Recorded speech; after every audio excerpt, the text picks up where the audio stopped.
Hi, Llama. How you doing?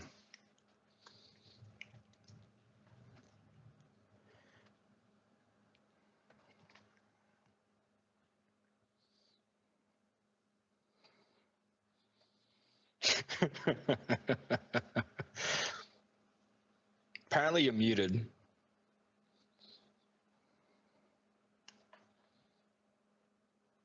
Apparently, you're muted.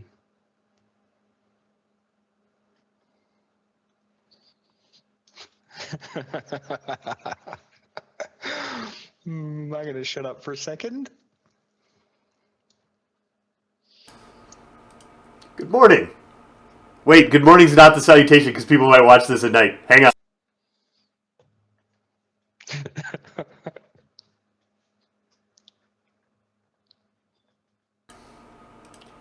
Hello, and welcome to MetaGaming, where everything works the first time, 100% of the time. I'm Llama Chomp. I'm Lolash. How you going, Llama? I'm going all right.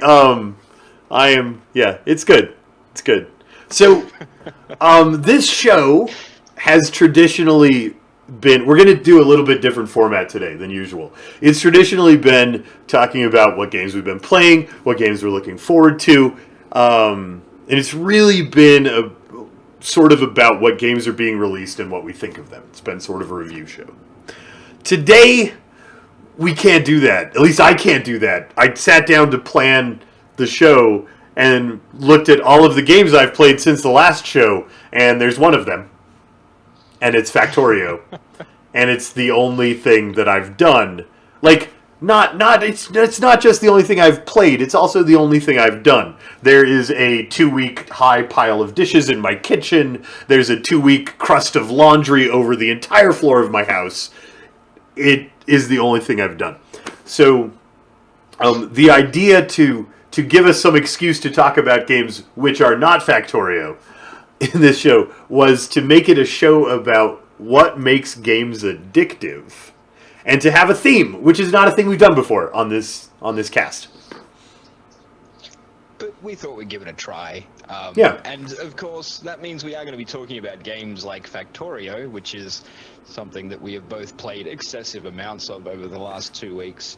But we're also going to dive into looking at some other games and why they sort of have the same effect. We're going to look at things like Stardew Valley.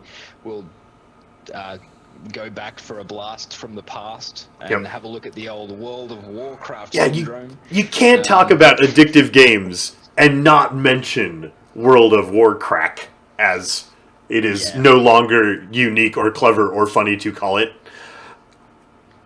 Yeah, unfortunately. But there's a few other games as well that I want to touch on while we're on that subject. I want to have a little chat about a little game. You may have heard of it. It's being flogged at the moment by most YouTubers and Twitchers. A little game called Enter the Gungeon, which has recently come out, which I've been playing a little bit of when I'm not diving headfirst into conveyor belts and inserter arms. How do you... My computer just, like, boots into... The OS is just Factorio. I don't even know how you play other games. I build a computer in Factorio. Okay, and you install... Yeah. Yeah, alright, Yeah, perfect. I install Enter the Gungeon. Right. All right. Let's start with Factorio. Llama. Yeah. Factorio is a game. Mm-hmm. It is a game that we have played a lot of recently, Yep. and we both like. So we'd both heard of this game, right? This game called Factorio, and we knew that like YouTubers and stuff had been hitting it. It was in early access, and neither of us are huge fans of early access games, and neither of us are huge fans of sandbox games. And then I played it on a day. Mm-hmm. I played it once, and you played it once, and it's now 2 weeks later, and I'm not sure where all that time went. Yeah. And this game, like, I don't know if I in the back of my head, if I had more time, if I was writing this show and preparing like a 20-minute YouTube show instead of an off-the-cuff sort of improvised podcast, if I was writing the script, I would do some study and I would classify different types of addiction, and we would have an actual list. And so I'm going to probably have a list of one, and maybe we'll try to extend that as we go. But this fits in a style of addiction which is, oh wait, what happened to the clock? Right? Factorio, like, it deletes your brain's internal chronometer, and you just don't notice that hours and hours and hours went by because you're too busy doing stuff the entire time. I think the big thing with Factorio is that you're always busy. Mm-hmm. And there aren't many games that can do that to you. A lot of games have, level design. They have levels, right? Where you go through a level, or you get a level, or you have some kind of hard cap, some kind of this is a cutoff point, effectively. Factorio doesn't have that. The closest Factorio has is you've just installed a new assembly line that builds a thing, but that thing is always needed to build another thing, and you always go, well, I can just now make the thing that I can make out of this thing, and 6 things later, you look down and your children are starving, and you've wet yourself because you forgot that bathroom breaks were a thing you needed to do. Like, it just sucks. Time. So it works by this incredible balance of the task you need to do seeming straightforward. Mm-hmm. Right? I need to build a little automator for green science. And then you look at that task, and the first time I looked at that task, it was really daunting. The first time. And then after accomplishing green science, my brain shifted modes, and no task looked daunting. They all looked fairly simple, right? I just need to automate X. And automating X means, well, I need to automate the steps that lead up to it, right? I need to build the components that build the thing I want. But at the same time as you're doing that, so your task has already split off into 3 tasks. And then you realize that you have a supply chain issue for those tasks, and you get a new task. And then your iron mine dries up, and the game adds another task, and you still haven't finished blue science. Like, it's just this very simple thing. It's been 2 hours. You've been working the entire time on important tasks, and you still have one outstanding. And it's that outstanding task that just, it sets a little trigger in the back of your mind that says, I need to finish a thing in Factorio.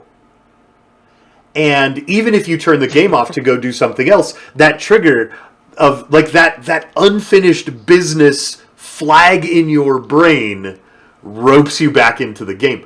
And it roped me into starting a new save file. Like, it had nothing to do. It had nothing to do with the task that set off the flag. It had nothing to do with it.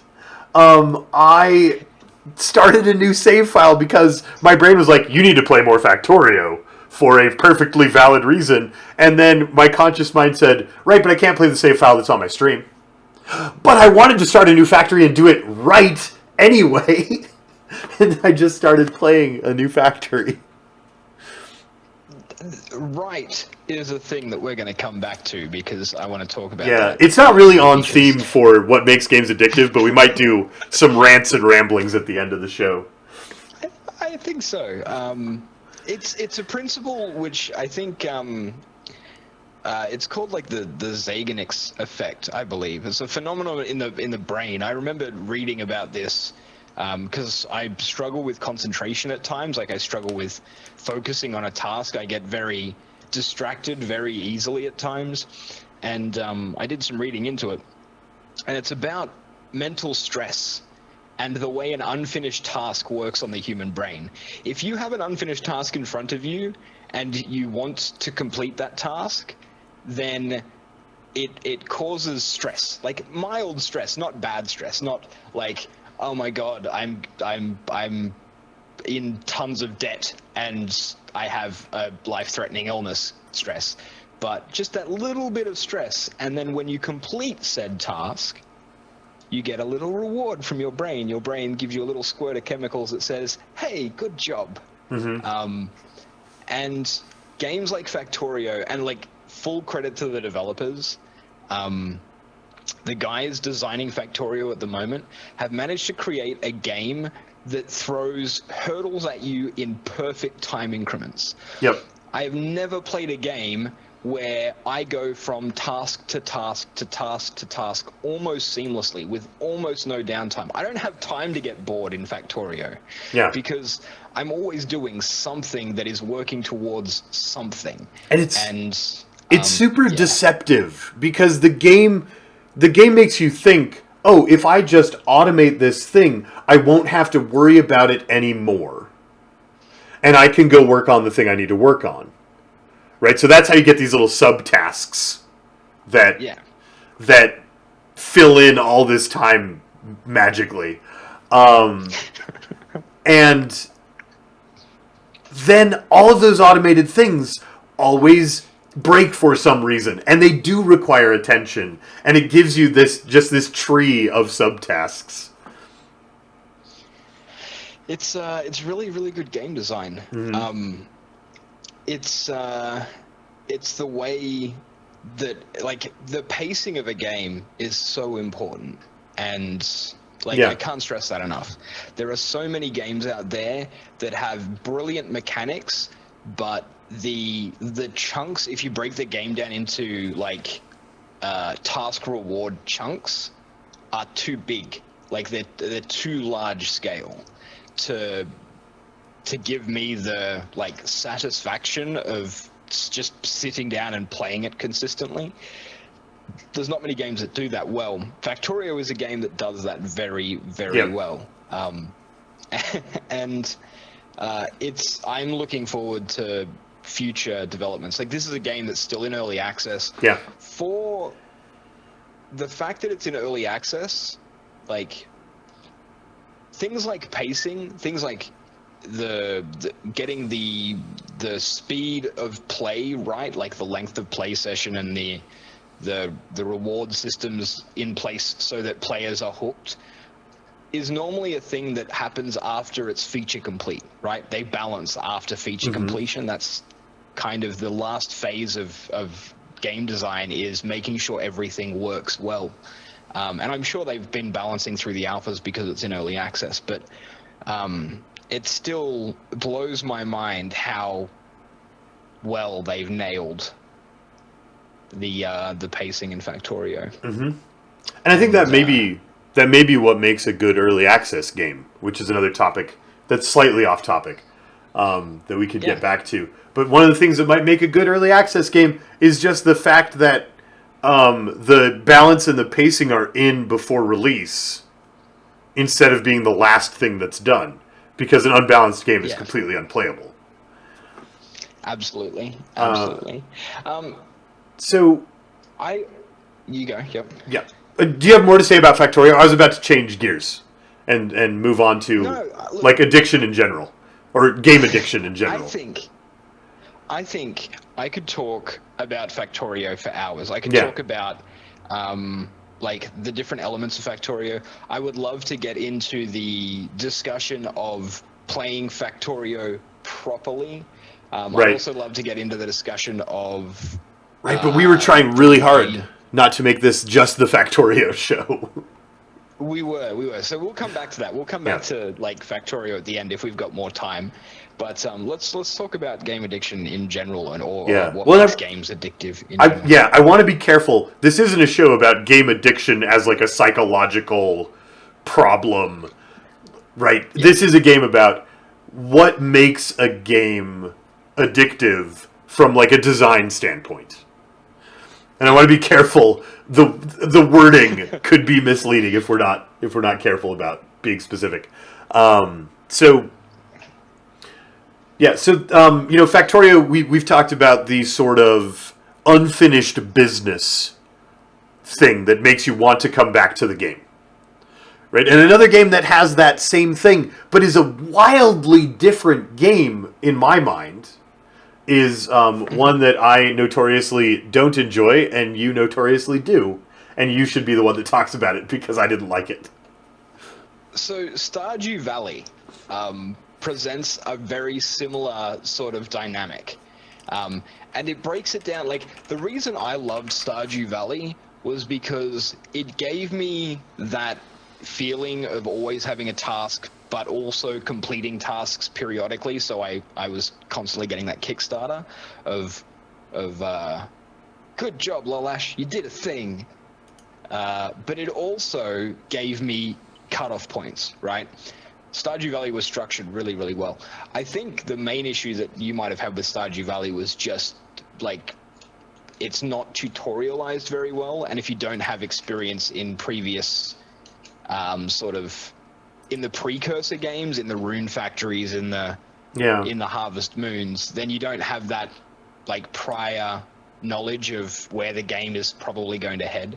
Well, and it also Stardew just Valley didn't like the tasks for me. My brain couldn't care about completing them. Really? Yeah, I just didn't, like, none of them made me go, "Oh, I really want to work on that."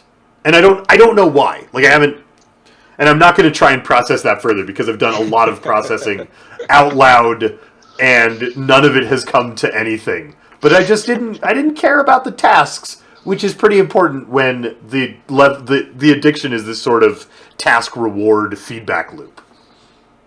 Yeah, so in Stardew Valley, the task reward system is as simple as, like, the simplest form in Stardew Valley is your farm is dirty, clean it. Mm-hmm. There's rocks and trees and stumps and grass everywhere. Get rid of it. And it is amazing how simple, like, that is as a game element. Like, there's this big patch of dirt and it has stuff on it. Make it not have stuff on it. People will spend hours clicking imaginary rocks. Mm-hmm. Like, hours and hours clicking imaginary rocks. If it's a task and it has an end, and, like, they have a desire to complete that task. I was fortunate enough to get away from Stardew Valley before I got too sucked in. I only played the first 2.5 years of the game. I didn't go deeper than that. But, like, I still wanted to get to the point where the main story ended, and I wanted to explore as much of the mines as I could and do a bunch of fishing and try and complete the collections. And in Stardew, because there's a bunch of collection-based stuff, like catch all of the fish and get all of the minerals and harvest all of the different crops and that sort of thing. So there's Stardew Valley is another game that's potentially very addictive for players who like to have tasks. And the other thing that Stardew Valley did, which is a good thing and a bad thing, depending on how you look at it, is it always gave you more tasks than were possible to complete. Yep. And that's, like, Factorio... I think that more tasks than are possible to complete is the difference between making one play session last until the sun comes up and you don't realize what time it is. Yeah.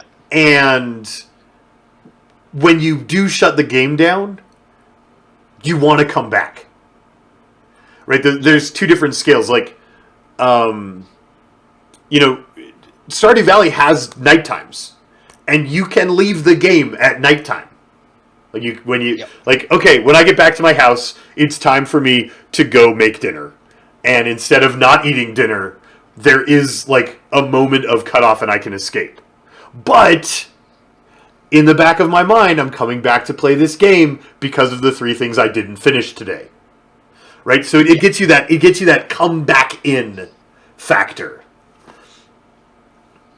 It's and this links into, like, so when you talk about, so if we break it down, and this is something I'd like to do, is if we were to break down what makes games addictive, which is, like, the core sort of question that we're asking ourselves and discussing today, you really need to, like, look at what elements of games. So what are the actual elements of games that do that? Yeah. And so far we've addressed the task reward cycle and like the length of that and the pacing of the tasks coming at you, which is really important. So task pacing is important for making an addictive game. We've talked about the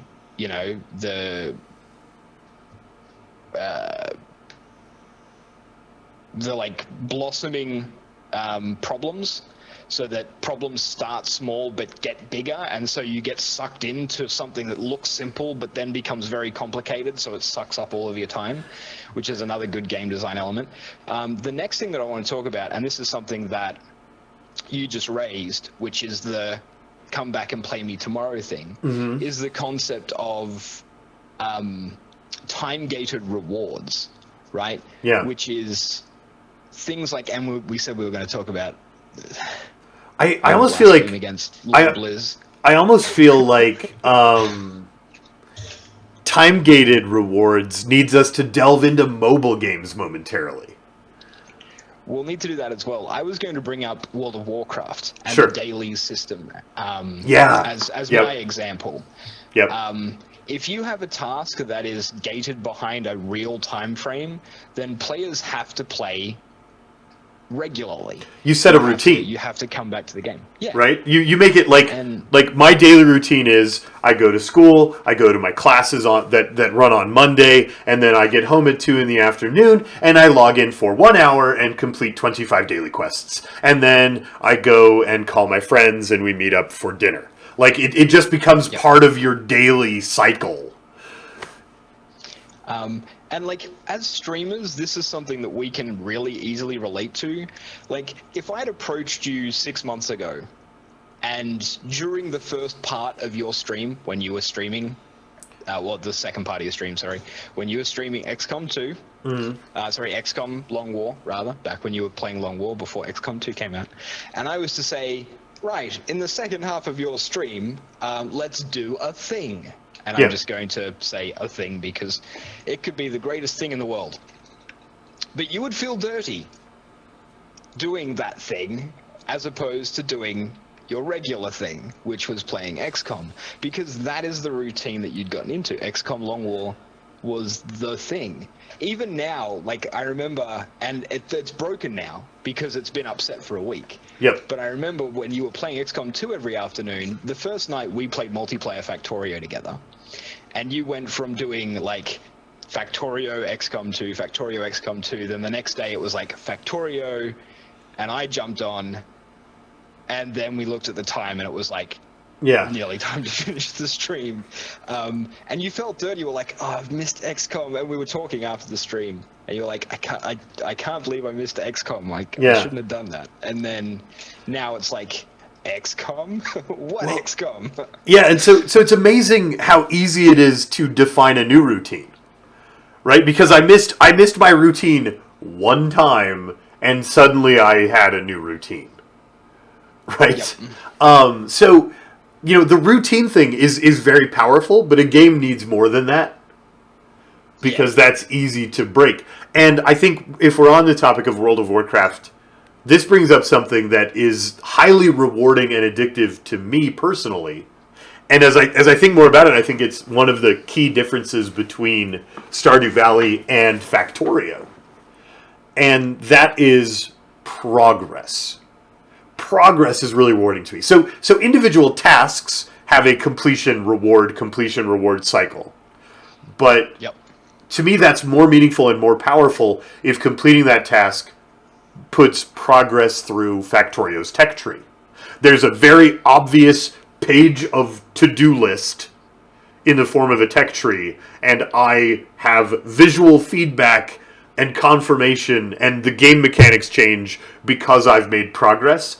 And I'm sure that those mechanics exist in Stardew Valley, and if I say they don't, people will get incredibly upset at me. But they weren't obvious enough to me as a player to get me hooked on completing them. Yeah, and so that's something that... you go. That's something that World of Warcraft did, like, painfully well with leveling up your character, with leveling up your crafting skills, and then, like, right when we were getting capped out on all that stuff, they just put in a big page of achievements, and you can look at your page of achievements, and you can always find a thing to do if you get done with your daily quests and still have 10 minutes. Yeah. On the point of Stardew Valley had 2 progression systems, neither of which were really explained well, which is one of the things I would have liked to see explained a little bit better in the game, and that was you had a experience per task system, so as you did a task more, you became more skilled, and if you hit breakpoints, you got like talents, which improves certain aspects of that task. So if you leveled your mining to level 5, you could either get bonus ore or bonus gems and stuff like that. Yeah. And it also has the collection window, which is very much the achievement. Yep. Collect all of the things. And every person is wired a little bit differently and sees those progressions in different ways. Like, I am not somebody who has to collect all the collectibles. Like, that's not something that in my brain doesn't go, ooh, 300 warg furs. I need to collect all of those different types of warg fur. I don't do that. But my brain is definitely a shiny new level and a new stat point. I have to get those. And Stardew Valley hits both of those itches. Unfortunately, neither of them are really explained very well, which sort of detracts from the progression system. Yeah, I did get. Yeah, I need the game to tell me I've been a good boy. Right? That works for me. It just, like, I want a big celebration that I've leveled up, and Stardew Valley didn't celebrate it hard enough for me. But like, there were a couple of things. Like, I realized quickly that finding new mine levels was a thing. And that started to be a task that I cared about before I put the game down. But that bit of progress, that feeling that you made something real and lasting, which are weird words to say, because it's a virtual world that doesn't matter. But, like, that feeling, you can trick your brain into having it in a virtual world, and it feels pretty good. And it makes you want to come back and play. And I think that games that people classify as addictive do that really well. Yeah. Speaking on games that have progression systems and are addictive, I am a little scared about a new game that I've been playing, which a lot of people have been playing, called Enter the Gungeon. Lama, what do you know about Enter the Gungeon? I have seen... Yeah, I've seen, like, the Steam page and their, like, PR pitch for the game, and it looks on that surface level, it looks like it would be a very entertaining sort of take on the Binding of Isaac style roguelike. I mean, it looks like a well done roguelike game, but and I think that those games, even though each playthrough is fresh and you start with nothing, they do a really good job of the progression feeling with unlockables. Right, which is a different type of progression. Next, I've been playing Into the Gungeon. I've clocked up a few hours since the launch, and have experienced the game. I'm reasonably good at it. I haven't beaten it yet. I have gotten down to the final level and seen the final boss, and gotten my puny weakling self beaten into a bloody pulp. But the game is really good for unlocks. Like, when I was playing it, I would look at what I was achieving every run and then be like, I'm just going to hit the quick restart button and do another run, because it has multiple layers of unlocks. It has multiple different NPCs that you can unlock, and it has multiple different, like, unlockable items that you can get in different ways by achieving things or by unlocking them with credits that you get for beating certain bosses and things like that. I'm not going to go into too much detail because it's fairly new and people probably want to learn those sorts of things by themselves. But the that concept of unlockables, of unlockable power, even if it's not immediately applied. Yep. The fact that you are getting something new that could surprise you in the future, even that is enough to trigger that. I just want to get that one thing unlocked, which like it just it blows my mind. The weakness of unlockable addiction compared to the other things that we've been talking about is that it ends. There's a cutoff where you've unlocked all of the things. So like FTL is a wonderfully designed, beautiful game. And you unlock the different ships. And once you have unlocked all of the different ships, you've unlocked all of the ships. And if that was what kept you coming back to play, was just the unlock, then you're done. And you don't play that game anymore.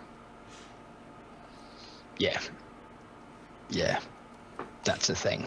Yeah. So, it compares, it compares to daily quests in a way that, like, daily quests can keep you coming back forever, if that's what motivates you. Where unlockables, eventually you unlock them all, unless the developers are consistently adding new ones. Yeah. Yeah, which is a problem.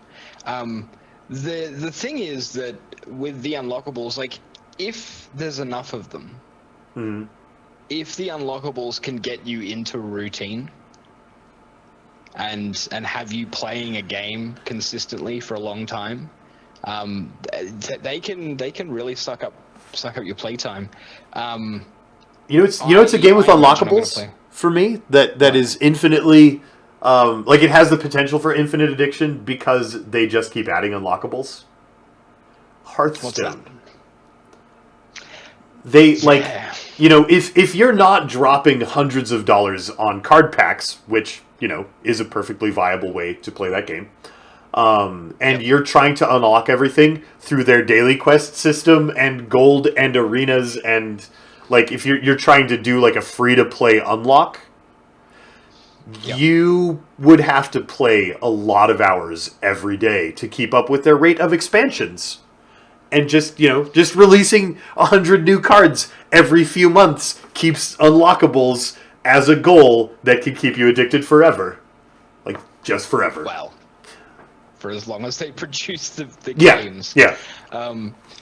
We can't touch on what makes games addictive, though, without talking about the concept of mobile games. Yeah. And the guys at Roundtable Podcast, who I have a lot of respect for, I think they recently did a segment on mobile gaming and monetization of mobile games, and they were looking into how much money was being made and by what percentage of players of a particular game were making that money,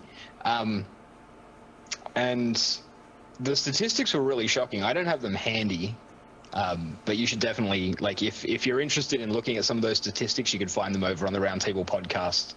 I think it was from 2 weeks ago,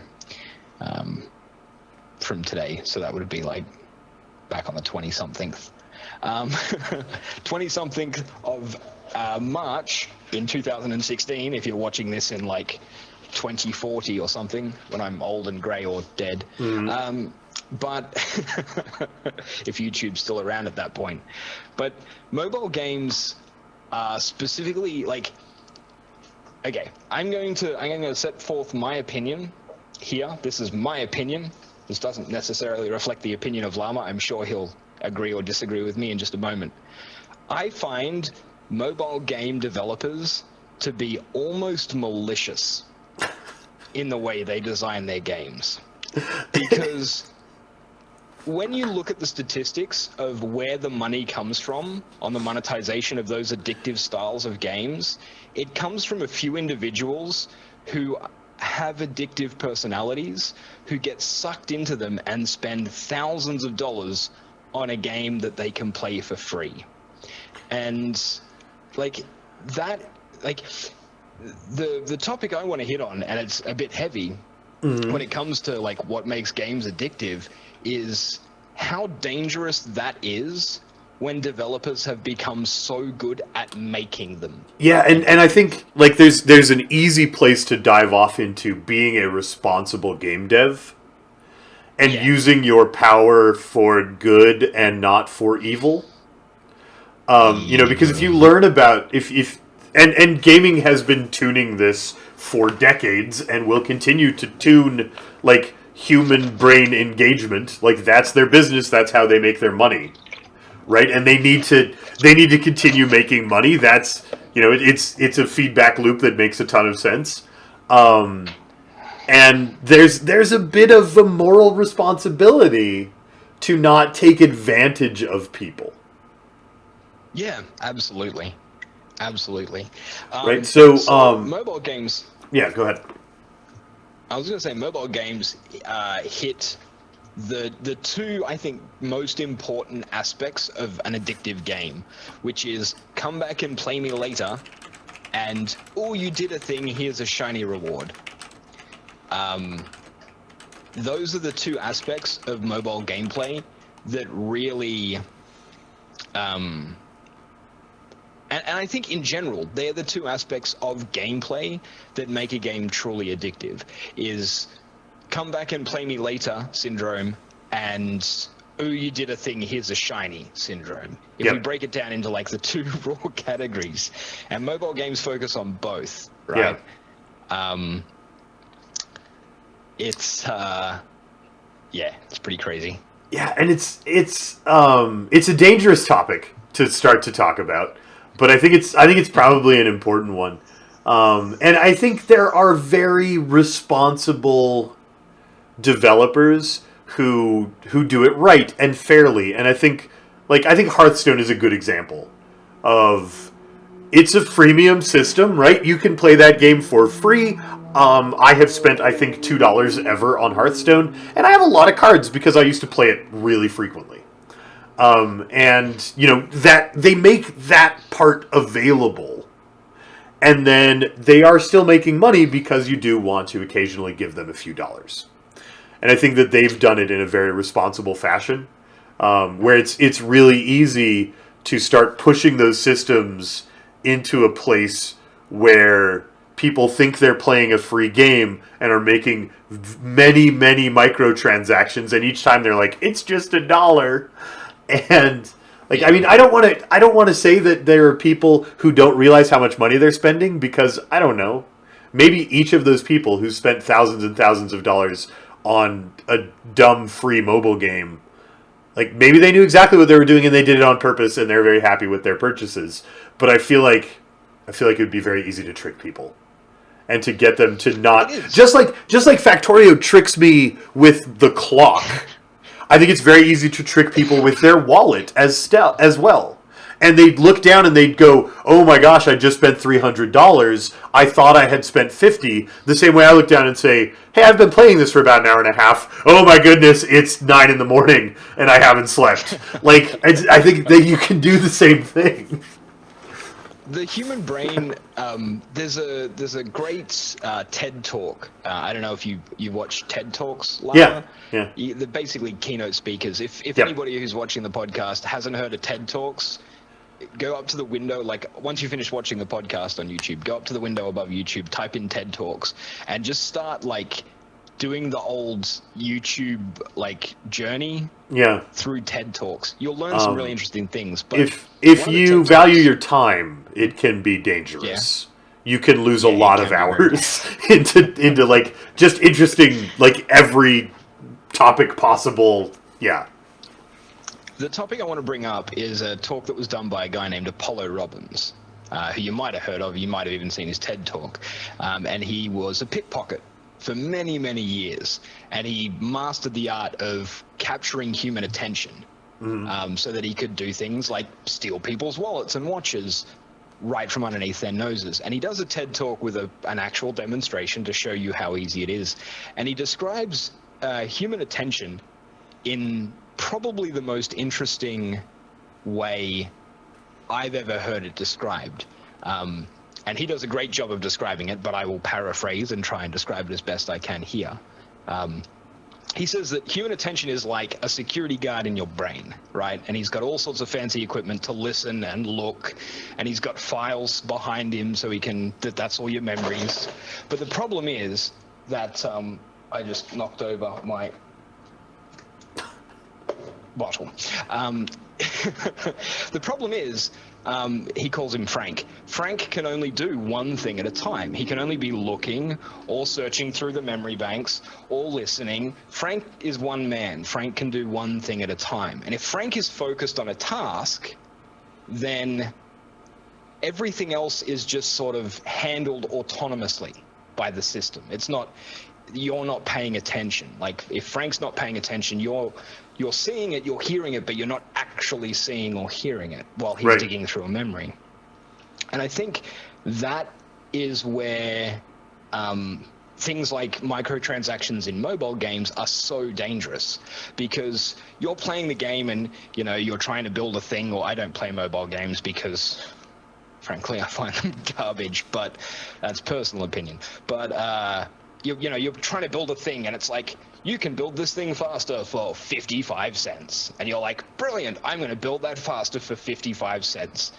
And you're not thinking, I'm spending 55 cents. You're thinking, I'm going to build that faster, because that's what your brain's focusing on. Yeah. And I think that, and that's the same thing with all addictive games, and anything that captures your attention and makes you lose track is that process. Like in Factorio, when we're trying to design a module and cram it into as small a space as possible, our brain isn't thinking, oh, time is ticking by.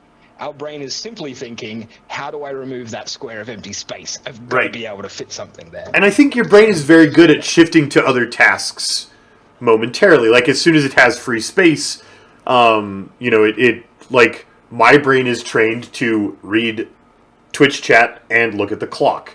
Anytime, like, it has a few free cycles, it goes and checks up on those things. And the thing about, like, Factorio specifically is that it puts things in the buffer for free cycles also, right? So I'm working on my module, and when I have free cycles, I look at the bus to make sure copper's still flowing, instead of looking at my clock and my chat. It has, like, I have things backloaded into the buffer so that I don't get to use my free cycles for maintaining, like, all of the things that they usually maintain. When I'm playing Factorio on stream, and I'm probably going to stop streaming it soon, not because I don't enjoy the game, but because A, I don't want to burn out on it, and B, I'm really bad at playing Factorio and being a streamer. Yeah. Because when I get focused on a design task or a build task, I get focused on that task, and I won't talk to my chat for 5 minutes. Like, I'm terrible. Which is why I've enjoyed playing it with you, because at least with you, you know, we are having a conversation, and there are two of us looking at one chat. So that's one of the things. Like, I started to try really hard toward the most recent bits of Factorio. Like, I made a more conscious effort to check chat. But that's also the thing about streaming with multiplayer in your ear, is it's much too easy to give the multiplayer, those other people that have their voice in your ear, your attention instead of chat, because chat takes a little bit more effort. You have to read, and you have to, like, cope with the conversation delay, and so, you know, it's a lot. It's really hard to check chat during a multiplayer stream, which is one of the reasons I tend to avoid them in general. Because I think it makes me a worse streamer.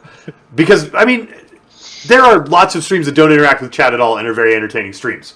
But that's not what I want to do in my channel. No, I'm the same, which is why I'm thinking about moving away from. I can't believe I'm saying this, but thinking about moving away from Factorio, just because. Yeah, well, and I know that it. Go ahead. Yeah. I know that it negatively impacts on my ability as a streamer. Yeah. Like, I pride myself on chat interaction, and that's very hard to do when all I can see is the latest string of conveyor belt that I've just laid. So let's talk about one more turn syndrome, which is a very common thing. Like if you're going to talk about things that make games addictive, the one more turn thing is definitely something that needs to be addressed because it doesn't have that sort of overload factor. Right? There are clear moments where you are done with a thing and can stop. Right? A turn is a moment when you're done with a thing and can stop. And then sometimes you just don't. So what is it do you think that causes the next turn to be so attractive that you ignore your own mental flag where you said, at the end of this turn I need to get up? So I think that comes back to the whole concept of game pacing. I'm going to use Civilization as an example because I think Civilization is the greatest example of one more turn. It's the iconic one more turn game. Yep. So when I'm playing Civilization and I start out and I have my one city, right? At the very start of the game, I don't have one more turn syndrome. I don't have it. I can stop in the first 20, 30 turns. Not a problem. The city doesn't have any real direction at this point. I might have built one wonder. Like it doesn't. There's no substance to what I'm doing. There's no clear-cut goals or objectives that I've set for myself at that point in the game. Similarly, at turn 400, when I'm 4 times the size of my nearest rival and am steamrolling my way over the map, I can quit mid-turn, do an attack and be like, I'm done with this game, because I no longer have one more turn syndrome. I think one more turn syndrome comes when you hit the meat of the game. Your city is expanding. You're sending out new colonists. You're choosing targets to attack. You're picking the researchers that you're going to be doing. And all of those things are overlapping tasks that don't happen all at once and don't give you a clear cutoff. Like, how often in a game of Civ does your tech end, you don't want to attack anybody, you don't have any cities growing, you don't have any building production choices to make, you don't have any attacks coming your way, you don't have any exploration to do, you simply end a turn and have nothing to do. Like, that just doesn't happen in Civilization. Right. I think that comes down to very clever pacing again. I think it's a really great balance of game design where they've been able to create consistently over the course of the last 15 years. Yeah. These 4X games that do that. So the difference is that one turn doesn't accomplish a task. It feels like turns should give you exit points, but what happens is if a task takes 10 turns, over the course of 10 turns, another task crops up 7 turns in. And then suddenly you're 3 turns along that second task, and you can't quit at the end of the first task because you have another one that has, and that sort of like overlapping tasks is the key. And until you hit critical mass in a game of like a 4X game like Civilization, until you hit that point where you're like, right, the game's won, it only grows exponentially because you're only gaining more ground, gaining more cities, speeding up production, speeding up science. Things are just happening rapidly, and you're growing and growing and growing, and you're making more and more decisions as the game progresses.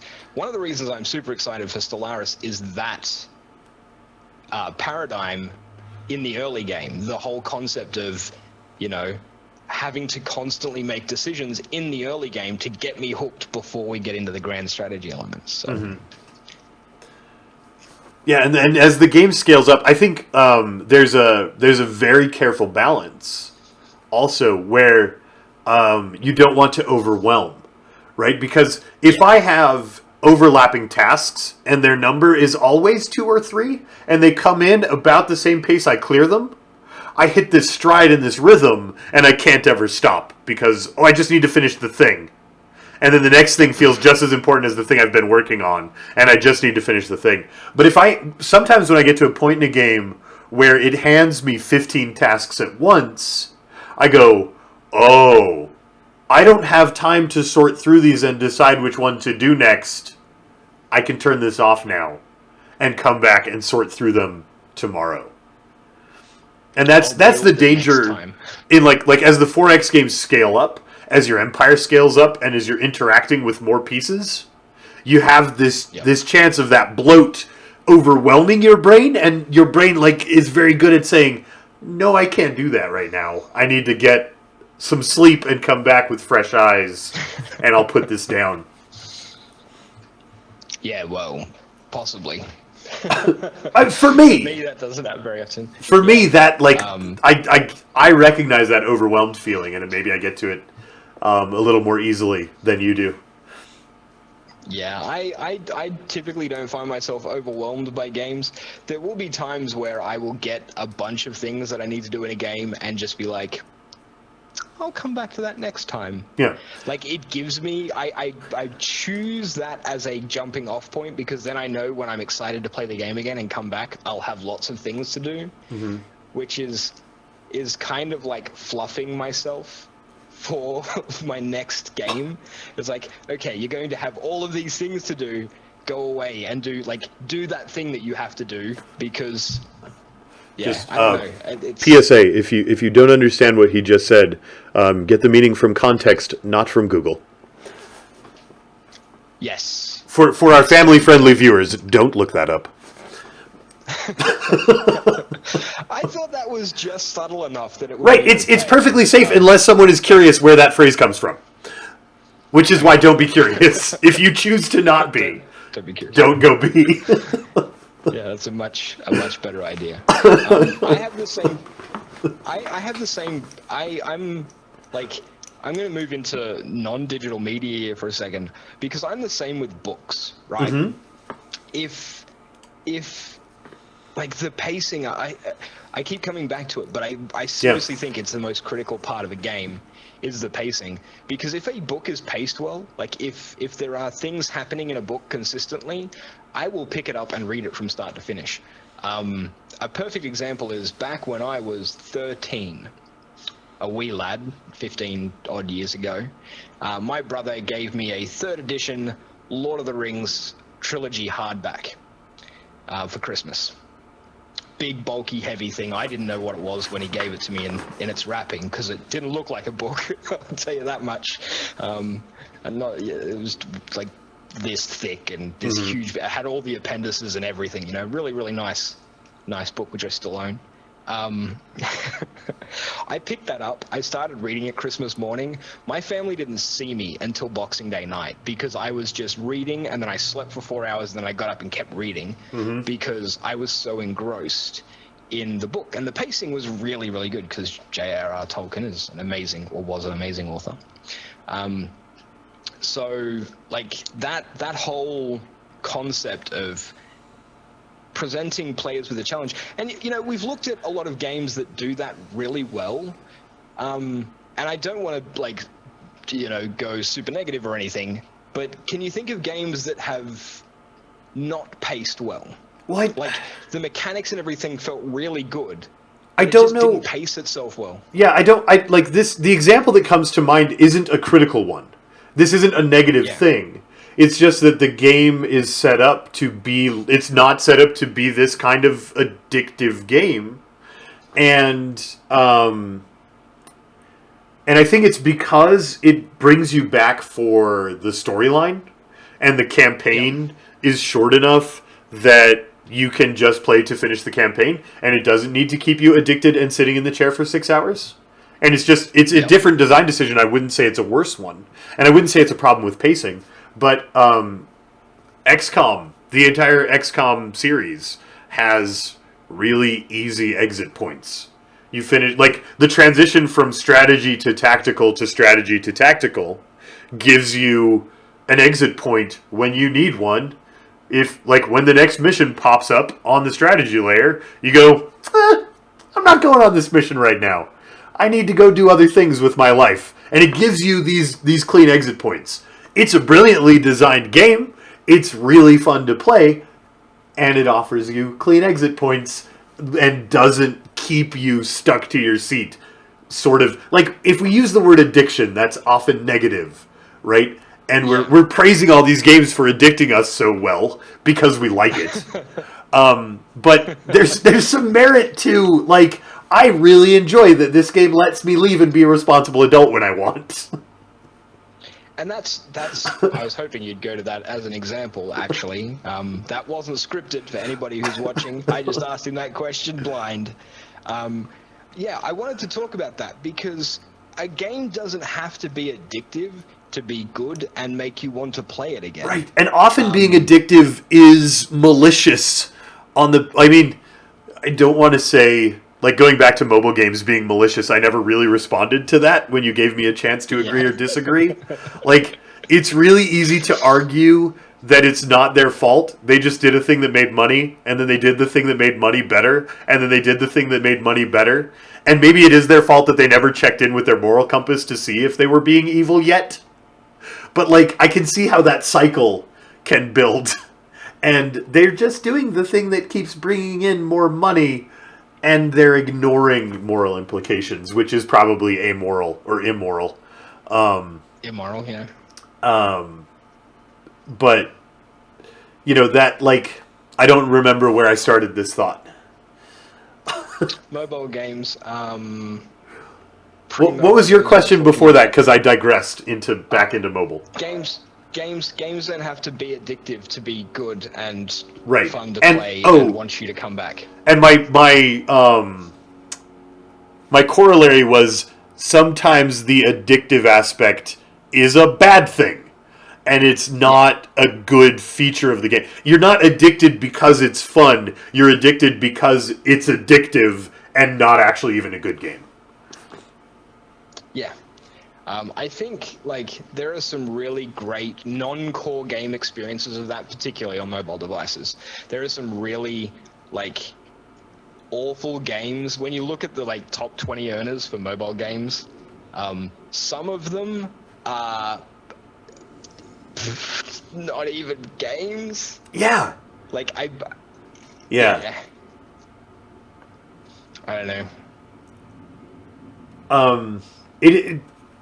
It's actually, yeah, and how many of them are clones? Like, I don't want to get into a long discussion of mobile games, but my 4-year-old has downloaded 8,000 free versions of Temple Run with different paint on them. Yep. And that's a bit of hyperbole. The number 8,000 is a bit of hyperbole, but I can think of 4 right now. Just off the top of my head. He has a Bugs Bunny one, and a Minions one, and actual Temple Run, and I think the Bugs Bunny one has, like, a separate, like, the same IP even. There's a separate game where he's the bird instead of the rabbit. Like, and they're all the same game. You just swipe left or right to run in different lanes down the thing. And, like, that level of just cloning a game mechanic to put more free-to-play buttons in front of a 4-year-old, it's hard to say that's not evil. It's definitely impossible to say that is compelling creative game design. It's not. Like, it just isn't. Yeah. So I just want to say something, which most people know anyway, but I want to say it because I would like it to be recorded on the podcast. My stance on current gaming media and game design is I will always be brutally honest, which is tricky at times because sometimes I say things that are inflammatory, and they're always my own opinion, but I think that as somebody in games media, even as somebody who is a small-time Twitch streamer who doesn't do YouTube and doesn't do any kind of formal game reviews or anything like that, I still feel a little bit of responsibility when it comes to, like, having a stance on these sorts of topics. Because at the end of the day, like, I might service a very small community, but I still service a community, and I would hope that my opinion on these sorts of things actually matters. And if one person gets informed and can make their own decision about these, like, trickier topics because they've listened to our podcast, Llama, like, that's a huge thing. I think that these sorts of questions are tricky because there are pitfalls, right? You don't like Well, Twitch streamer. We don't want to badmouth Yeah. game designers because we rely on them giving us things so that we can do our jobs. But I still think mobile developers are evil. Yeah, and I don't. My reason for avoiding the mobile topic isn't that it's inflammatory. It's that I don't really have anything to add. Everybody knows that it's shady to trick people into giving you their money, and I don't know what compelling thing I have to add to that conversation. I don't have a solution other than yeah, obviously don't download these things. But you already know that because you can see through the veneer, and I don't know that I need to tell people. This has been around long enough that everybody knows that it's evil and garbage. Except maybe everybody doesn't know because they're still making lots of money. I don't know. But our audience probably aren't the people that they're making money from. No, I would say so. I think our audience are all intelligent, well-adjusted, mostly post-18-year-old. Yeah, I'd be careful. I'd be careful with intelligent because implying that anyone who gets addicted to and accidentally pays a bunch of money to a mobile game is unintelligent. I don't know that that's super fair. But our audience are gamers, and they are familiar with good games and can make decisions based on this game isn't actually good, it's just addictive. If one of those little addiction engines is the first thing you've ever played, and you don't have any experience with good games, it might be easier for that to trick you whether or not you're an intelligent human being. Yeah, true. Thanks, Devious Verbal. Right, so I love that. I love that comment. So yeah, I think. Look, we've talked a fair bit about gaming addiction. I think we've narrowed it down to a few core principles about what makes a game addictive, and I think we've hit both sides of the coin as well when it comes to addictive games aren't necessarily a bad thing. You can design an addictive game without being malicious, but you can also use, with great power comes great responsibility. Thanks, right? Spider-Man. You're a game developer, and you are using psychological trickery to increase playtime or increase enjoyment in a game. That's fine as long as it's not going to cause detrimental effects. And I think microtransactions and monetization of these sorts of mechanics, particularly time-gated content, is the big thing for mobile devices, right? Yep. Is time-gated content is hidden behind a paywall, and you can pay to speed things up. Using those sorts of systems is bad. And if I ever see a video game that has a time-gated system that is beatable by microtransaction, I just won't play it. I just won't out of principle because. Yeah, I don't think there's any excuse for that as a game mechanic. It's not a game mechanic, and it has no place in a game that takes itself seriously as a game that is art, that is well designed. The mechanic of you've already played for 15 minutes. Do you want to buy a 15 more minutes, or do you want to wait? Is not. That's not a game mechanic. It's a money grab mechanic. But microtransactions can be done responsibly, and that's a grayer area, right? I think the time gate, you have 5 lives and you have to wait for 30 minutes to get a new life. That's a money grab. But I think that microtransactions can be a business model that can be done responsibly. And I keep coming back to the only example I can think of that's done it, which is Hearthstone. They use microtransactions, you buy card packs, and I feel like they've been very responsible about how it's implemented, very fair to players who don't want to spend that money, and very fair to players who do want to spend that money. And they've done that microtransaction system in a way that redeems the entire thing to me. It makes it so that I believe it can be done responsibly because of that one game. Yeah, and there are examples of microtrans. Like, people hear microtransaction. This is very similar to the DLC Yeah, conversation we had the word is a just couple of dirty, months ago. undeservedly. Where yeah, like, microtransactions is a dirty word. If you hear microtransactions, you immediately are like, whoa, and that's because, probably pulling a statistic out of my derriere, like 90% of microtransaction implementation is garbage, is purely there to, like, suck money out of, like, just try and just suck money out of the system. There are good examples of microtransactions, and I don't think microtransactions should be a dirty word. In the same way that DLC should not be a dirty word. In the same way that RNG should not be a dirty word. We covered both of those topics in the past. But it's, I think, like... Yeah. So... We've missed one major aspect of addiction, right? We've talked about completing a task, getting a dopamine reward. We've talked about making progress, getting a dopamine reward.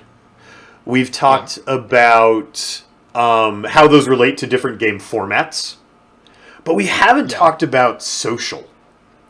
And I think, like, if we want to come back to the big granddaddy of game addiction, which is World of Warcraft, it has all of the things, right? It has creating a routine with daily quests. It has progression with leveling and crafting and achievement systems.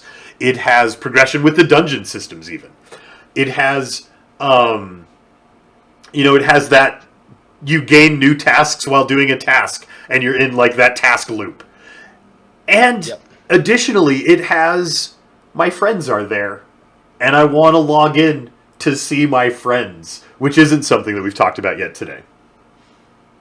Yeah, and there's not a lot that can be said about it. It's a perfect point, right? Is that a game that allows you to connect with other like-minded people is always going to be more successful than a game that you play completely solo. Assuming you're connecting with like-minded people and can interact with them in a socially responsible and adult manner if you're an adult. And childish manner if you're a child. Let me clarify that I haven't played World of Warcraft in 4 years? 3 years? Yeah. And so anything I say about World of Warcraft is 3-year-old data, but it's a good example in this gaming addiction. Like, all of those experiences 3 years ago are a good example of the things we've been talking about. And I don't know the current state of the game, and Twitch chat is telling me that I should speak in the past tense more clearly, and I want to be clear that I am in the past tense. But for me, like one of the biggest things about my investment in World of Warcraft, when that was the thing I was doing, was that I had this group of friends, and I think Satori's in the chat right now. He was part of that core raiding group, and one of the few people that didn't live close enough to me to go out for pizza after raid night. And that, like that game bled over so hard into real life that it was almost hard to me to think of it as an addiction in the sense that it negatively impacts your health, which is like the psychological definition of addiction, because my addiction to World of Warcraft positively impacted my social health. And it gave me a good thing to do with friends that I would then see in the... Like, we would get done with our 10-man raid, and 8 of the people in the raid would meet up at the pizza place and debrief the raid and hang out and eat pizza and have a great time. And that social aspect was so important to keeping me in that game. Yeah, I used to do a big spit roast once a month with my raiding guild. We'd all get together and roast a whole hog. Yeah. On a rotisserie over an open fire and just sit around and drink beer and talk about WoW. As you do when you meet with WoW players in real life. You just talk about World of Warcraft. And if that group of friends still hits a critical mass where we relive those stories, like when if enough of us get in the room, that's our shared experience. Just like if you get in the same room with your college dorm mates, you start talking about your college shenanigans. Like that group of people, if you get 4 or 5 of them in the same room, do you remember that time in World of Warcraft is what we talk about. Yeah. And so that social aspect is super key. And I don't know a game that's done the social aspect that well for me. And if you have other examples in that space, I'd love to add them to the discussion. But I don't. That's the only one I have. Well, I think MMOs are the big, like, all MMOs are they have the integrated social networking as part of their whole design. As a Twitch streamer, we are consistently exposed to communities in a way that you don't get as just a regular gamer. Yeah. Like, because, you know, we play a variety of different games and we stream them, and like when we play a single player game, we're not playing a single player game, we're playing a single player game with 100 people hanging out with us. Yeah. And so we have these unusual shared experience, which makes even a single player game have that social element for us on a different level. But there was one other point I wanted to make, and I mentioned this really early on. I'm going to go on a bit of a Lolash rant here, Llama. All right. I think it's time that we can drop our main topic and hit anything we wanted to rant about for the last 15 minutes of the cast. Okay.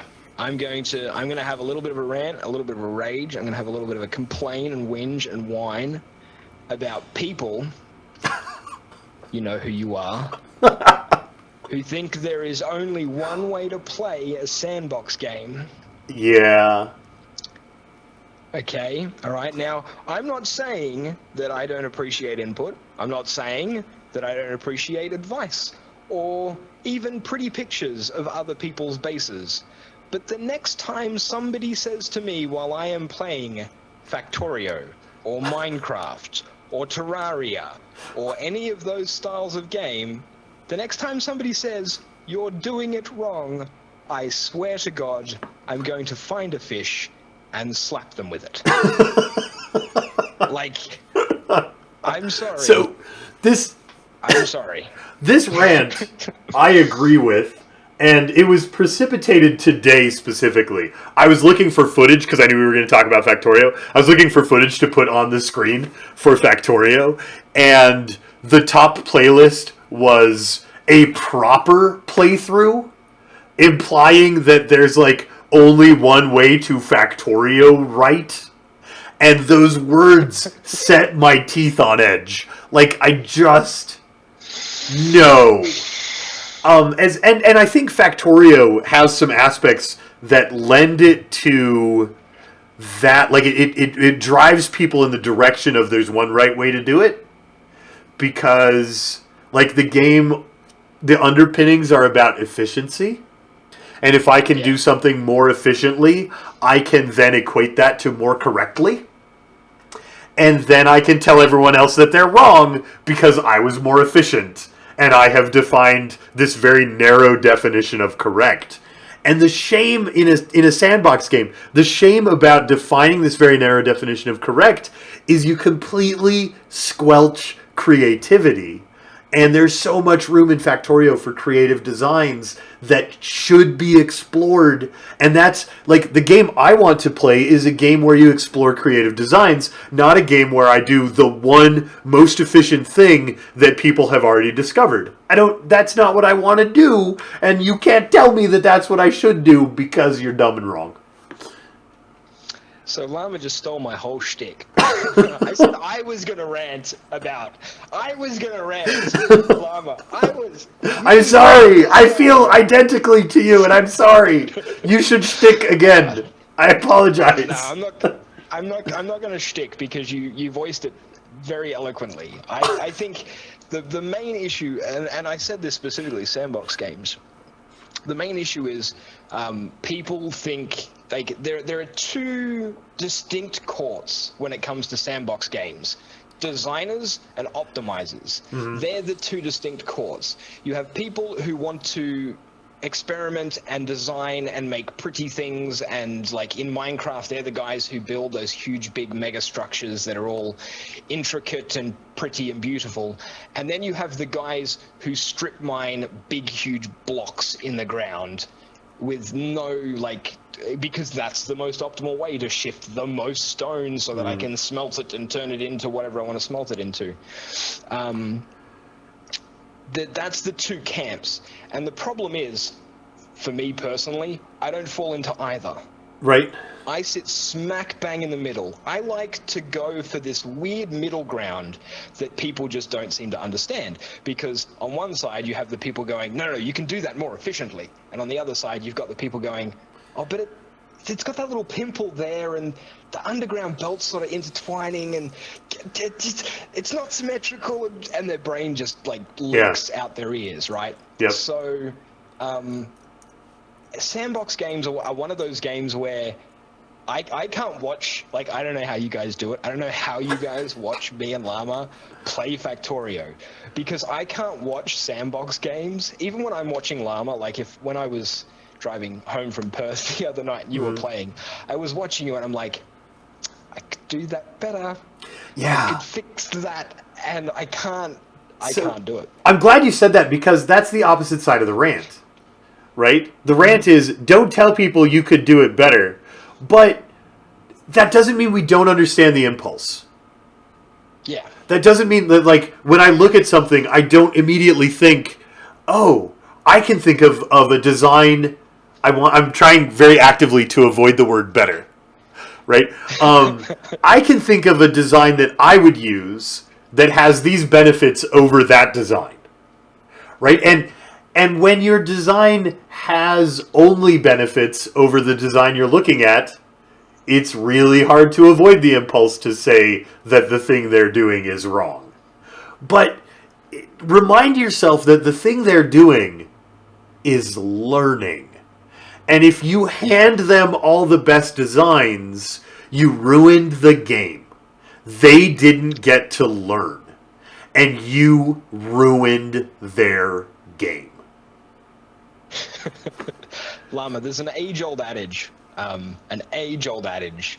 which I think is very appropriate here. If you teach a man to fish, he'll eat for a lifetime. But if you give a man a fish, he will only eat once. If I learn how the systems interact in a game, I will be able to use them more efficiently and do weird things that other people will never think of because they don't have my brain. But if you give me all of those designs and I have no idea why or how they work, then I haven't solved that problem myself. I haven't thought through all of the angles, so I can't come up with anything new. And if I've never experienced the problem that inspired your design, and you just give it to me so I avoid that problem entirely, I lost an important chunk of the game. Like, that's the game I'm playing, is having the problem and fixing the problem. I'm not playing Launch the Rocket. I'm sorry, I just doesn't come in chat. If you teach Loash to fish, he will smack you with a fish. My other favorite version of that quote is, if you build a man a fire, he'll be warm for a night. If you light a man on fire, he'll be warm for the rest of his life. Oh dear. Oh, Heoric just did the same thing in chat. I promise I started that before I looked at chat. I know if you're watching the show, the delay has it in the wrong order. Yeah. Oh. I can confirm as somebody who is getting the chat and the video live that Llama started that before Heoric did the thing. Great minds, though, Heoric. You and me, great minds.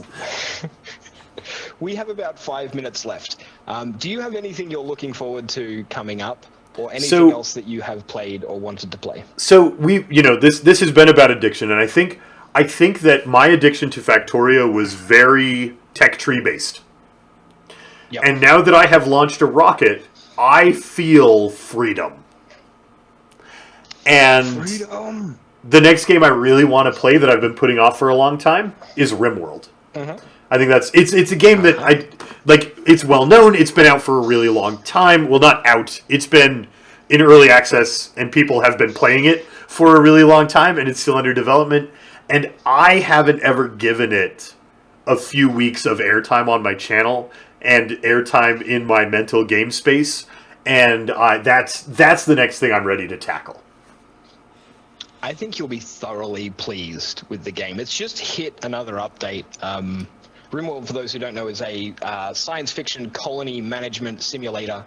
Graphics similar to Prison Architect. Game concept similar to Dwarf Fortress. You have a bunch of colonists with a bunch of starting stuff. I think even and directly you make inspired a by colony. Dwarf Fortress? It was directly inspired by Dwarf Fortress, yeah. But they've just had a new alpha that launched like yesterday or the day before. Really recently. I think it was yesterday. Alpha 13's just come out, which has added a bunch of new systems to the game, including like relationships.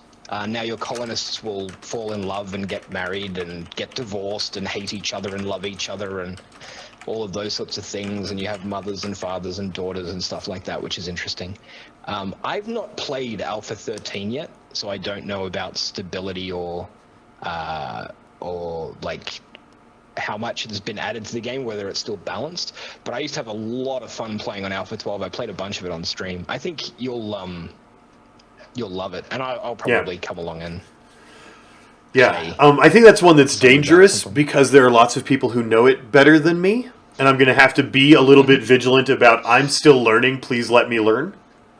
Like I'm worried that Rimworld is going to have that Factorio element, but I still I'm super excited to learn it on stream. Yeah, it's a similar concept in that it is a very sandbox-based game. You know, you're given a set of simple rules and raw material and told and it's do something. It's going to get complex, and I'm going to have questions about how the interface works. I'm going to have questions about interactions between items, and when I ask those questions, it's very hard to toe the line that exists in my brain and not yours about how much answer I want, so that I can still feel like I'm learning the game. Like, I understand that that's hard, and that's fine. It's a place where I'm going to live. I want to respond to a question because virtual reality is all releasing this month. Like, all of the things are coming out very soon.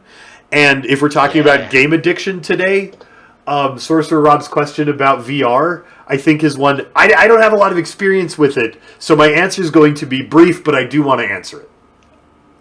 Yeah, I think that's a great question. I think the immersion of VR, if done well and immersively, will make it way easier to do all of the things we've already talked about around game addiction. I think it'll be easier to implement those things with the extra immersion of VR. I think you have one level deeper access to the brain, and you can trigger all of the systems with lower level switches. And so I think that VR will probably produce very addictive experiences. I recently watched a vlog by Total Biscuit. He recently released a video about his experiences with VR so far. And he also talked about them on his most recent co-optional podcast. And Total Biscuit is a man who I trust implicitly when it comes to his opinion. I feel like he is the single least biased, least likely to... Let's put it this way. I don't think he would ever do anything that would breach his principles, his moral compass, for money. He's just not that dude, right? And he was talking about his experience with the HTC Vive in particular when it comes to sensitivity and the reality of motion tracking, the concept of control within VR systems. And he was saying that the VR systems, this is anecdotal, this is not from personal experience, but he was saying that the VR systems for the HTC Vive, the tracking system and the controllers that you use, were so accurate that without using the frontal camera on his headset, when he was in full VR mode, he could reach out and grab them with 100% accuracy just because of the tracking system. I saw the same thing. That accurate. I saw the same thing this morning. He went on to say that if he had the dexterity to juggle regular objects, he could probably juggle the controllers. Which scares me. When it comes to virtual reality, if you can make the virtual world that have tracking that precise so that objects look and feel... Because, looking visually, graphically, we can reproduce an almost photorealistic scene. Our technology is getting to the point where we can almost render a game in photorealism. We're not far off. A couple of generations of graphics cards will be there. The scary thing is when we have photorealistic scenes and one-to-one perfect tracking on your head and your controls, VR is going to be very dangerous when it comes to addiction. Yeah. I think. Yeah, well, and because it just... the easy, like, slippery slope to go down is, like, if you think of the holodeck as it exists in Star Trek, like, you just wouldn't leave. You just wouldn't. And VR isn't that, but it's one step toward that. And, like, yeah, super like, it lower level access to the brain, better toggles on the addiction switches. Super scary. The Matrix is coming. Prepare yourselves. So I answered what I'm playing next. What are you looking forward to other than Stellaris is in? I know, was that what you were going to say? I should just let you say it. Stellaris is in a month. Yeah. A month today. So for me, because today's the 9th for me. In between there, in that next month, what are you going to do to tide the time till Stellaris? I'll probably play some Rimworld. I'll probably play a little bit more Factorio to just experiment with a few things like that I wanted to experiment with. I'm probably going to play a bunch of Enter the Gungeon, but I'll be doing that off stream because I can't stream it because Australian internet. I might go back and revisit the new Master of Orion. I started playing that. It was a little feature barren, but I think it's received updates since the last time I played it. If it hasn't, then there's probably updates coming very soon. So I want to check that out. I haven't really decided what's next on the list for me. I've been playing a little bit of everything. I played some Gremlins Inc. recently with a few of the guys. We did a board games night in Gremlins Inc. That game is a great proof of concept for designing a board game that is not a board game. Yeah. Like designing a board game that doesn't have a physical board that relies on a digital platform to be played as a board game. It's really, really interesting. So I'd have a look at it at some point if you're interested. Yeah. It's a lot of fun. So yeah, but I think that pretty much covers everything I wanted to talk about. I mean, we hit all the major points of addiction. We talked about stuff. Yeah. Yeah. So I'm pretty comfortable with that. If you are a fan of this cast, both of you, that watch this and like it over the other content in the channel, I would love some feedback on this format compared to the other format, because we could do theme shows more often. I'm looking to, I would like this podcast to become its own show that exists independent of, I like watching Llama Chomp because I like his live stream. Like, this podcast is sort of my foray onto YouTube content, and I would love it. I would love some feedback on how to make it better so that it can fill that role. So if you liked today's slightly different version, please feedback in my Twitch inbox or in YouTube comments is super, super welcome. Yeah, or if you didn't and you want to see the old format, just feedback. Right? Yeah. Not necessarily. I don't only want positive feedback. I want all of the feedback, because I do want to keep tuning and improving this show into whatever it is that would be the most successful. Yeah, that's all I was going to get at. All right, well, we should do sign-offs then, I guess. You know that thing that we do at the end of every podcast, where we ramble, sort of awkwardly, because I'm bad at it and haven't scripted it. Yeah. We discussed it. We actually discussed off cast. We discussed scripting an intro and scripting an outro. Today really needed a scripted intro. Part of the script would be unmute the microphone.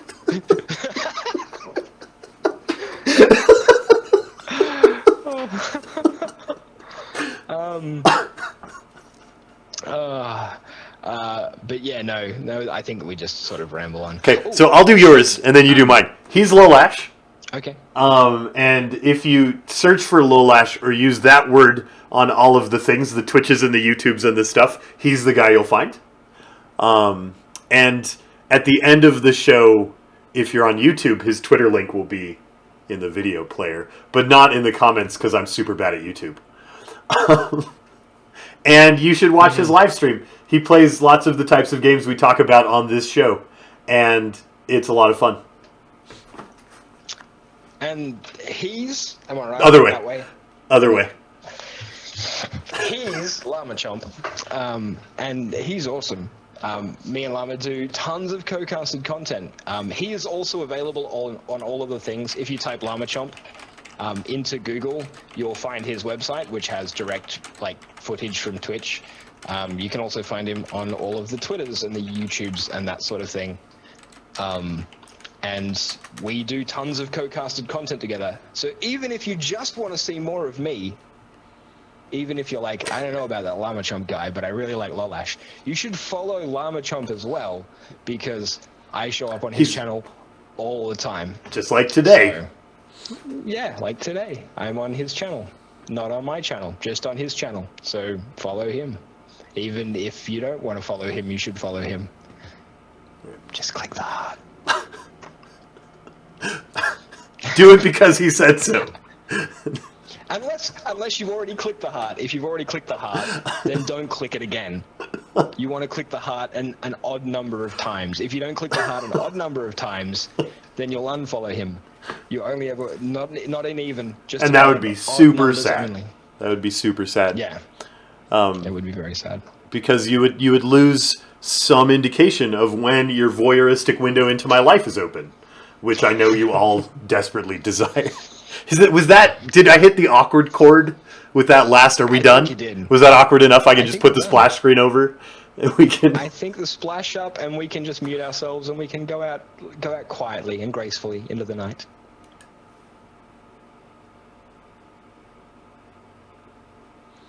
All right, that's enough dead air for my edit. We're good. Fantastic. So, I want to answer now a question in the chat that's more specific to the live stream than to the show. Which is, when's XCOM 2 coming back? Which I think is a very fair question because it left sort of suddenly and surprised me. And I didn't make a big announcement about it, and people have been asking because XCOM has been really the defining game of my channel for 2 years, and it probably needs some talking about. So, I mean, this is I'm going to say some things that are going to make me sound like a person who only cares about statistics and numbers, because in 100 days I really have to care about statistics and numbers, because the time I set aside for the challenge is over. So I hope this doesn't offend anyone, but XCOM 2 numbers, viewership, is down. People aren't watching XCOM 2 incredibly hard. And additionally, I am not enjoying XCOM 2 like I enjoyed Long War. It doesn't have the same scale of replayability for me that Long War had. And possibly it will once there's a really great conversion mod suite like Long War. And I would love to come back to it because I love the XCOM games, and they will always have a special place in my heart and a special place on my channel. But because Factorio made me accidentally stop playing XCOM 2 and showed me that other games could do better statistics and numbers on my channel, it seems like the right time to get off of that ship. I've been worried about being really tied to one IP and having that define my identity because that sets some limits on how big my channel can grow. It sets some limits on what new viewers we will attract, and if I'm not constantly attracting new viewers, I won't be able to keep creating content. And it's a hard decision, and it's an uncomfortable decision, and it's a decision that I think I have to make. I think I need to drop XCOM from the schedule, at least as a regular everyday game. I think it needs to go away for the long-term health of the channel, which is a hard decision to make also because it's bad for the short-term health of the channel. I know there are people who are really upset that I'm saying this and are sad that they won't want to watch anymore because the only game they liked was XCOM.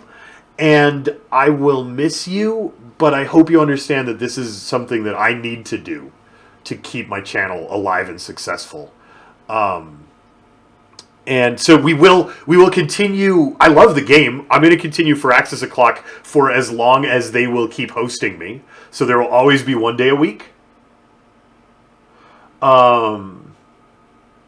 And I will probably finish the other campaign we have started at some point. I don't know exactly when that's going to be. But there's going to be less and less XCOM content until something major happens in that space. And, that might be 9 months, 12 months down the track. But there will be an excellent Long War style mod. Like, it will happen. I will say with 100% certainty, I will stake my livelihood on it. There will be a total conversion mod that rivals Long War when it comes to design and balance for XCOM 2. And when it happens, you better believe I'm going to be playing like hundreds of hours of that conversion mod, as I'm sure Llama will be as well, because that's what we're looking for, is that replayability and length of campaign and just scale, I guess. A lot of the people who quit XCOM 2 were the people who threw themselves into Legend. I beat my Legend playthrough. Like, I don't feel like the game died because it got too hard. I feel like the game just isn't thousands of hours of playtime replayable for me. Yeah. I feel like I'm kind of done with it. And at the same time, like, it's this great coincidence that the community's kind of done with it too. Because the viewership numbers were declining on XCOM 2. And I need to, like, I have to care about that for this to be my job. Yeah, it's very difficult to keep playing something that you don't want to play. And Sorcerer Rob, I'll probably do a whole campaign for each new DLC. The game's not going away. It's just not going to be every single day on my channel. Right. While you field the rest of these questions and get yourself set up, I'm going to go to bed because somebody, I'm not going to say who, but somebody's been awake for 24 hours now. And they probably should get some sleep. And it's coincidental that I'm also going to get some sleep at about the same time. Totally coincidence. Perfect. Definitely no correlation, just complete coincidence. Mm-hmm. Well, what a happy coincidence. I wish you good dreams. Thank you. I'm probably going to turn my monitor around, lie on the couch, and sleep there, and watch you play Rimworld. And all of those moments of... Yeah, I think I'm ready to just dive right into Rimworld today. I don't know. I'm going to have, it's scary because sometimes indie games are hard to get to show up on the stream, and we're going to do technical issues with Llama Chomp for hopefully 5 minutes, but possibly 30. But I think that's where I'm headed today, because I don't have it installed right now, and I need to grab and reinstall and get all of that going. It'll take, no time at all. You've got your download link, don't you? Yeah. Whoa, I just went autofocus crazy. There we go, that was weird. So, will the patron rewards be reworked since the naming won't be significant without XCOM? I don't know. I've been thinking about going back over the Patreon page and updating the rewards, but I'm reluctant to change it because if people like what's there, I don't want to take it away from them. So I probably need to do a focus group and a survey to do that properly, and I don't know how to do it. That XCOM is a very significant game for having your name in, and it was a big staple on the channel. And probably what I need to do is just make a big XCOM 2 won't be around as much, and if that's the only reason you are on the name tier, I hope you stay because your support is really valuable to me. But if you are not getting the reward you wanted, I understand, and there are no hard feelings because there really aren't. But I You think still get yeah, I don't have a good idea for how to rework those rewards to make them more valuable to people. And I don't know that I have time to solve that problem immediately. But it's a really good question, and it's an important one that needs to be addressed. my 2 cents on that topic, because I always have 2 cents because I am an opinionated Person? word that I shouldn't say on your person. I was going to use another pert word, but I used person instead. Yes. I'm a very opinionated person. Java Llama is still very name heavy. Mm-hmm. What with, well, especially if you get Amazing Wagon Adventure to go again. Yeah. Things been I'm awkward. going to try and work that out. But also, you can just add some other rewards to the name list tier. Mm-hmm. But I don't at this point, my Patreon page has literally every reward I could think of. Okay, So, we'll just adding a reward is going to require some brainstorming and some ideas that I don't have, and like I can't even do a good survey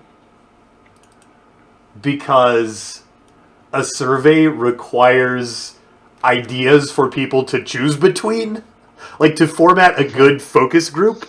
Like the only survey I could do is what reward do you want and a text field right now so that you can type in your idea. We will do some brainstorming later on. All right, I'm actually really truly going this time. Chat, thank you for letting me hang out, Llama. It's been a pleasure as always. Great numbers tonight. Actually, we had This is people watching our podcast. This is definitely the best edition viewership wise that we've had live. Mm-hmm. I also enjoyed talking about a subject that's gaming related, but not just your cut and paste, like review and opinion. I mean, that still has a place. Yeah, and maybe every other show is a review show, and every other show is a theme show or something. But I really I think the theme format I'm a big fan of, and I hope the response is positive. Yeah, we just have to come up with a new theme every fortnight. I'm going to leave that up to you. Beard clippings. I'll just staple a little trim of beard onto. The problem is if we get too many patrons that want that, my beard won't grow fast enough to supply all of you with possibly the most awkward thing you could ask for, because that is creepy. Just a single beard hair. They're hoping they'll grow their own little llama at home. Do you just sprout from a hair. Do you remember the TV show Frasier from forever ago? Yeah, I remember Frasier. That's the current rewatching old shows on Netflix show my wife and I are watching. In the episode yesterday, he was looking for a tape of his show and found a super creepy, crazy fan. And I identified with Frasier on a way that I've never identified with Frasier before, because I feel like he behaves like he's a much bigger celebrity than he actually is, and then the show lampoons that by having someone else behave like he's a much bigger celebrity than he actually is, and I identify with that like I'm trying to be a celebrity, and I'm not one, but I act like one on TV. And it was such a weird, surreal experience, and beard clippings has for me to be so egotistical as to think someone would actually want my hair because I'm that much of a celebrity is such a weird Frasier brain space to be in. You could send them an individual hair every month, and then if they stayed a patron for 1,000 months, they could create their own little beard on they could weave themselves a pillow. I'm going before my brain melts. Okay. I love your face, Llama. You take care. Yeah, see ya. Have a good sleep. Like a chia pet, but with llama beard. No. Stop saying these things. I don't like them. I just extract Rimworld onto my desktop, right? It just lives in a folder on my desktop, and that's how it Rimworlds.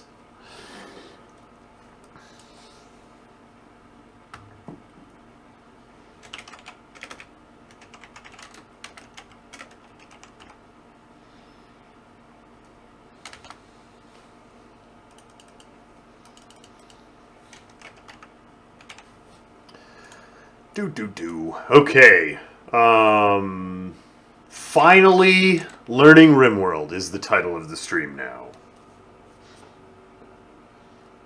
You totally missed everything, Dakon? No, I mean, it's going to be in the VOD, and it's going to be on YouTube, and there will be thing to see. I mean, you did miss it live, I guess.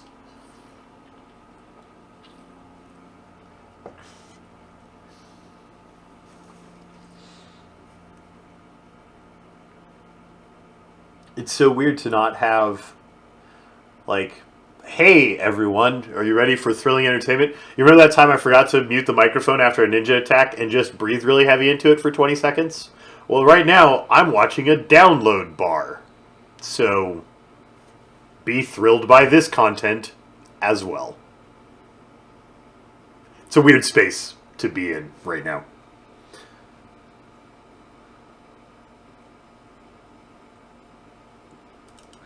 Just can't play Rimworld without the EDB interface mod. I will force myself through an unmodded playthrough of any game, even if the interface is awful. That's not even true. I didn't do it with Skyrim. I installed the interface mod that everybody told me to install right before I ever played it.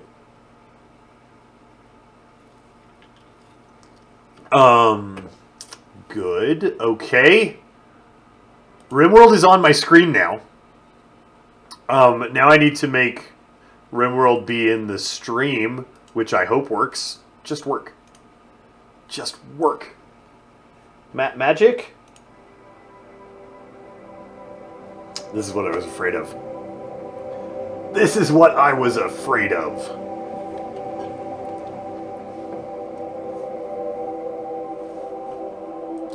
Let's try this one.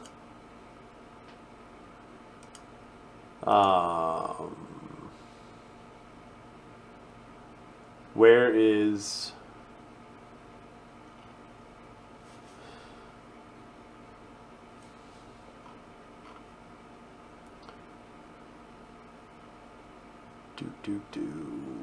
It's not even showing up as a window for me to window capture it.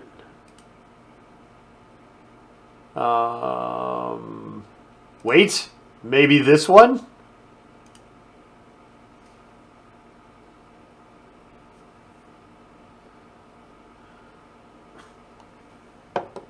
Kayleon Damon! I have no idea why the alert didn't alert loudly. Clearly I need to figure out what's wrong. But, I appreciate your 7 months of support. I need to go get my Huggy Bear back. I don't know where it went. Hey, wait, no, it's, look. Look, I can see it.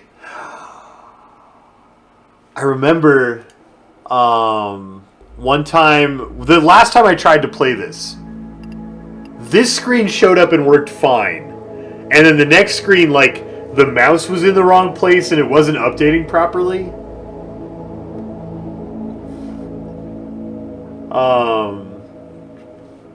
I hope that this works beyond the title screen. I hope it works. Sorcerer Rob, you're making tamales for your D&D game tonight? I am jealous. I should learn to make tamales and do it for the cooking show sometime, since I've never made them. That sounds really good. Good, okay. So, let's create a world and hope that it keeps working.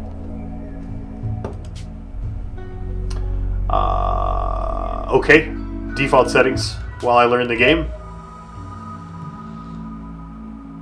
This world is pretty.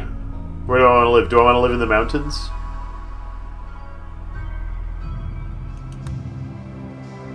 New colony.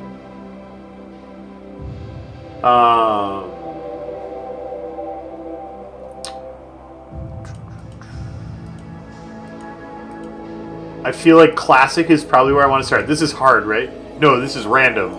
And oh, Phoebe Chillax is easy. Maybe I should easy. Go lunch before I start. I might go lunch before I start something like it, but I want to make sure the actual game appears on the stream correctly, because I've tried to stream this before. I've played like an hour here and an hour there, and I haven't really like set aside time to sit down and play it. So, and those times I remember it was hard to get the game on stream properly. So once I get the game loaded up, then I'll go eat lunch real quick. Do I want to learn on easy or do I want to learn on classic? I think I probably want to learn on classic. And we'll do base builder mode.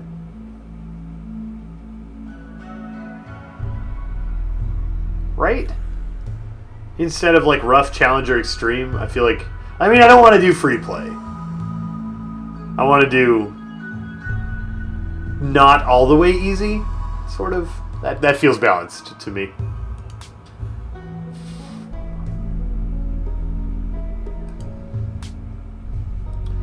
Okay. So my mouse still in the right place. Good. So we need to pick a place that has a reasonably unharsh climate. Like, I don't want to be all up in this freezing stuff. Growing period never, for example. That seems bad. 11th of winter to 1st of winter is almost the whole year. There we go, year-round. Marble, granite, and sandstone.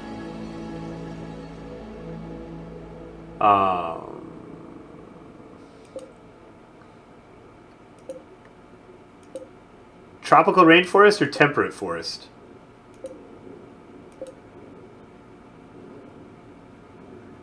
Okay. I don't know what the stone means. Do I care about the stone types? I'm going to stop clicking. We're going to select this site.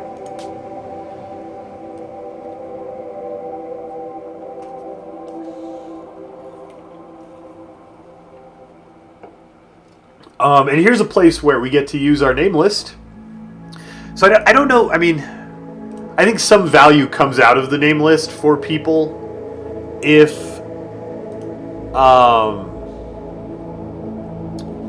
there's no XCOM, because that's why a lot of people signed up for it. But it still gets used, right? I mean, it's still a thing. We're gonna use it here. Temperate to start, not tropical. Do I want to go back? Can I zoom in? There we go. Can I move the map? Can I? There we go. Can I get temperate without the 10 days of... There it is. Temperate forest. Year-round growing period. Go.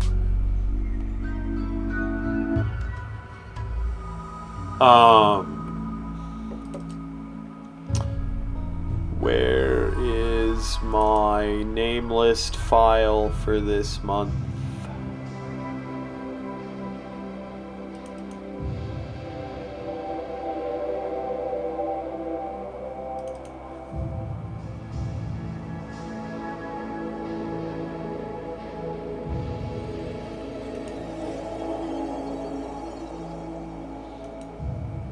Technically, the name list is only relevant for the brief stint of XCOM 2.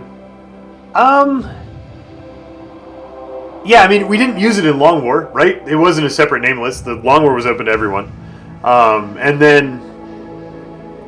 But a lot of people signed up for the name list because of XCOM 2. And if those people leave because there's less XCOM 2 on the channel, I totally understand that. Totally understand that. Alright.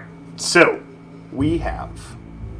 Oh, I need to, like, care about the stats here.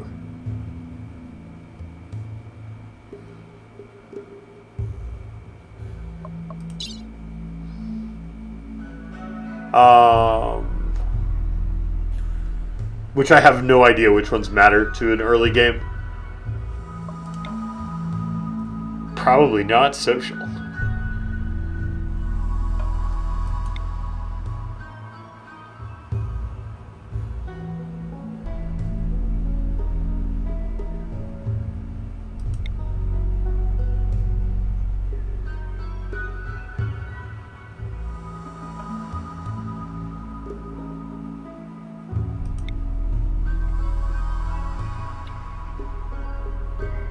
I don't want people incapable of anything. Is that what this is? Like they can't do it if it's a hyphen?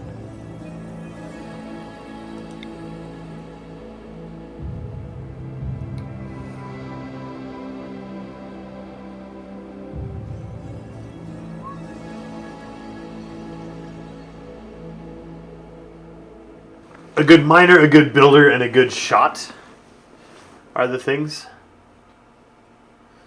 Oh, incapable of. There's a list. Yeah, okay.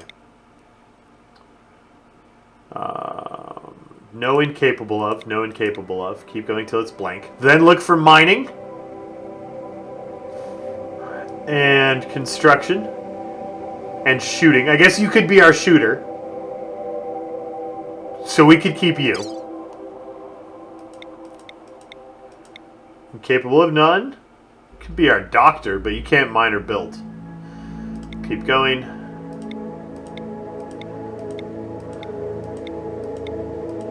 Incapable of caring. Construction. Good. Now all we need is a miner. Bite scar in his right ear probably doesn't matter. I mean, her right ear. And the next, we have a miner. We have a shooter, cook, crafter. So we need a builder. That's what. So this randomize is going to take even longer. Incapable of violent. Maybe I should keep that. That seems like a thing I want. Mining. Perfect. Got it.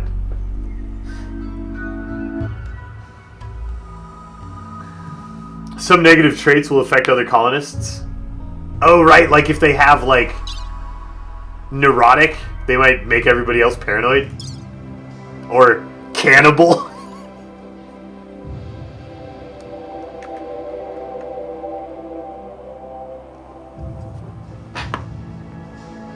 Maybe I should look at all the things before I lock in my people. She's a cannibal who is good at shooting and cooking. This is gonna go great. What could possibly be wrong with that combination? Oh, I have 2 miners. I needed a builder. Oh no. Oh, we have 6 construction. Is that enough?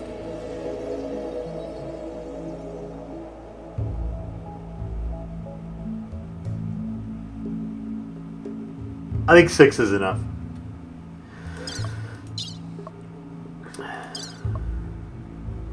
Oh, both of my miners. This guy has 6 and 2 flames. So you're the constructor. And you're the miner. And that's good enough. I'm done pressing the random button. Done pressing the random button. Okay.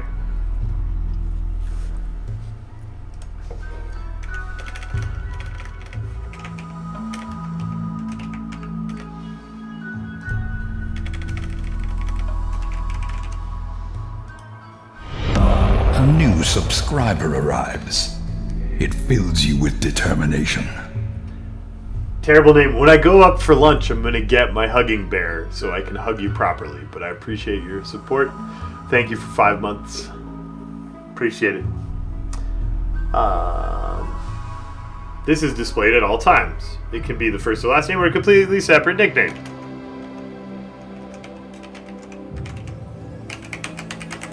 Why is there a character limit? Character limits.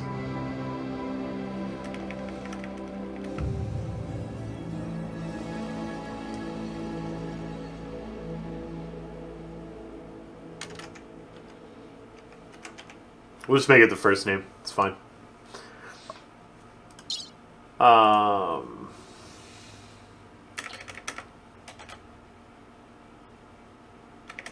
Jim? Org. Mr. Jim Org is the female colonist. Oh, they're both female. Are you female too? Oh, it's all girls. Okay. It was just funny that Mr. was female. She goes by Mr. And the waitress.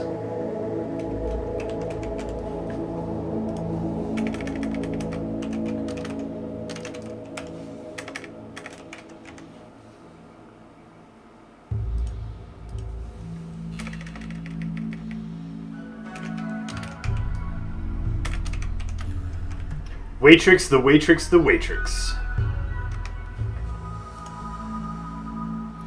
That guy was a cannibal. Might want to keep an eye on him. I know. Samurai is our cannibal that's good at shooting and cooking. It's gonna go great. It's gonna go great.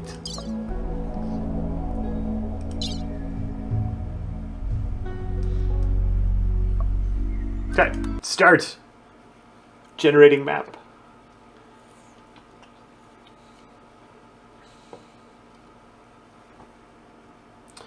Okay.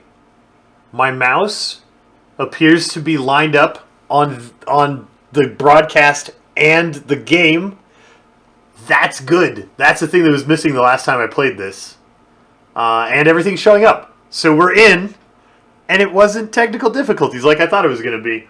I'm going to take a super duper short lunch break, go reacquire, and by reacquire I mean steal back from my daughter the Hugging Bear for subs. Such hugging. And we'll be back and play some Rimworld. This is I'm going to call this my first playthrough. I have played an hour of Rimworld 2 or 3 times, but I've never, played Rimworld. And we're going to play Rimworld for a week or 2 on the stream. So that's the plan. Yes, Bad Temper, starting a new game. Okay, I'm going to disappear, go get lunch. I will be right back very soon. Because I'm going to just shove some dumb food leftovers in my face. And be back quickly. I did change the stream title, Nairu. You might have to refresh for it to change on whatever you're watching on.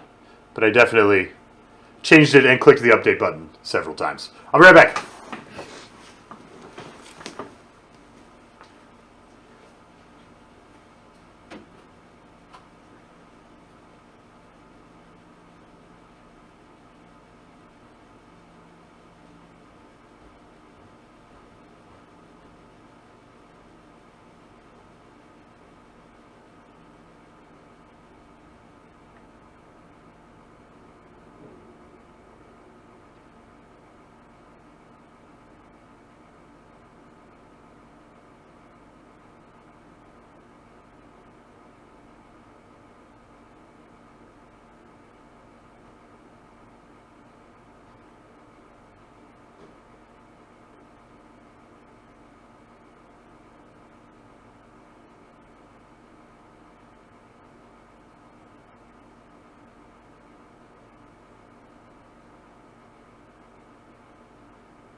Yeah, I'm back.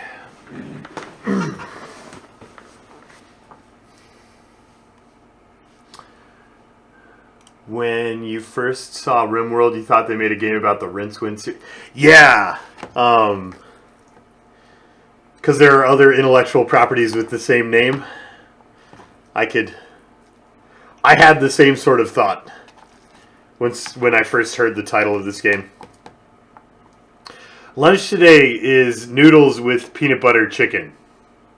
for the people who care about that. I'm gonna eat some noodles.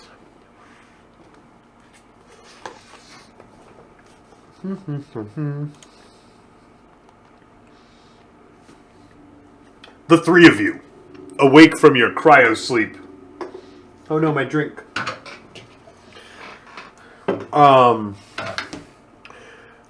sleep, crypto sleep, sarcophagi to the sound of sirens and ripping metal. You barely get to escape the pods before the ship is torn apart. Sometime later, you land on this unknown Rimworld. As pieces of the shredded starship fall around you, you start making plans to survive. Oh, I forgot to get the bear. I didn't go get the bear. Terrible. I just wanted to get my lunch and get back as quickly as possible.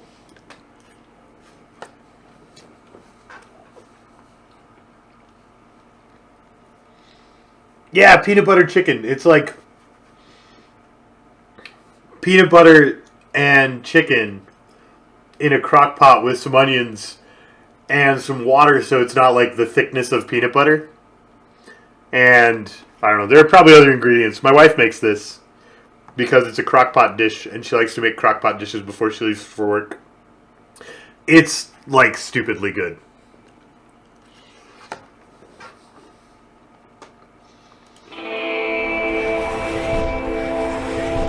There we are. Spacebar pauses the game, that's good. Move the camera with the WASD keys or middle click. Alright. It's been such a long time since I have played this game. A new subscriber arrives. It fills you with determination. Heoric, aka Bertius. Welcome to the Bearded Council. Thanks for the sub, my friend. Thanks for the support. I promised to get the bear while I was at lunch, and I don't have the bear, and I can't hug you properly. And so I'm going to go get the bear. BRB.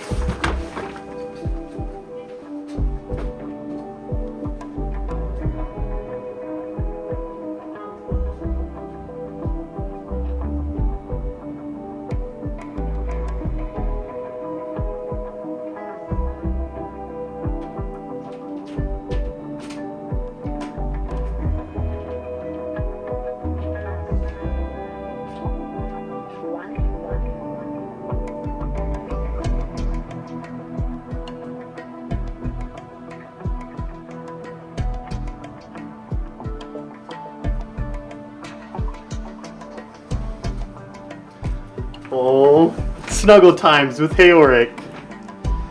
Oh, and I mean also terrible name. And Kaylee and Damon and everybody I missed this whole week. I missed so many people this week. I didn't get hugs. Oh, there you go. Loved. I hope you feel as loved as I feel when you subscribe.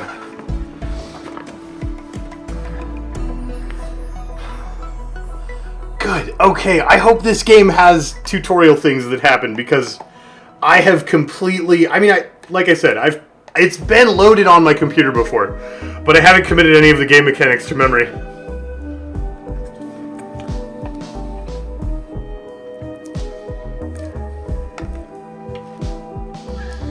Man, noodles plus beards are not a good experience. If you let them dangle and then, like, noodle all the noodles into your mouth, they just really want to bring hair with them.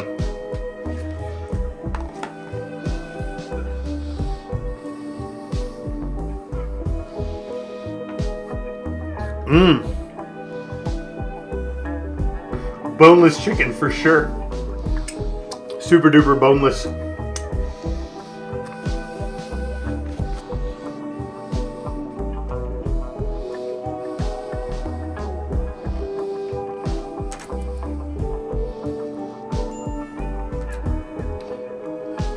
We can backseat gaming help me. Yeah. So this is again like I want to learn the game. So I have some oddly specific criteria in my brain for what things I want to be told and what things I don't. And communicating those to other brains is difficult, but I'll try to be really specific when I ask questions. I mean, the general outline is I want to know about game mechanics, but I don't want to know about strategies and tactics. But that's not necessarily like a super hard line. It's a little blurry.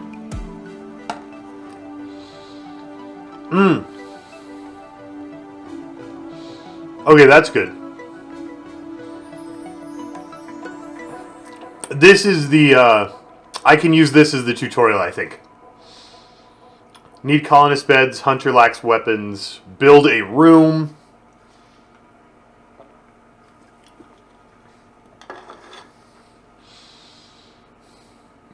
Unforbid resources. Select an item and use the controls at the bottom to unforbid it. Select lots of items and unforbid them. Hey! Alright. No, not the people, the items. Stop selecting the people. Yeah.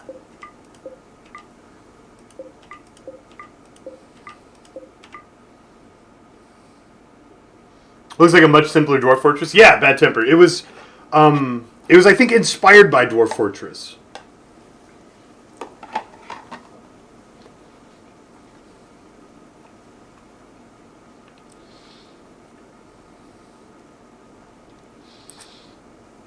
Place a stockpile.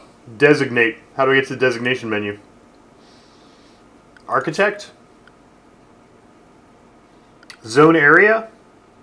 Stockpile. Brilliant.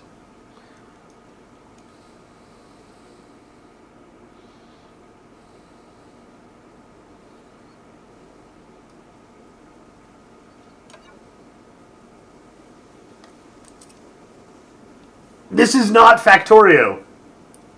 Red Stingle, it's not. I feel like my Factorio addiction has subsided a little after launching the rocket. We actually had a long talk today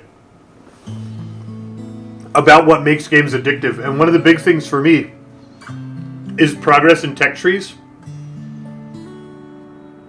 I am really bad at setting my own goals in a sandbox game, and the only goals I have left in Factorio are setting my own goals in a sandbox game. So, I will probably be playing quite a bit less of it until there are major updates, or I decide to try it with some mods or something.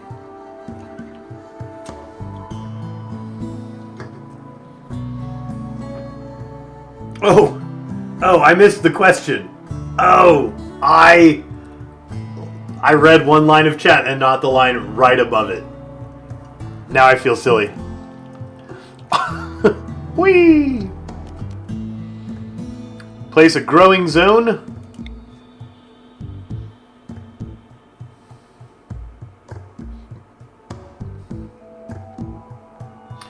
Nine by 12 seems like a growing zone. Okay, done. How do I get things off my cursor? Right click? Right click. Great.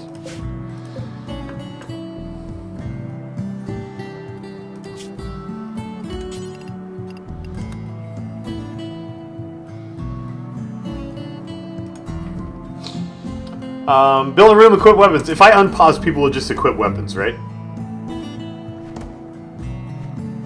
No.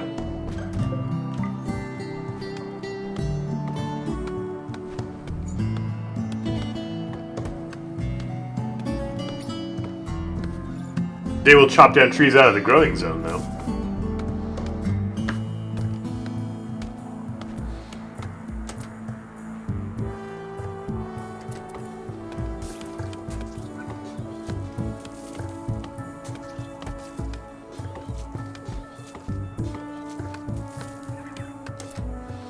Okay, Samurai is my cannibal fighter. Do I just double click a gun? Oh, is that thing gonna kill me?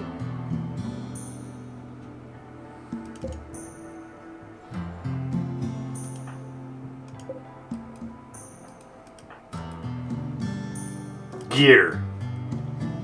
Equipment? No? Am I gonna play Enter the Gungeon? Probably at some point. We'll play it a little. Yeah. Game looks really cool.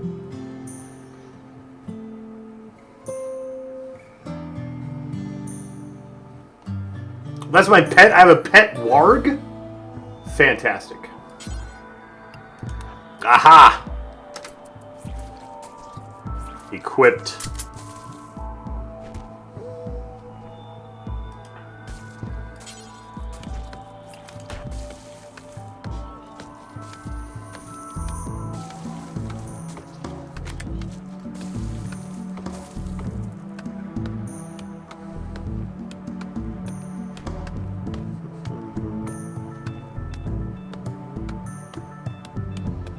Need beds, build a room.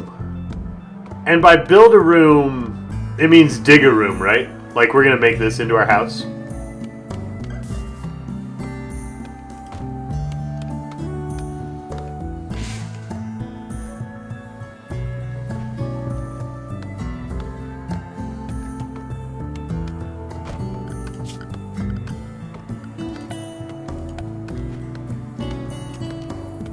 Is mining a zone? It's not.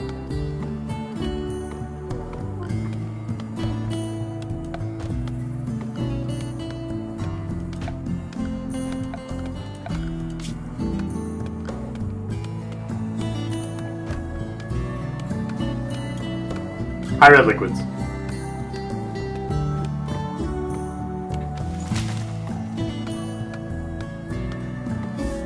Yeah, Garboid.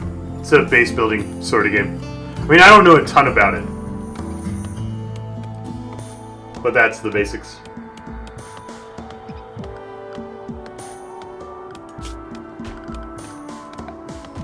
Oh, there we go. Mining is an order.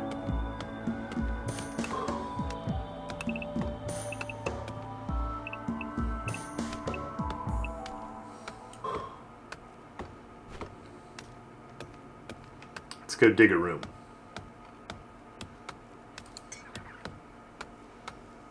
And watch people do stuff.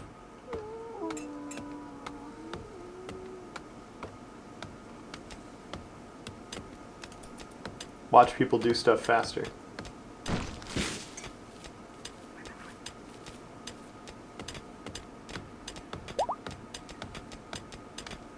We have struck compacted machinery? Is that a stone type?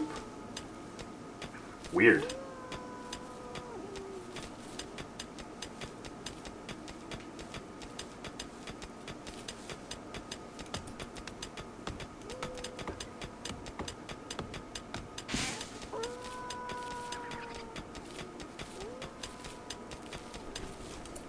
The graphics do feel a little bit Prison Architect, yeah, where the people like don't have arms and legs. Yep. I think this game came first. I think this game was around before Prison Architect, I think. I don't actually know if I know what I'm talking about.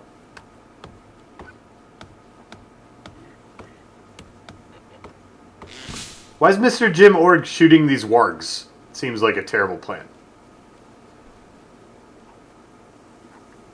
It's like all these combat stats on the wargs, which scares me. Okay, a room needs a door. Use the architect menu to designate where I want things built. Once I designate something. Okay, structure. Door. Door.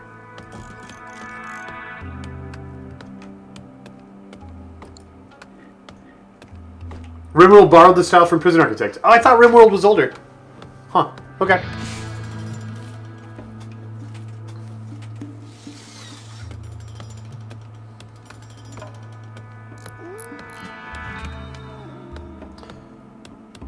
The info card shows detailed statistics about any item, person, or construction. Select a person or item and open their info card with the I button on the inspect pane.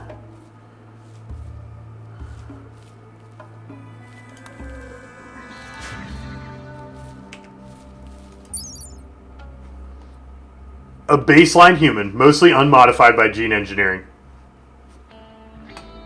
And mostly unchanged by evolutionary pressures on non-Earth planets.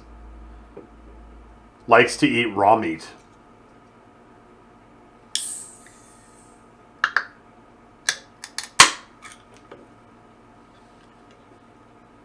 Okay.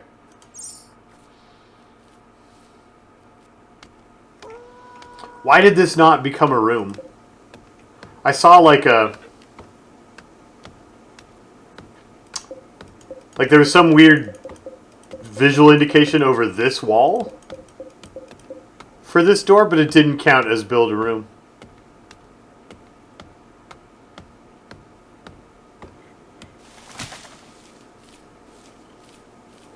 Weird.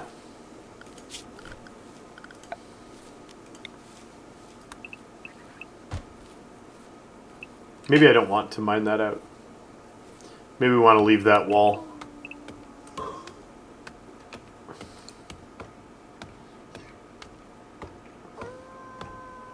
The visual indication shows a roof, which I don't need underground. Okay.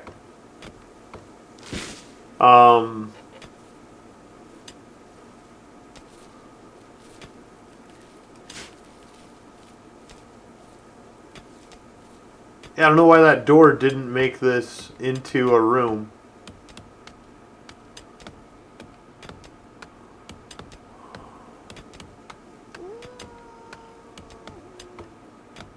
Really weird.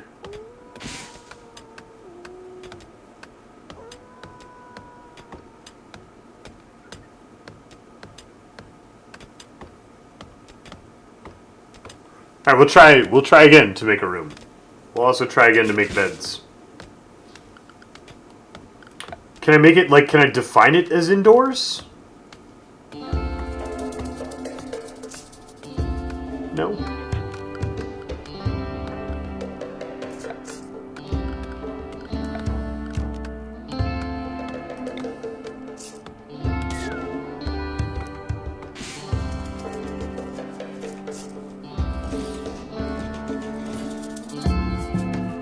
Oh, it has to have furniture to be a room.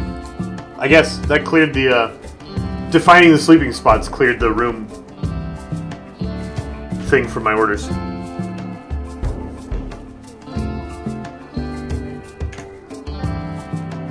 It does say indoors? Where? Oh! I was looking on the wrong side. I was looking at Overhead Mountain Rock Rubble 3 on that side of the screen. And it says indoors on this side of the screen.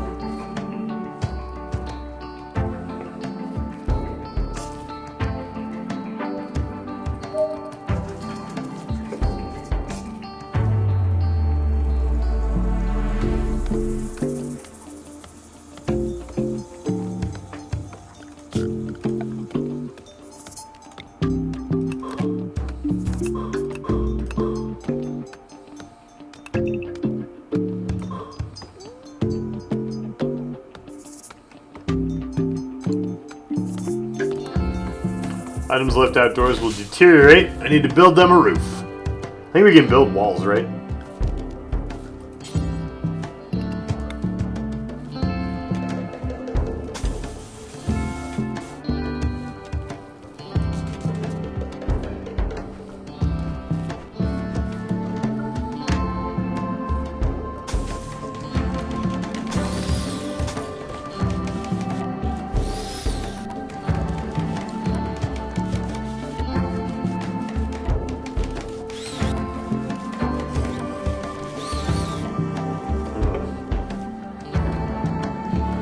I might have planted too many potatoes. Do they need to get seeds? I guess they can just grow potatoes. Or they just don't even... Like, we don't need seeds, we can just grow whatever we want. It's kind of nice.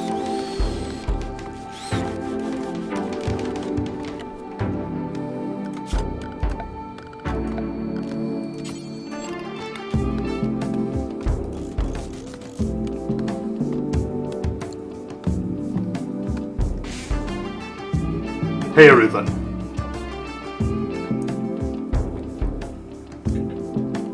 Oh, nighttime. Everyone's sleeping. Hi, Kumis.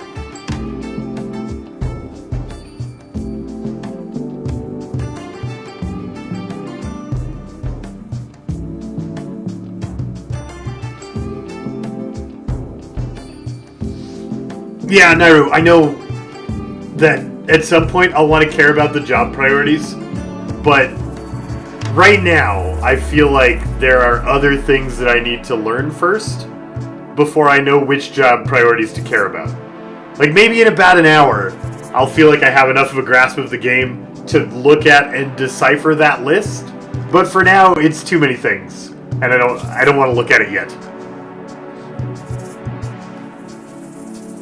Build a pet bed, or PETA will get... Okay.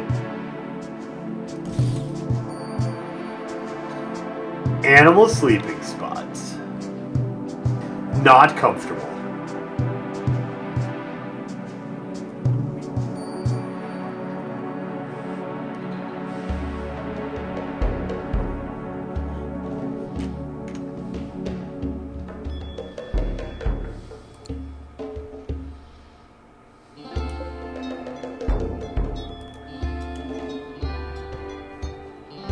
Okay, can you guys wake up and go do stuff?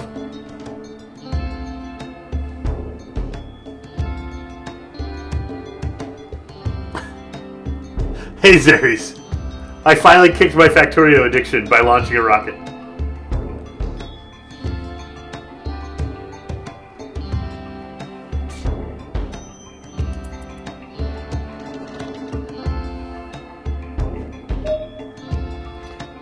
You can expect the impressiveness, wealth, and beauty of individual rooms using the room stats inspect toggle in the bottom right. Oh.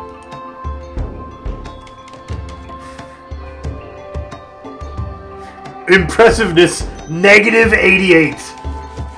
That's powerful work. Good work, folks. Oh, brilliant.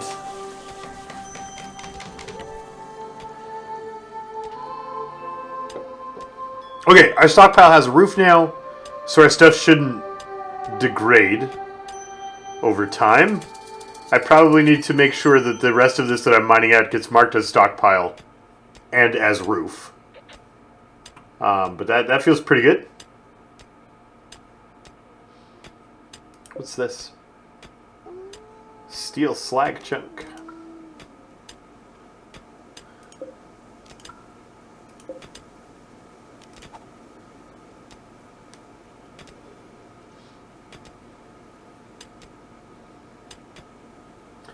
How do we get the parts for the rocket so fast? We just built giant parts factories. Like, the whole rocket build took us, like, 45 minutes, I think. So, Zeres, the general rule while I'm learning a game is I would love for you to tell me about game mechanics and interface. That would be incredibly helpful. But please don't tell me about strategy and tactics so that I can make mistakes and learn from them. That's the general idea. Oh, look, you're cleaning it. That's adorable. You have a little broom. Brilliant. Brilliant. All right. So architect. No. Zone area. I saw roof somewhere. Was it structure? No.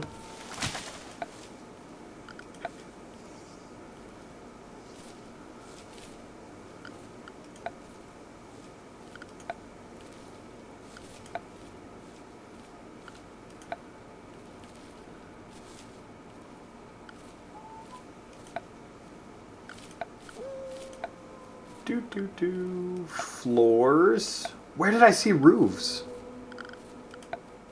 Am I crazy?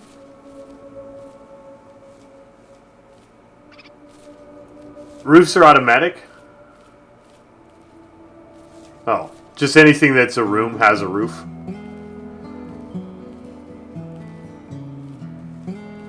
Oh, here's expand no roof area. So I disable roof. There it is. I disable roofs if I want. Okay.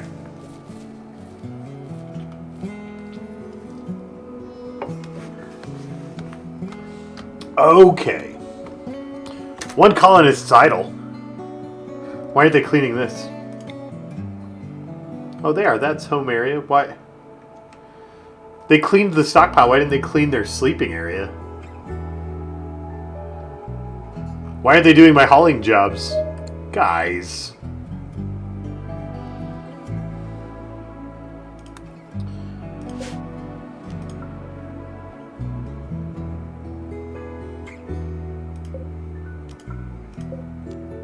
get these rocks out of... Oh wait, I didn't want the door. I wanted the rock under the door. There we go. Maybe don't sleep on a rock. Let's build you a bed. Actual beds? Actual beds. Seems like a thing. I'm sad that I ran out of stuff that the game wants me to do. Give me more tasks so I know what I'm doing, game. Give me more tasks.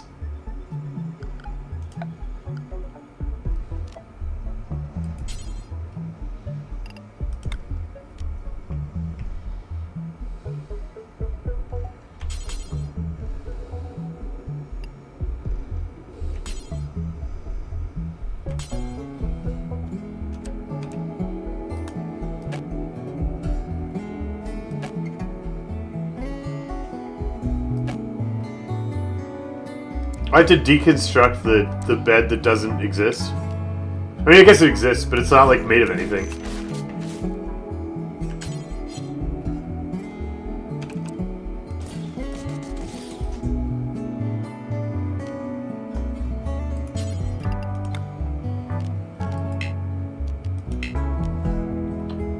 No usable materials.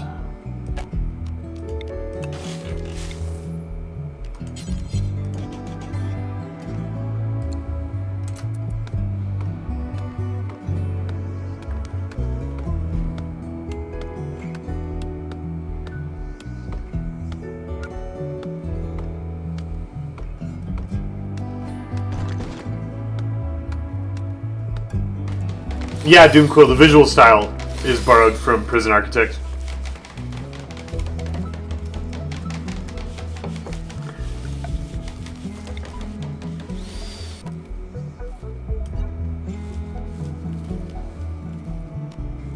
Do we need a dumping stockpile zone?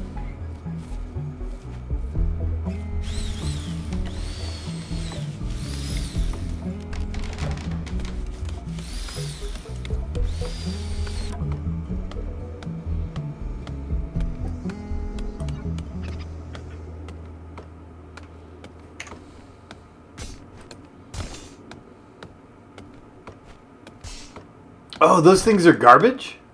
I really thought they could use those. That explains why they weren't hauling them. They didn't have a garbage place.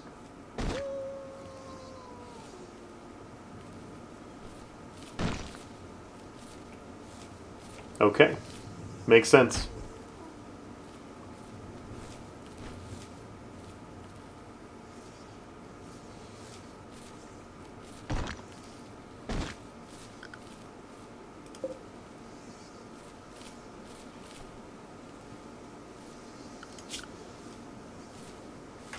Okay. Good. I didn't make my dumping zone nearly big enough. Obviously. Let's dig more.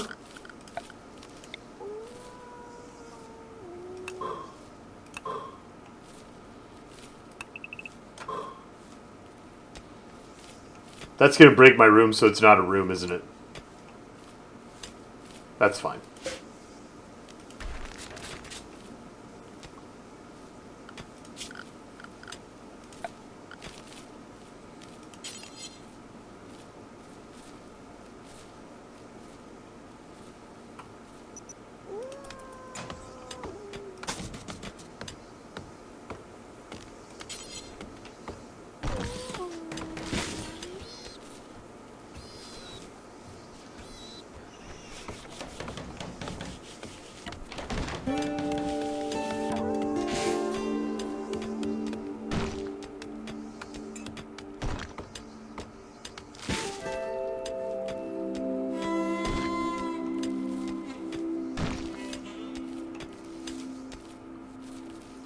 Alright, we have a place to sleep. We need a place to make dinner. Let's do that over here.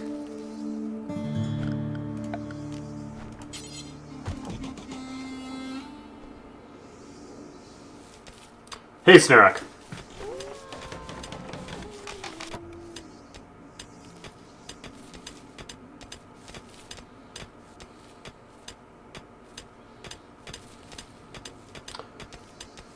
What is 24C? 24C is pretty warm.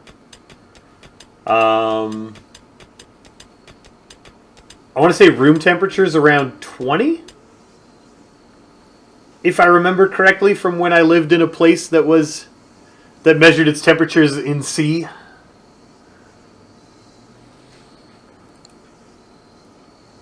All right.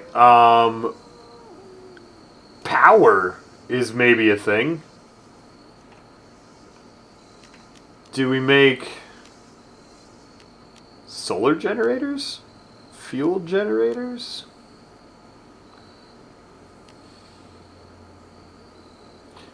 Batteries? No idea what I'm doing.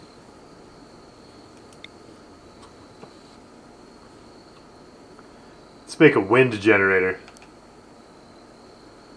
We can probably put it right next to the farm, right? Because the farm is open space and it will have airflow. Do they care about overlapping their airflow space? They do. This one's all red. It's like, I don't want to be that close to that other guy.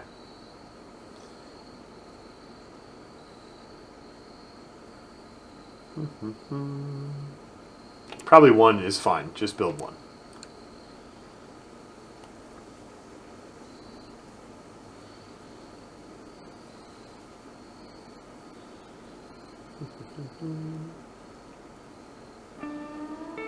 I think we need to be careful about room temperature because it's definitely a matter of personal preference. I like a room temperature around like 65, which is pretty cool. Like most people would say room temperature is 70, 72. So, if you're within a couple degrees of each other, you don't need to argue about which one's right. It's just personal preference.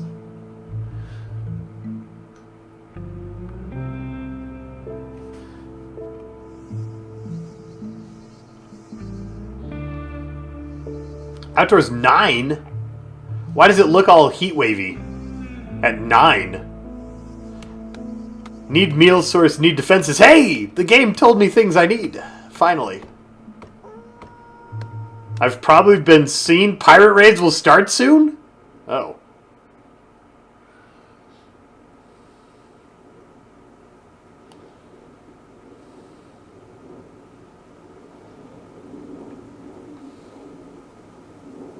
Stove, campfire, or nutrient dispenser. Production. Nutrient paste dispenser. Or stove.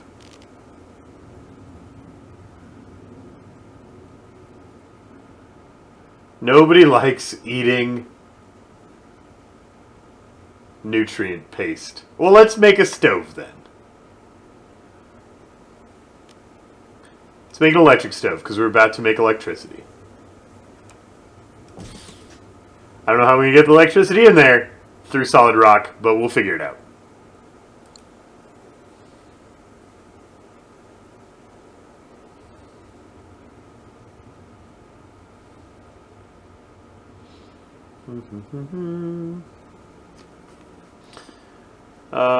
Build some turrets. Security? Steel improvised turret. There's like no tech tree. You can just build all of the things. Which is nice. That's good.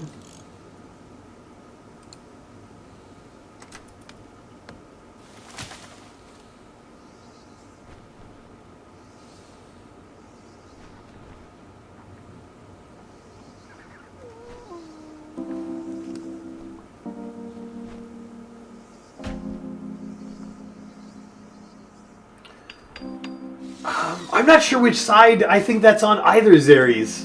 I mean, that's a game mechanic that I might not know about, so I think that's fair play. To be able to put a heater, like, knowing that a heater cools the opposite side of the heater, like, that it's both, probably is a game mechanic. That, yeah, that's probably within bounds of something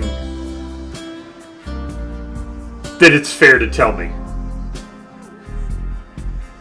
But yeah, I mean, it's always safe to wait until I have a problem and go, is there a game mechanic that solves this problem?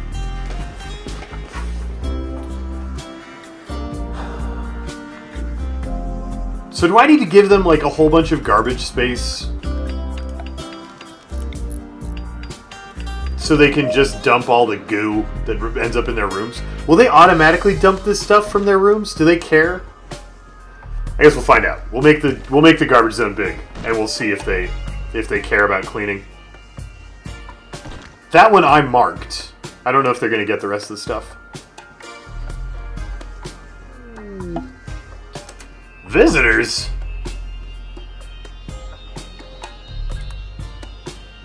Hide glasses and kit. To make colonists work at a table, select the table and open the Bills tab. You can tell it what to... Oh, okay. Where's my base? There we go. Oh, I need to wire up power, too.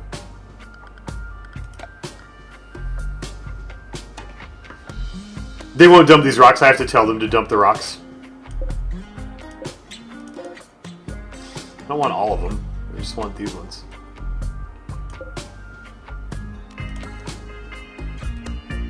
Clear out your living space.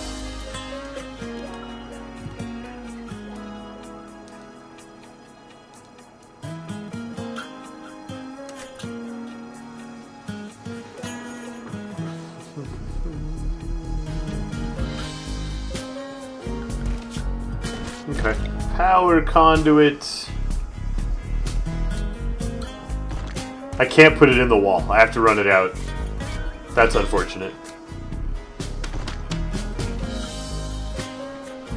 Oh, my warg's out hunting. Cute.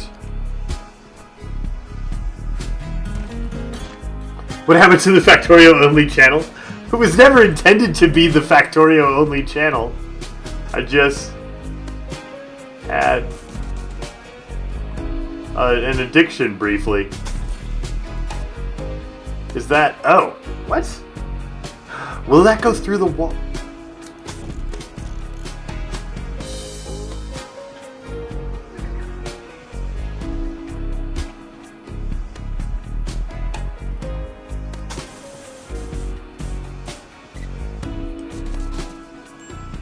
Okay, it didn't reach through the wall.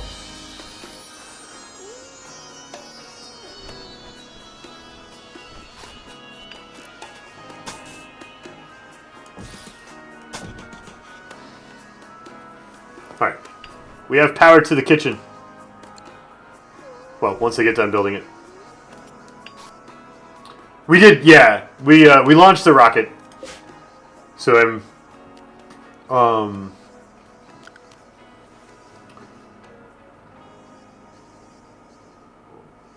Oh, weird. Okay. We did launch the rocket, which helped ease my violent addiction to Factorio a bit. The connection will reach through one? This didn't... Like, it didn't reach... Maybe that was too far. Maybe I have to go, like, back here. At any rate, bills. Add bill. Cook lavish meal. Nobody can do it. Disaster. Cook fine meal? Great. Goodbye, visitors. How do I interact with you?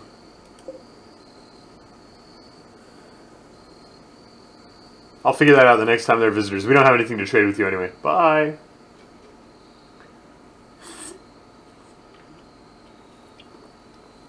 Did I leave Lolash behind? He was there when I launched the rocket, so... No? Yes? Maybe? A little? Actually, no.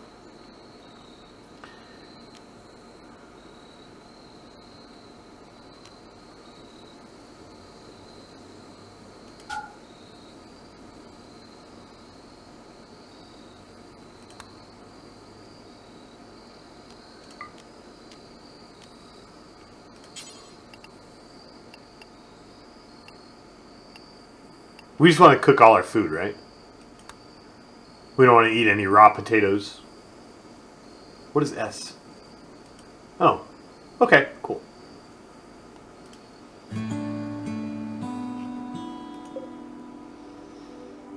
Power output blocked by poplar tree. Terrible. Chop wood. Get out of the way, tree.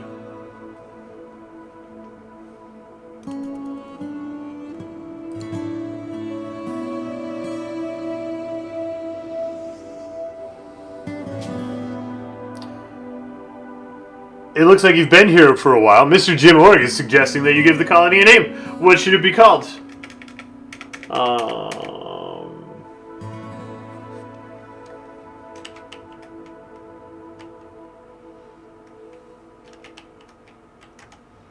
Llama Land. You think it's blocked by the potatoes? I was hoping that wind could blow over the potatoes and they weren't too tall. We'll see. Once we clear all the trees, we'll see if it's still blocked by a poplar tree.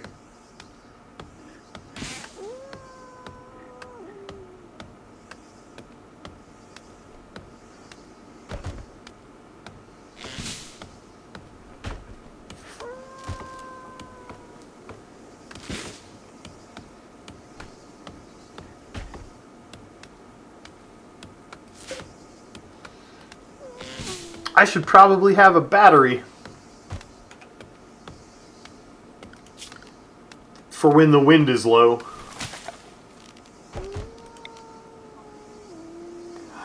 I don't have enough steel. How do I get more steel? Ruh-roh. Mad animal! A squirrel has gone mad. Man-hunting animals generally won't attack doors or inactive turrets. You can escape them by getting inside or behind a wall, but they'll wait for you. We haven't built a turret yet, have we? It's a blueprint. Samurai, can I tell you to kill this? You're already killing it. You're on the... You are on the hunt. Boom.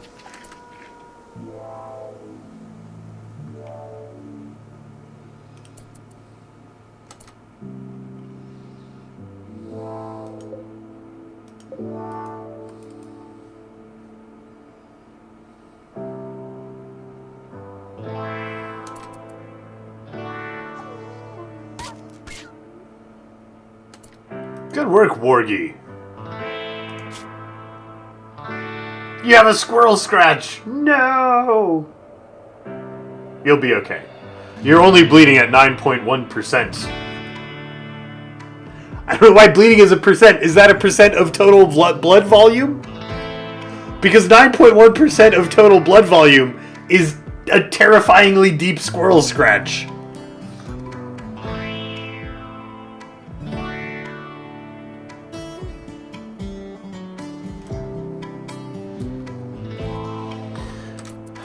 Why are people scared of mixing alignments in D&D? Well, depending on the role-playing skill of your players, it can be quite dangerous to mix alignments in D&D, because sometimes people just take it as an excuse to yell at each other, which ruins the game. So, I mean, it's hard to roleplay carefully. Mixed alignments. It can set up some danger.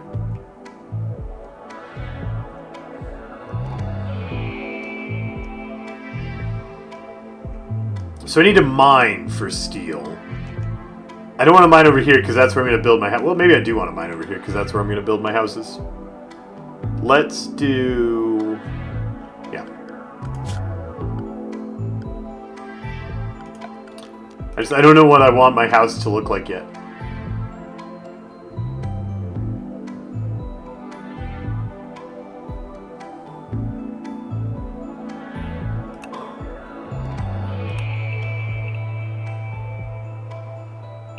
Let's do a hallway.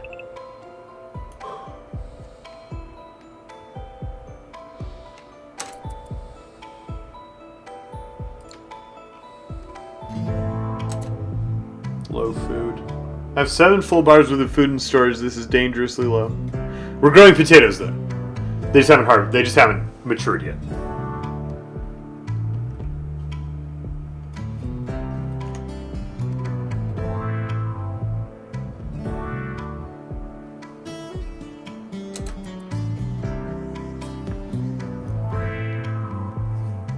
Have I switched over to 5th edition? Yeah, we're playing 5th edition. I really like the some of the roleplay emphasis in the 5th edition materials. I think it's very good for even assisting like experienced role players. I really like some of the stuff, but especially for beginning role players, the way the character creation is set up to include some respect to roleplay, I really like.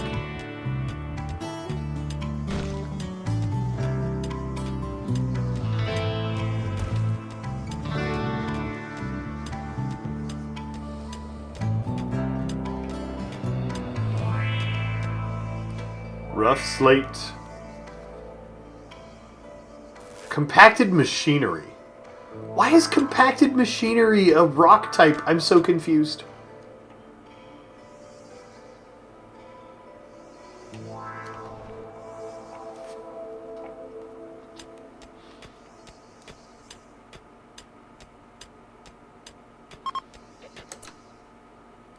A chunk of spacecraft has fallen from space and landed nearby.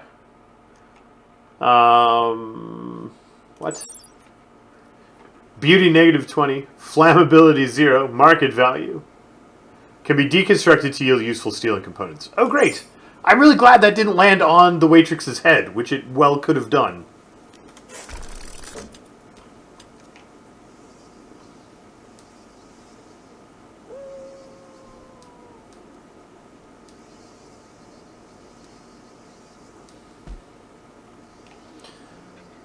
What are these? Boomalope? I don't have... And...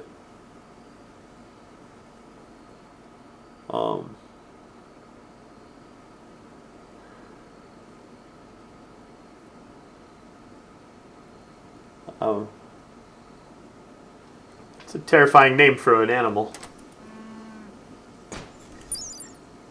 Engineered for chemicals production, the boomalope grows a large sack of volatile chemicals on its back.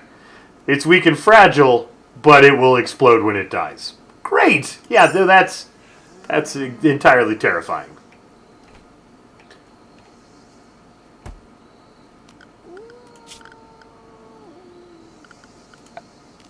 Can I make a battery now? Hey, we got enough steel. We got exactly enough steel for a battery. From the crashed ship thingy. Oh, I could probably just unforbid this steel too. And then we would have some steel.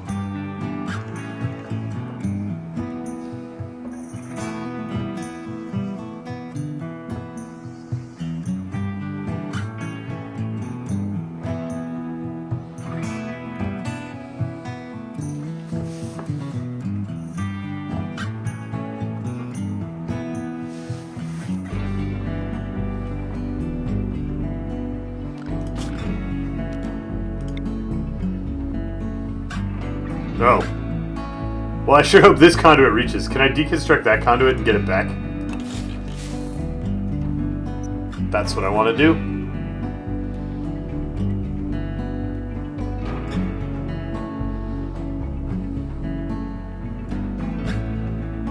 Yeah, Boo Slushy, just randomly. They all happen to be girls. We just randomed them until they had reasonable traits. And they all happened to be girls.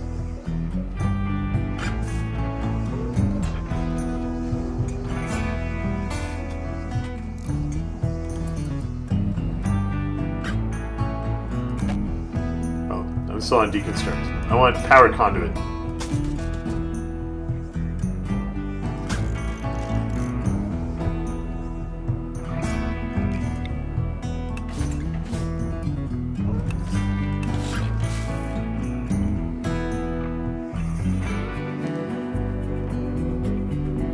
How did the boomalope just interact with like regular deer? Just hang out in one herd. Probably really safe if you're the regular deer to hang out with something no one wants to eat because it will explode on you. Probably really safe. Oh, it still didn't reach. Reach.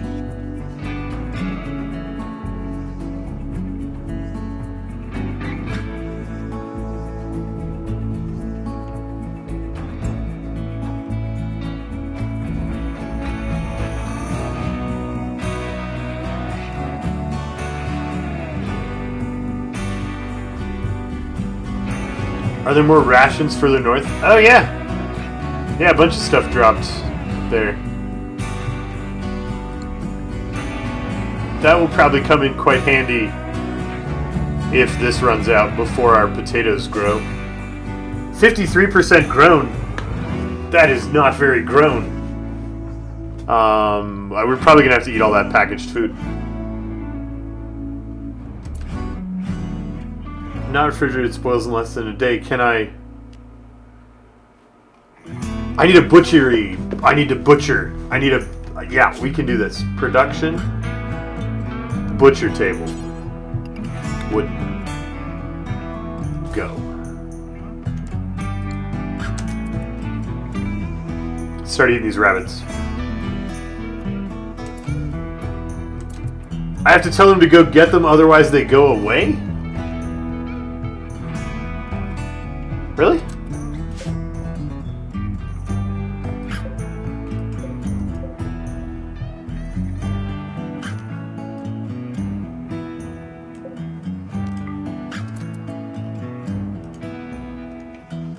Okay.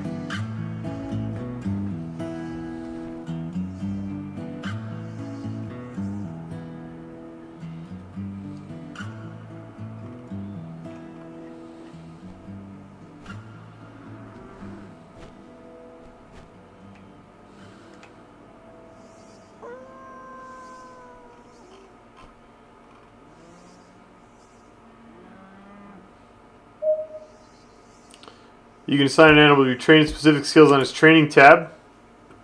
Animals. Depression. The warg.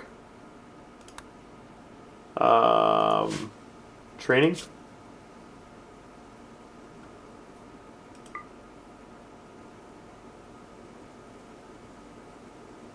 Okay.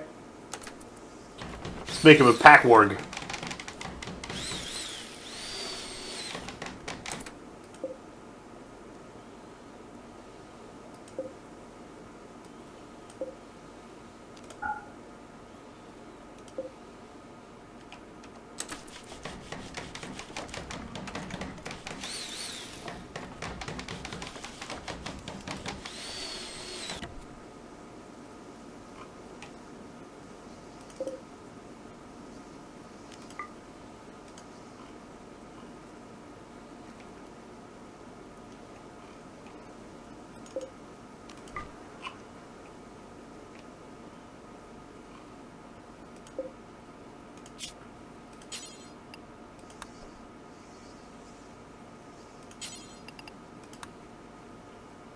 Butcher everything.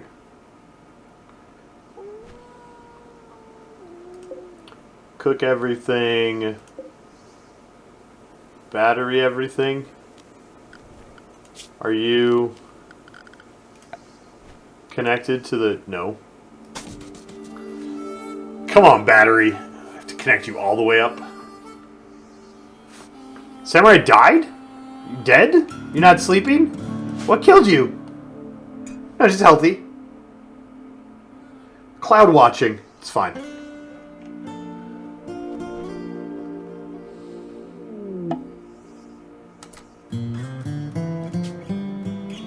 A villager named Phoebe has arrived and is joining the colony. She's a test subject. She does not have clothing. Interesting. What's your deal, Phoebe? Human. Market value, $1,370. There you go. How do you value a human life? About $1,500.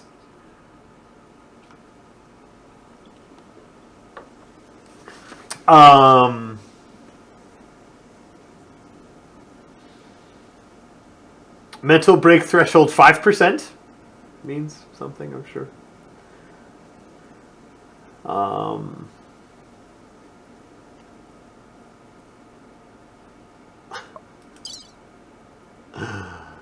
She is really good at punching things. And only cares about punching things. I mean, actually, research, that's not bad. But mostly punching. And definitely not caring. Just can't care. Just can't care. You can figure how many colonists should automatically respond to threats, like confirm fleet attack and ignore modes in assign menu. Okay, okay. You need a name, though.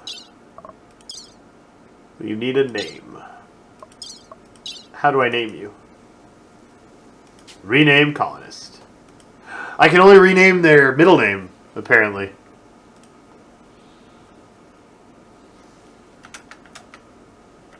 Well, this is fitting. This is fitting.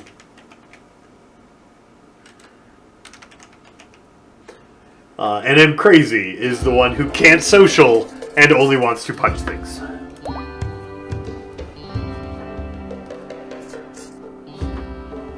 Doesn't she sound great? Yeah. Yeah, she's the best.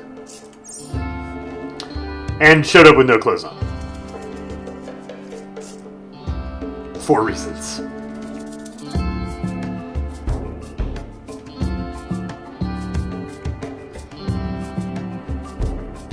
Need defenses. Why haven't they built the turret?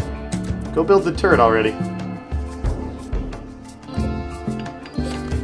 Got like 60% of a potato.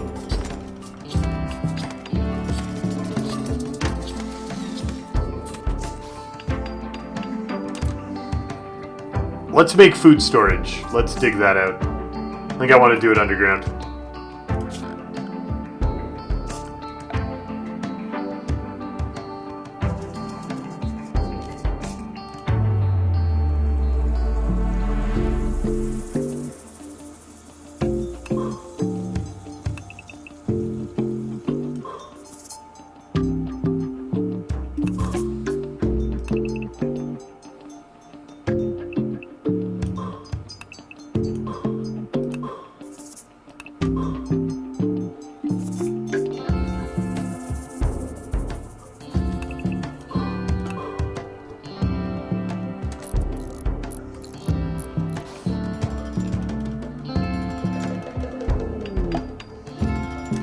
Ancient danger. As NM Crazy draws near the ancient wall, a sense of foreboding overcomes her. She isn't sure why, but she feels that this dusty structure may contain great danger. What wall are you talking about?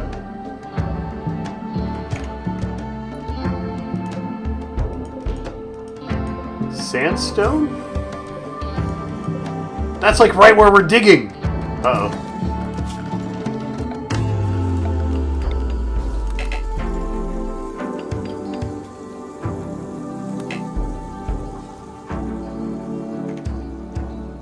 Oh, that's a wall. That's a wall that needs to be deconstructed to be dug past? That's great. Are you guys ready to lose our first colony to whatever danger this is that I don't understand? This is going to be fabulous. Get out of here, colony.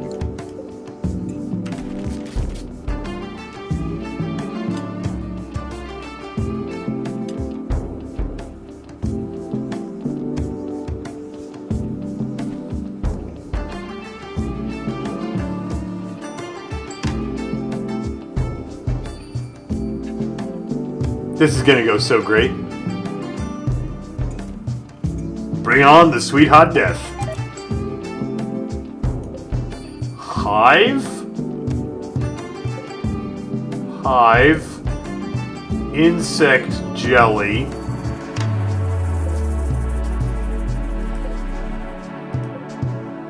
Psychic animal pulsar. Ancient cryosleep casket. Contains unknown.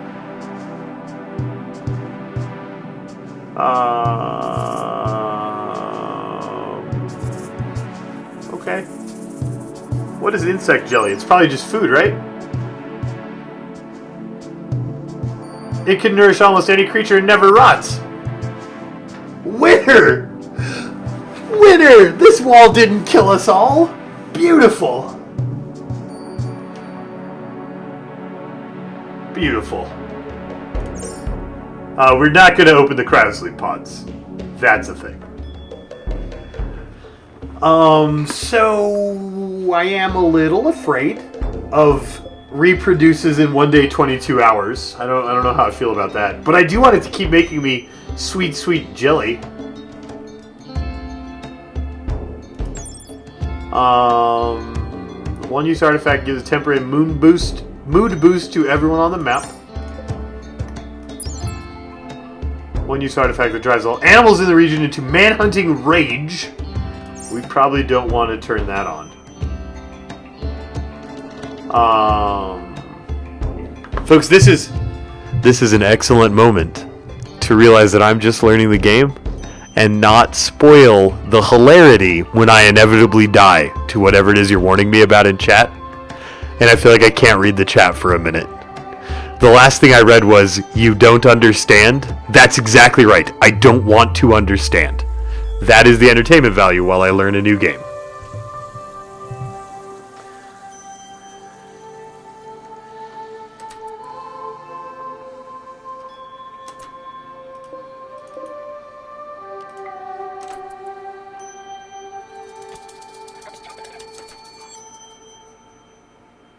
Mega Spider? Oh.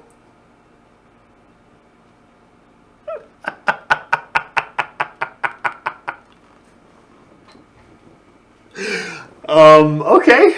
That's good. That's exciting and fun.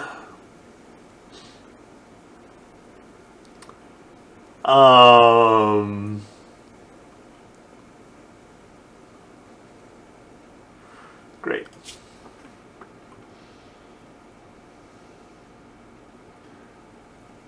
Super great. Mega Spider.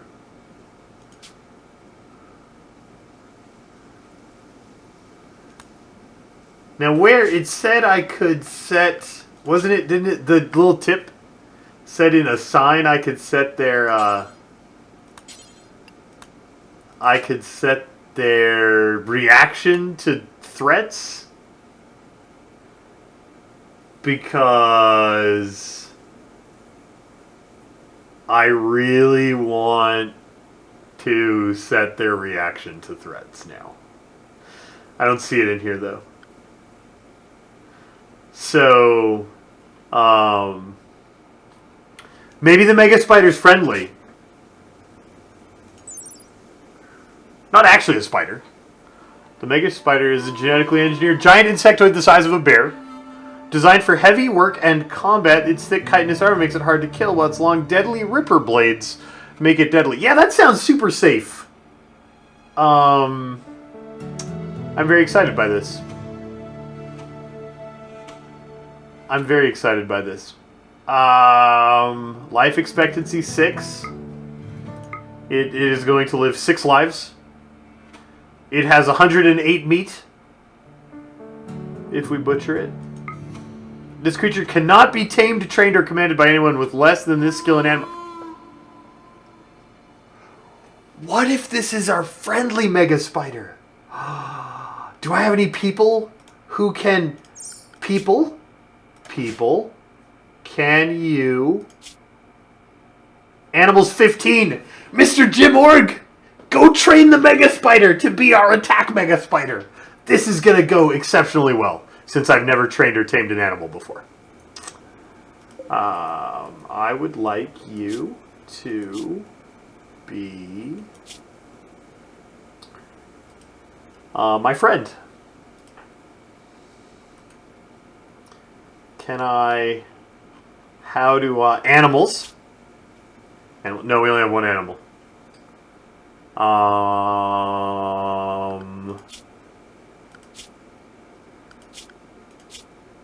do I set... Alright, so this is... Now I need to look at chat again, and I hope they're not still spoiling the bug nests. Where's the button for training the animal?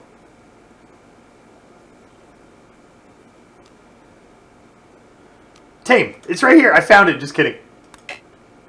Must designate tameable animal. But I want to tame it. Oh. Didn't it say that I could in here?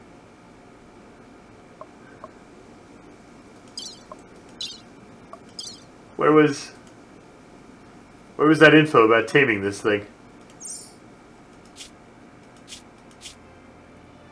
Where did I read that?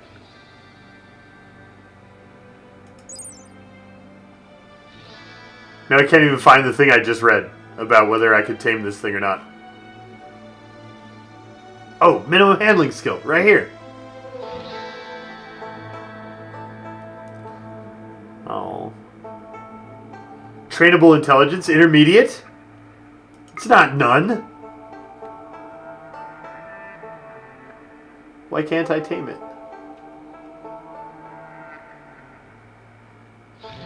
I really wanted to tame it and not get killed by it. Okay. This is suddenly more dangerous.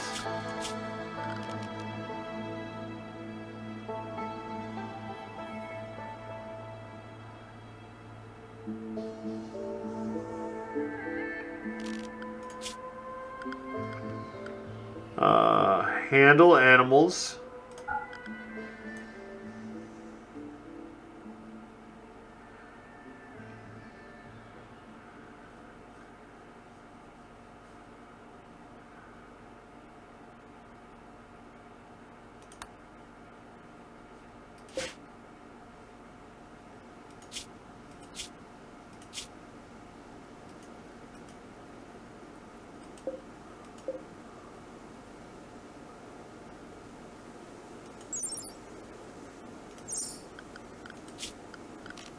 Tame. A new subscriber arrives. It fills you with determination. Rephium, get in here, you. Aw, welcome back to the Bearded Council. Thank you for 3 months of support. Appreciate you. Good. Yes, this I can't tame it.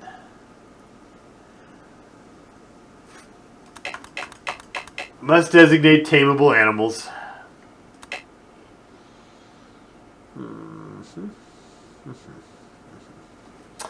Well, I suddenly have a very large problem. And am crazy. I would like you to be the proud new owner of a plasteel knife. And then we want flee. Yeah, flee, murder, flee, murder. All right, you guys are going to go kill a mega spider, and then I'm going to start a new game and not die immediately. That's going to be great. There's another mega spider. And a spellipede.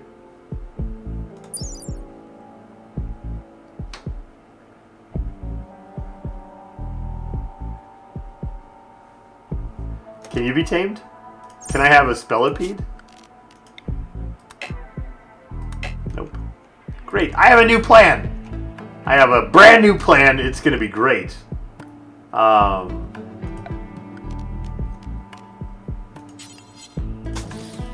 This is my new plan.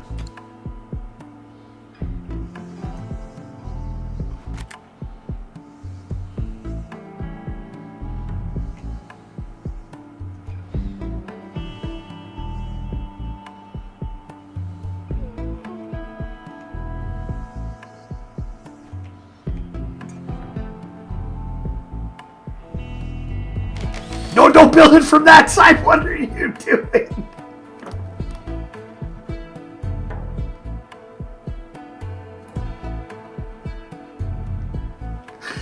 Oh no! My plan was not a good plan. What are you doing? That is not smart. What are you doing? Oh no!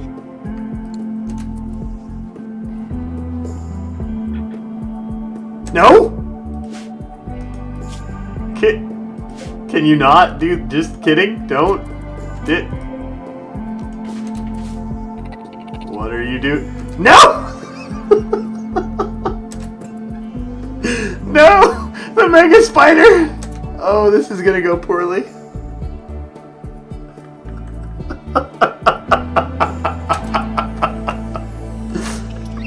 Oh no! Oh no!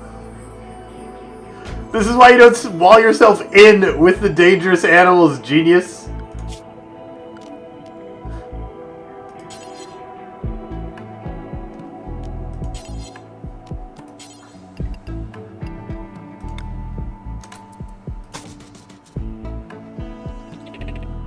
Go, go, go, go, go, go!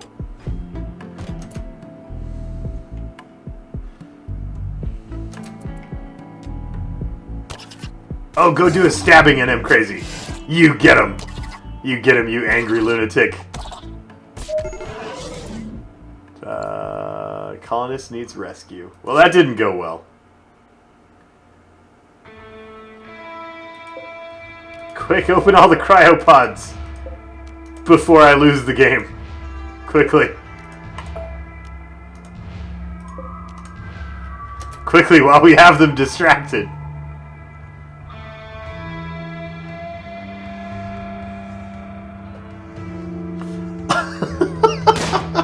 Get him, samurai! You teach him about being in my base, killing him crazy. Oh, you made it angry. Game on. Is it even hurt? Blood loss trivial. It's been shot in the pronotum.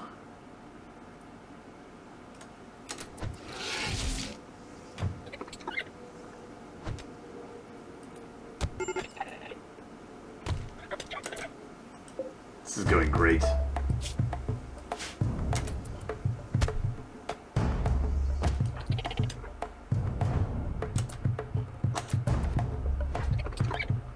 Alright, so giant alien spiders are no joke.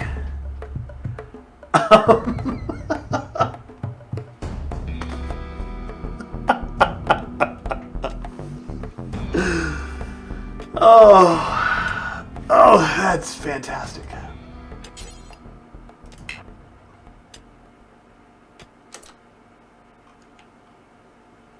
We need a bed?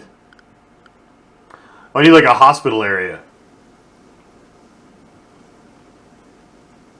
Spider didn't break the wall. I broke the wall to try and rescue the waitress who walled herself in. It's fine. Mr. Jim Morgan's gonna go get that honey. Mmm, delicious. Rescue. Let's build a bed.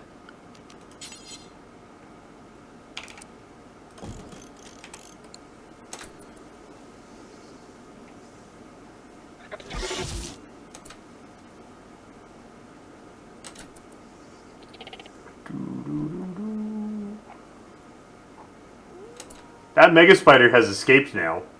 It's out.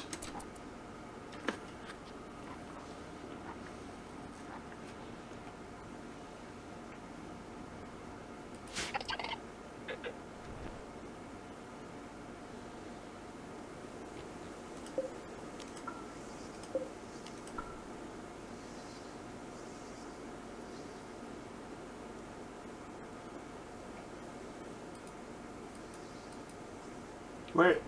Oh, they did break a wall. They broke that wall.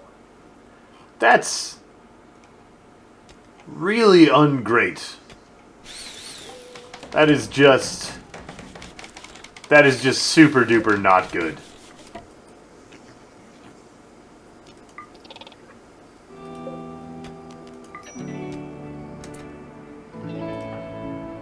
Rescue mission.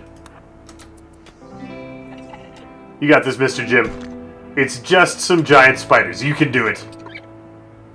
Go! Yeah, see, they don't even care. They don't even want to eat us. It's fine.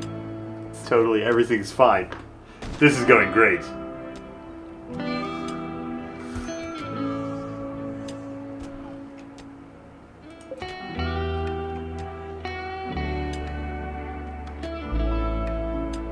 Yep. That's right. Be afraid of giant insect things. That's the smart thing to do.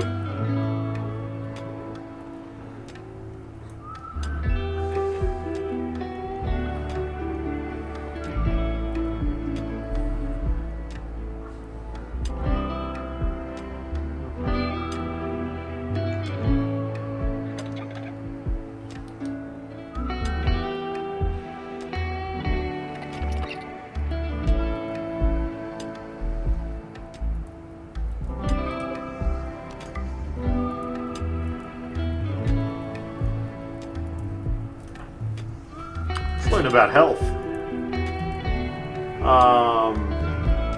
Right leg cut off? That is a problem. You're gonna wish you had that leg, I think.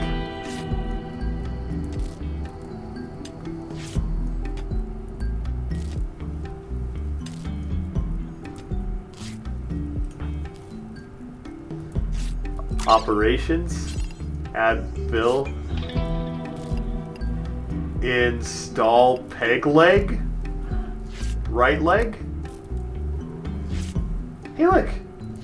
Poorly bandaged. That's exactly how bandaged I wanted it to be. Regular bandaged. It's better.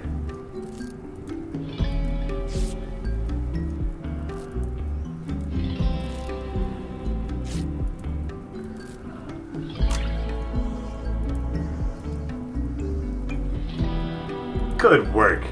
Good work, Mr. Jim. What a lifesaver you are.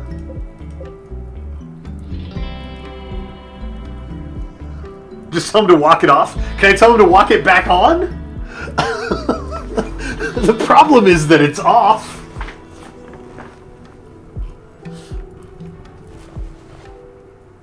Uh-oh. The boomalopes have begun to boom.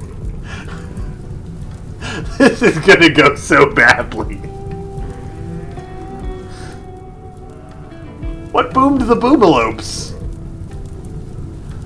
And of course they're flammable, so it's just gonna be a chain reaction.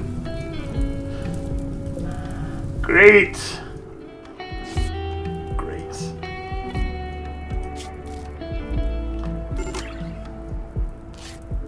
Poorly bandaged. Poor mood. What could possibly be wrong with Mr. Jim Org's mood? Just the fact that he bandaged up a guy who's missing a leg because of the spiders that live in our base? Why would that put you in a bad mood? Oh, quick, while they're sleeping, go steal their honey. And then get afraid of them and run away.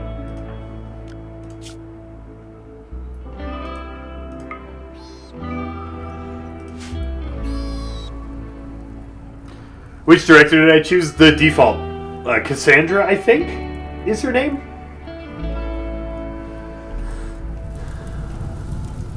That's going well. I'm glad they're sleeping in the forest fire. That's going to go splendidly. Get it, Mr. Jim. You get it. Can I deconstruct these hives? They don't have, like, a button.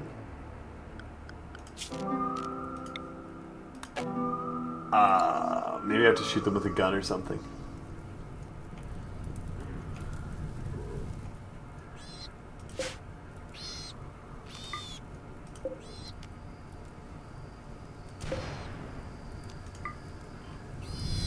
They're still exploding. That poor pig's on fire.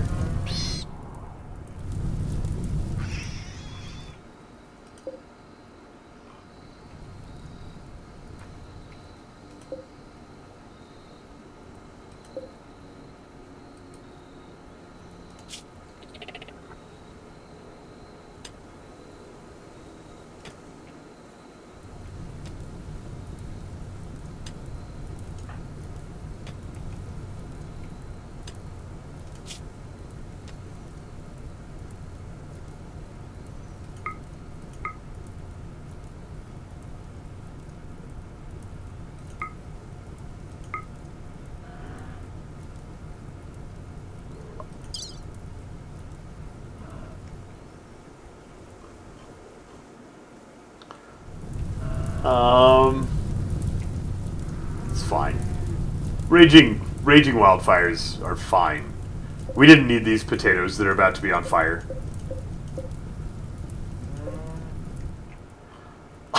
It's gonna go okay. Just need to speed up time until morning. Maybe... Oh, Samurai, why? Why? Did you just feel like you had too many legs? What? Oh, no.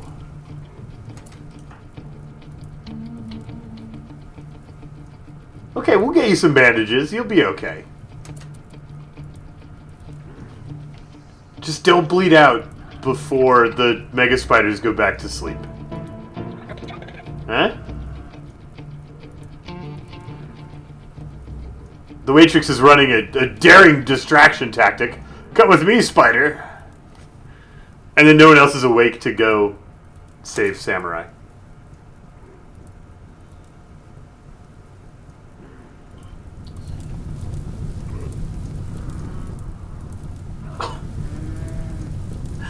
Oh, so good. So good.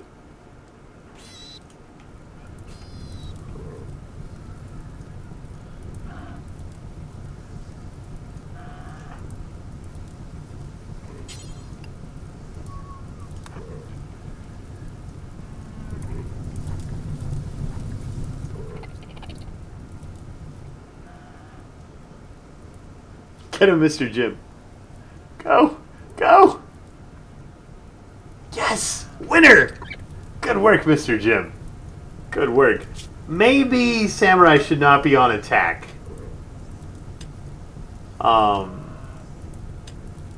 Since we didn't even pick up the gun first.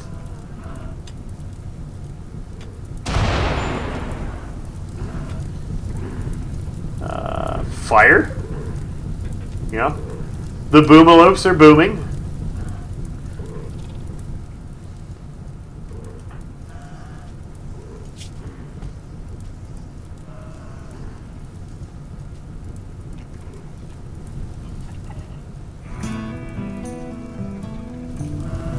Is the Waitrix out fighting the fire? Oh, you're gonna save us all. What a hero. What are you doing?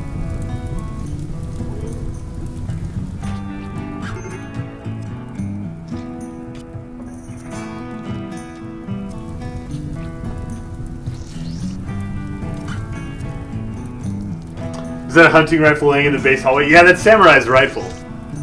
The first time she got beat up by a spider, she set it down on the floor. Are you getting your peg leg installed right now?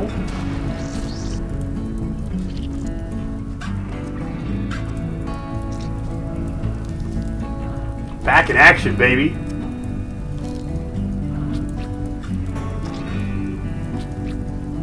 It's so bloody. A new subscriber arrives. It fills you with determination. This is going great. Cindy the cat! Welcome back. Welcome back to the Bearded Council. Get a squeeze. I stole the hug bear back. Thank you for 3 months of support. Appreciate it, Cindy.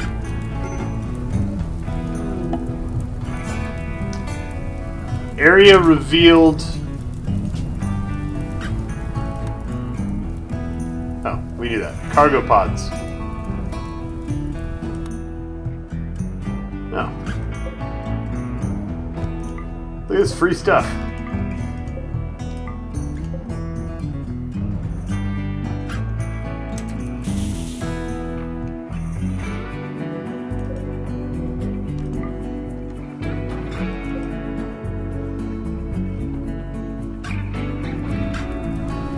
Where's my base? Just look for the giant raging fire. You'll find the base. My turret needs power. I'm the worst.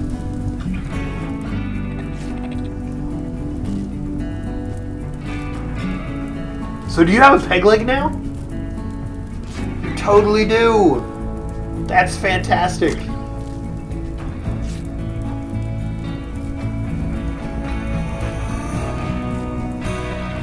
Great. And you're getting all your bandages bandaged. Poorly. And the Boomalope herd is still exploding. The Waitrix valiantly fighting the fire. So valiant.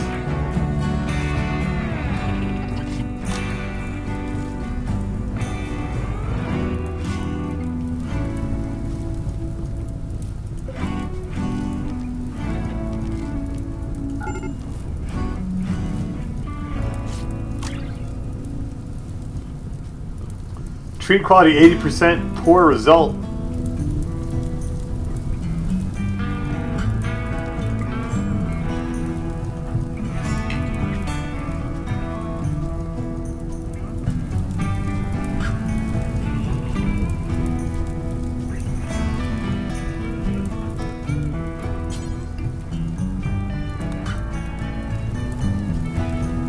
Protect the potatoes. 77% grown. Do they automatically harvest? I want to learn that before I start over. I want to learn if they will automatically harvest the potatoes.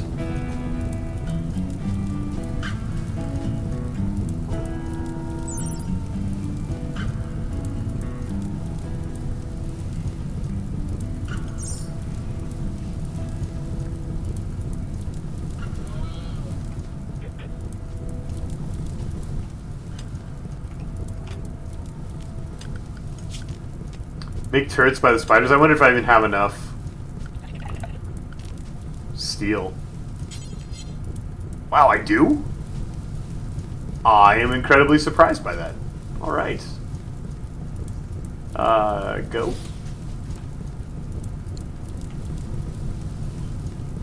You know, after you make sure the base doesn't burn down. Everything in its time. Right? Oh no, the face beaters of war have arrived nearby. It's gonna go great. It's gonna go great.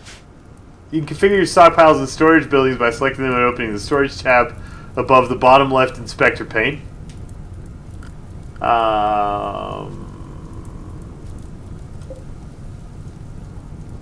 What?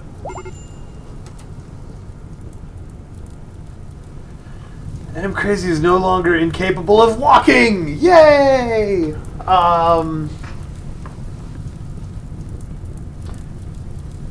Selecting them and opening the storage tab above the bottom left inspect. Oh, hey, it's blinking so I can find it. In the storage tab of the stockpile, you can expand categories to allow or deny specific items. Click the triangles to the left of the category names. Oh.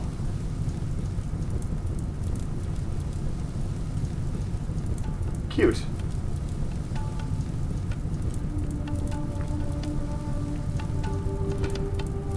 Okay.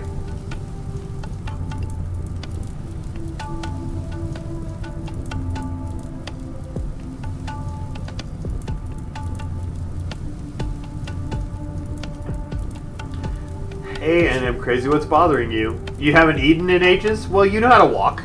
Go get some food. I'm out of food. Go unforbid some food for NM Crazy. Are you... Don't. What are you doing? Don't go get the honey. That's where the spiders are. Like, seriously. What if we just forbid all of the honey? There you go.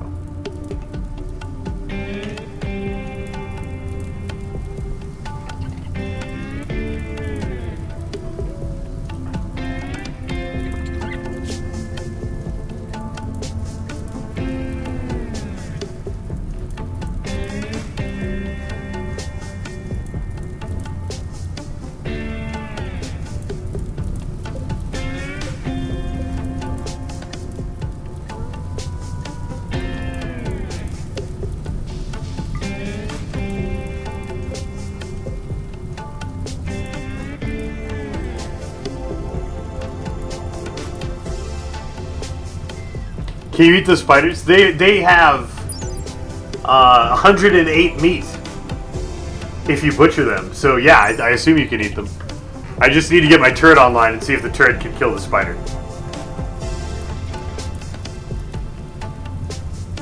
NM Crazy doesn't walk too fast.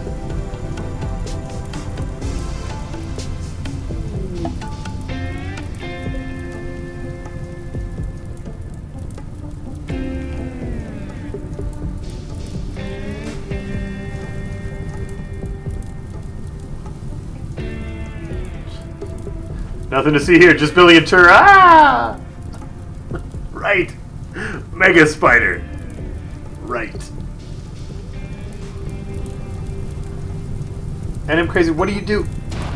Are you... You're... Why did you...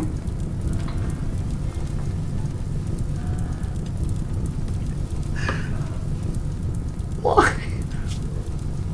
Why? Why did you walk right through the fire? What were you doing?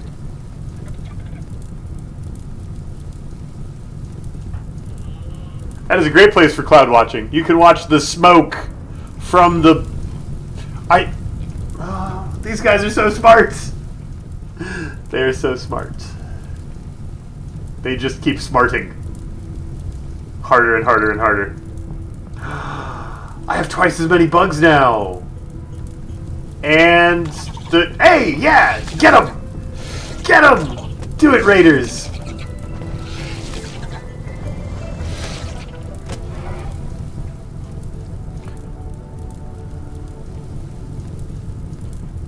Did you hurt him?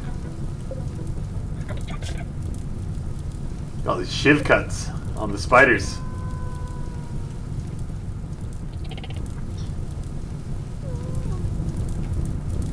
Safest place for cloud watching, obviously. To control colonists directly for combat, draft them. Okay.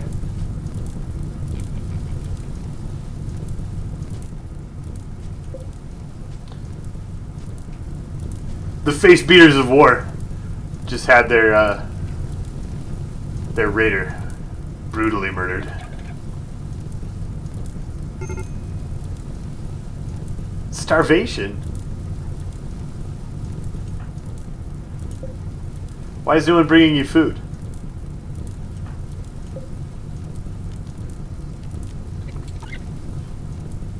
Probably because everyone's busy being dead with you.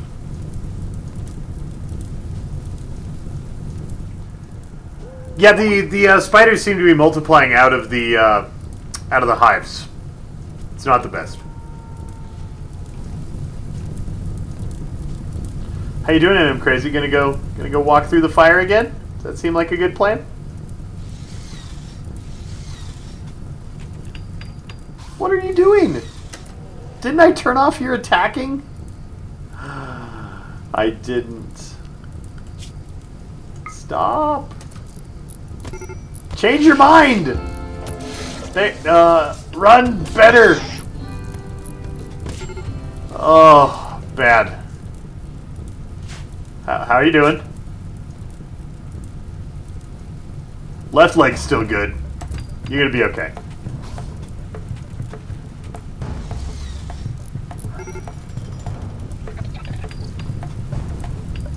Oh, rain! Rain, save me from the fire. My potato plants are resting? That's even a thing?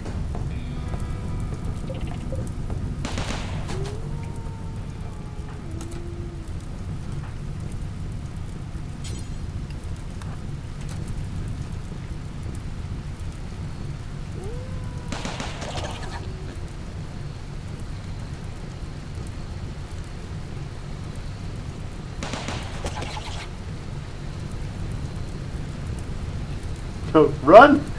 Turret! Get him!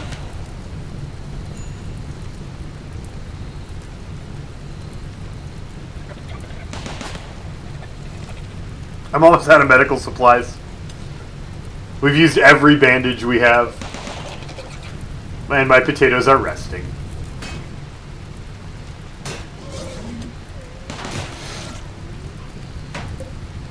Turret, live! Oh, turret. Turret, you didn't win.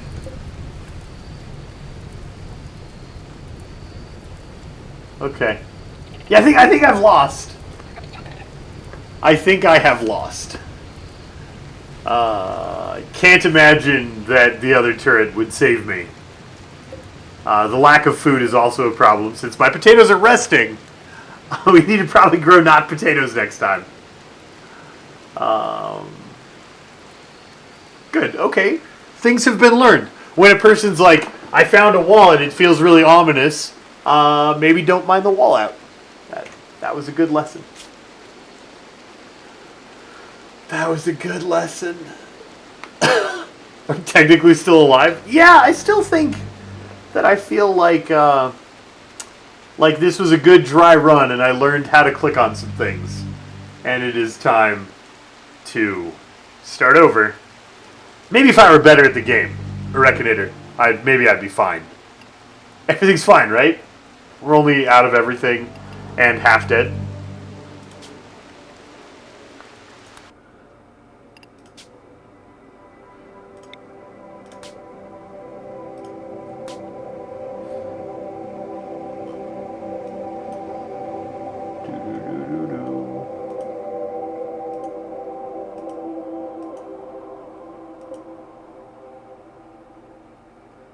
The landing site on the ocean. Year-round growing period, good temperatures.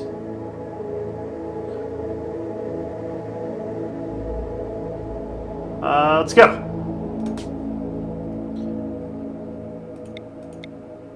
Incapable of none, really loves construction, and is a nudist. Great. Welcome.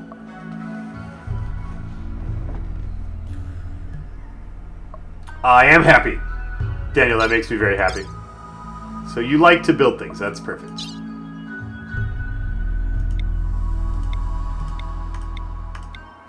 Incapable of scary. Meh. Wow, really likes mining. Okay, we have a miner with a stab scar on the left leg. We need a builder, right? No, you're the builder. You're the miner. We need a shooter.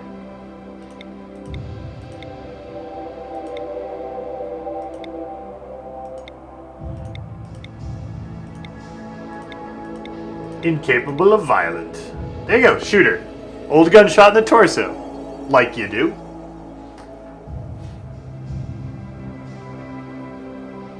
Steadfast fast walker, that feels really good. Yeah.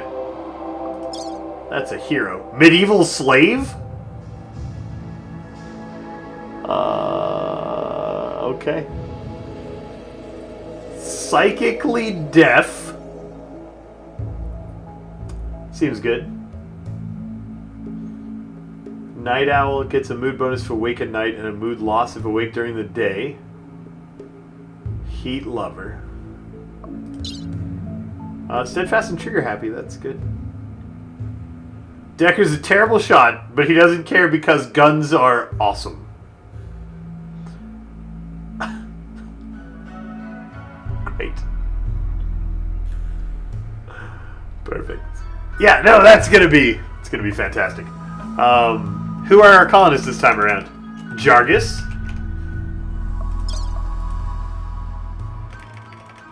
Rasmuffin. And Hit People Guy. HPG for short.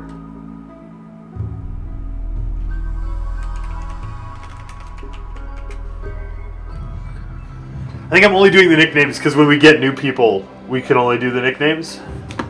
I'm glad that Hit People Guy is the person with the shooting skills. That's going to go super well.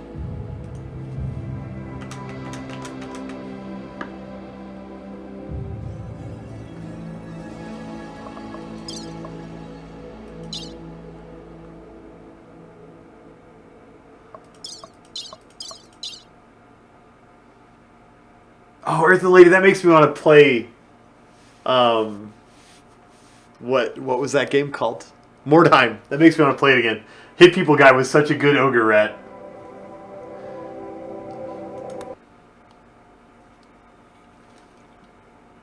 All right, let's not open any giant spider nests now.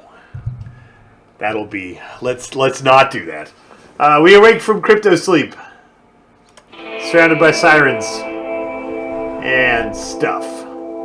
And then we build a home.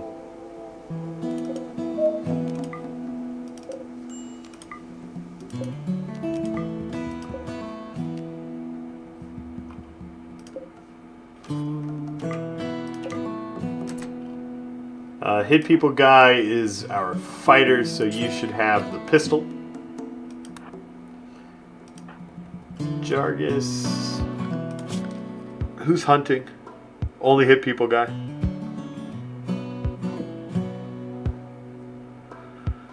How do you get on the naming list, Herrick? It's one of my patron rewards on Patreon.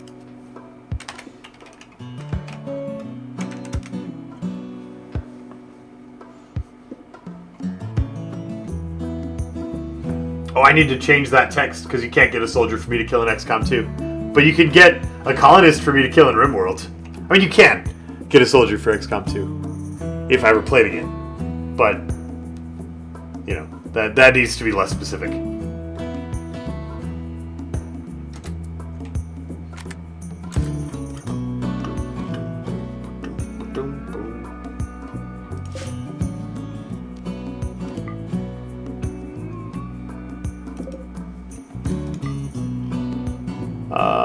There's not a ton of like stuff to mine on this map.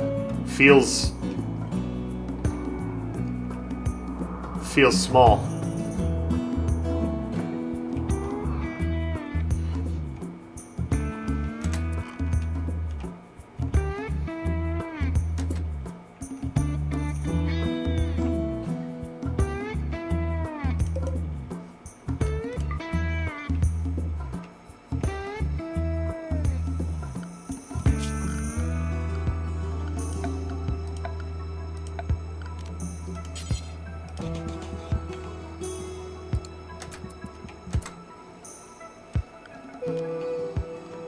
I guess we're gonna go live on the beach.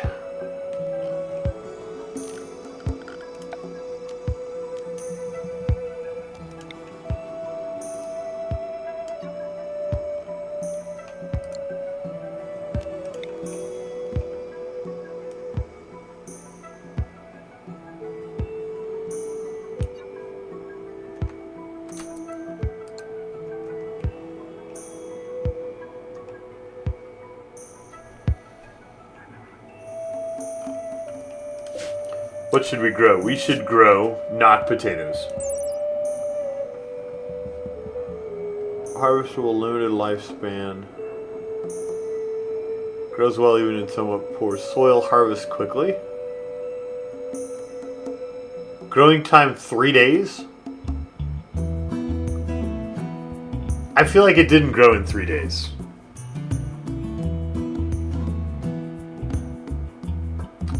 Are the depth layers in this game? No, it's flat, Mitchcron. That's the whole map.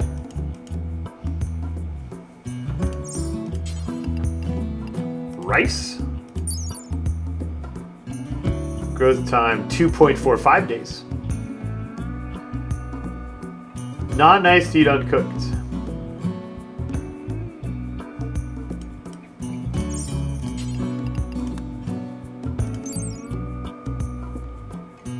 More nutrition, super slow. Needs fertile soil.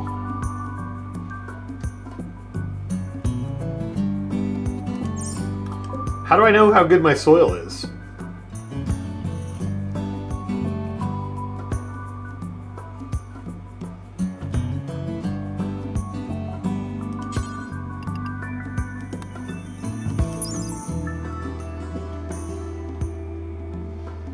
Yields herbal medicine when harvested.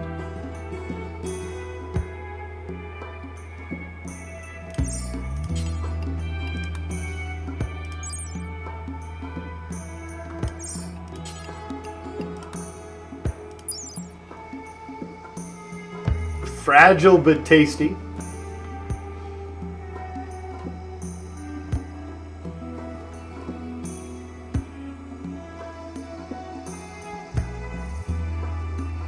The soil conditions aren't in the game? Okay. I mean, it seems like something like it's in the descriptions and stuff. But maybe not implemented yet.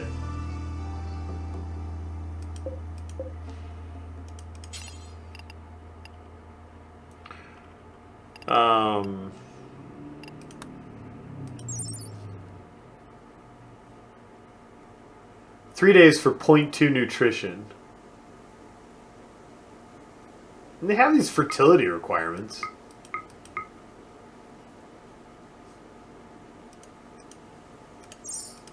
Rice was suggested by Antheri.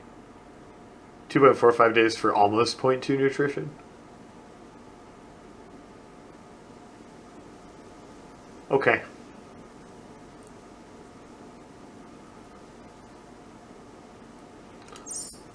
You need to have nothing selected. It shows in the bottom left corner. Soil.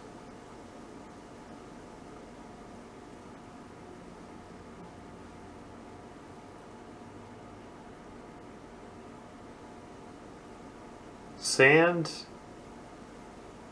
Soil.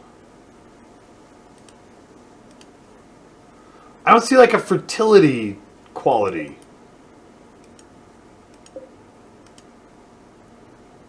In the soil, just like how brightly lit it is.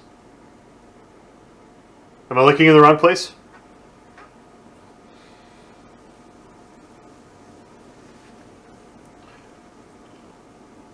Rich soil is darker.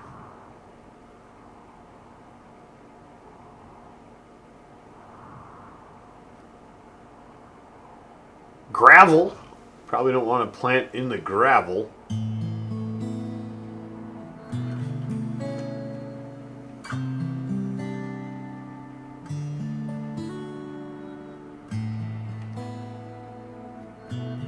Oh, there's rich soil, yeah. Look at that. Rich soil and mud.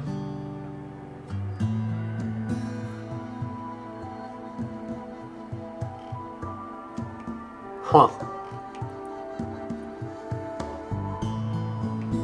At any rate, we're gonna build this stuff here.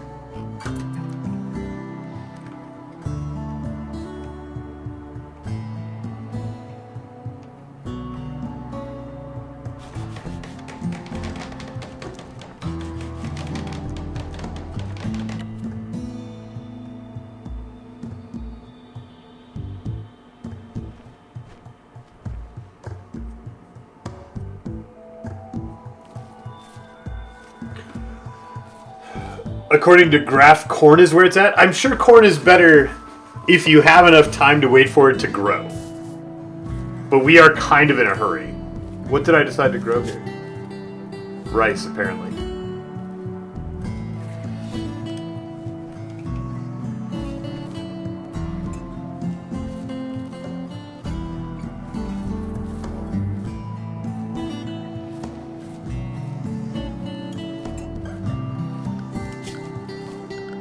I feel like without being able to dig and use natural walls,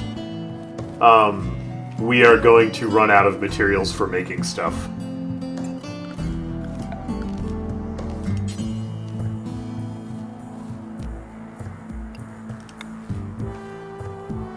We don't have wood.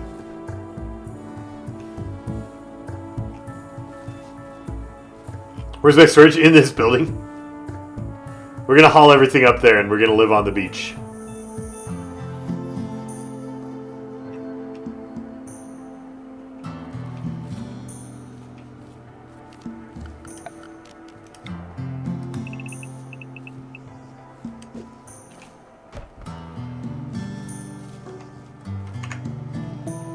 I keep trying to hit Q to drop the item on my cursor like Factoria.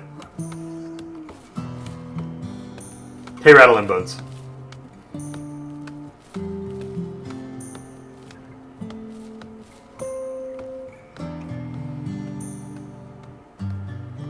Boom Rat? Why do we have boom versions of everything? That is not my favorite. Always boom everything.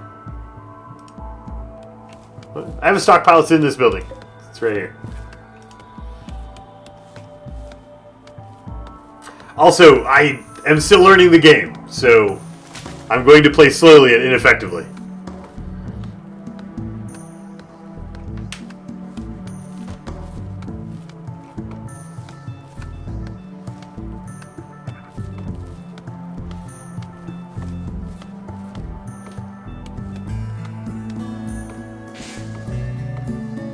What happened to the other colony? Did you not see the mega spiders? Because mega spiders happened to the other colony. They happened quite well. It went okay. Can you make windows? I really want like a window out on the sea. If we're gonna live on the beach, I feel like we deserve windows.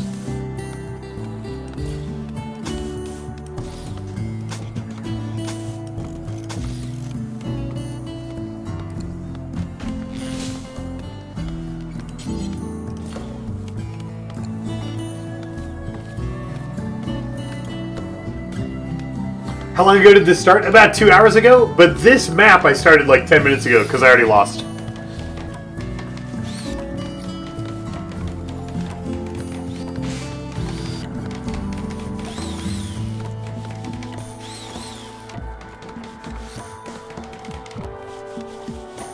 So the way I lost to Hives, Miniman, is one of my guys was walking and he was like, "This ancient wall seems ominous," and I immediately said, "Oh, let me open that ancient wall up," and I deconstructed a section of wall, and it was full of hives, and the hives spawned mega spiders, and the mega spiders ate everyone's faces, and it went super well. He died to a hive spawn in his fridge? They can just spawn? That's terrifying. No.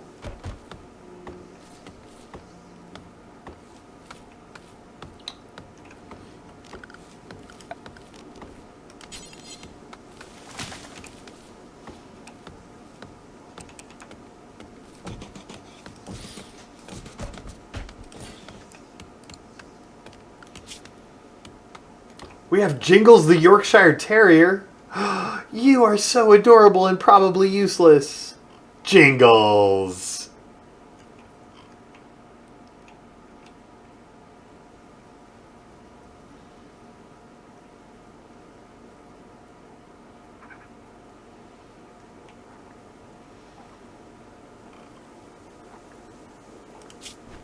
Training. You have all the same training stats as the other, like the warg.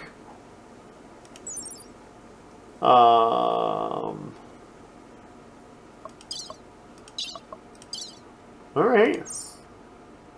Let's train you to haul things. It'd be oh, you can't.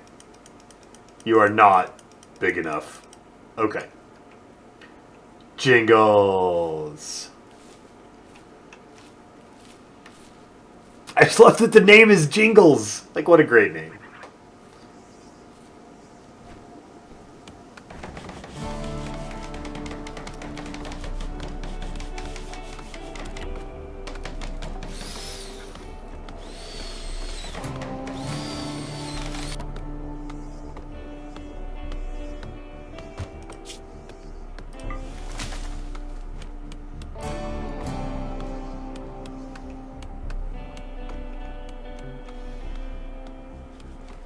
Jingles.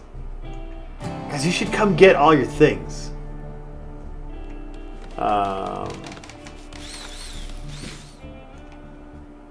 You should have a gun. You should have a knife.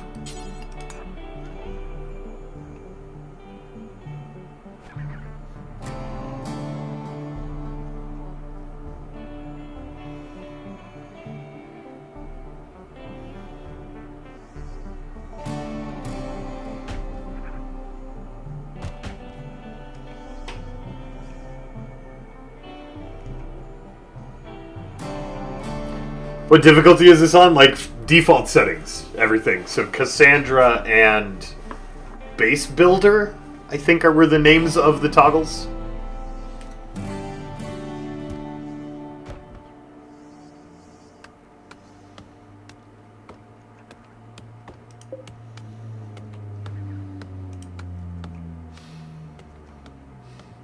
We're on llama difficulty. The real difficulty is that I am terrible at games. So, you know, I started a natural handicap.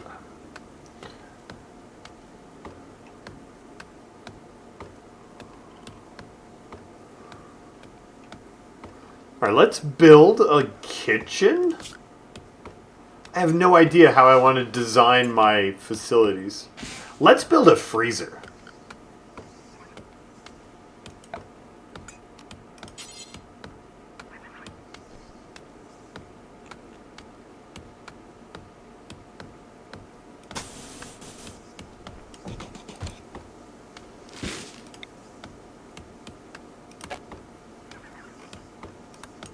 Oh, I can't, like, undesignate a wall? Can I put a door in the... That's good. Okay.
That's super weird that it partially got a roof. It's fine. Okay, now... Power's probably a thing. How do I get... Don't I have, like, a thermal vent? Can I build a thermal...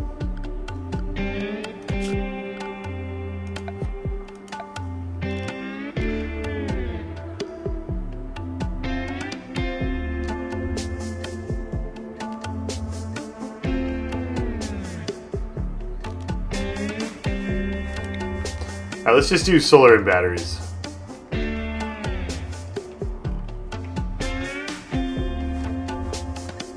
Oh, I don't have enough components. I can't build anything. I need to mine these out of, like, walls, right? Compacted machinery.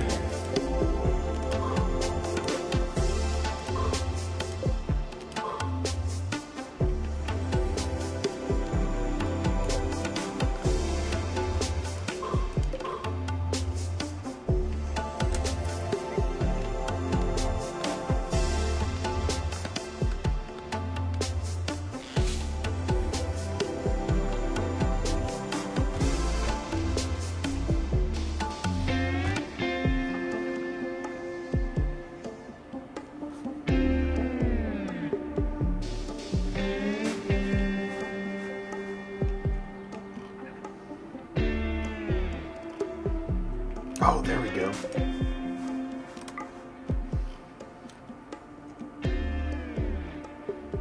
Why have you guys not picked this stuff up yet? Get down here. We really need these to not degrade. There's room in storage. What are you doing? Oh, food.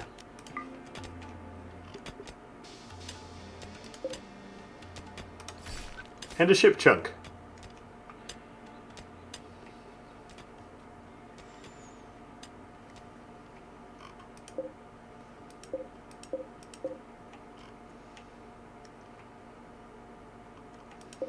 My rice is resting.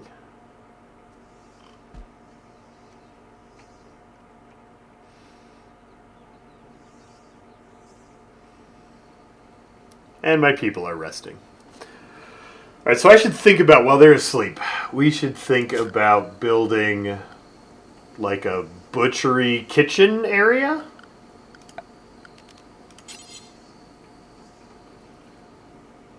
I have no idea the best way to design my base.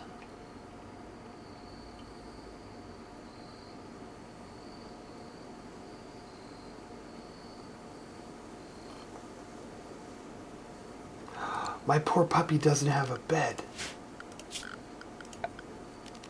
Puppy, have a bed.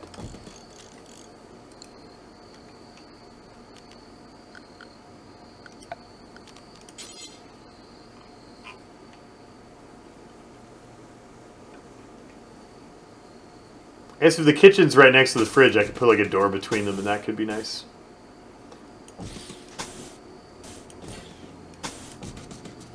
So that's where we'll put the kitchen. I probably care about the internal size more than that.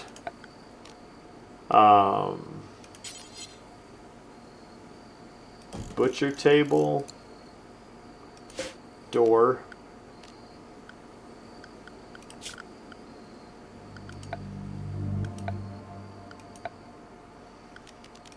Can I just put door over wall? Yeah, nice.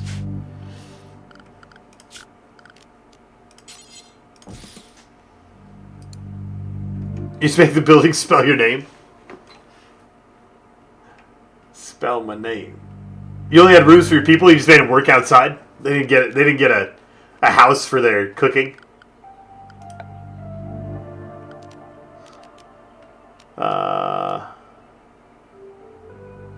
I want a food thing. Oh, electric stove.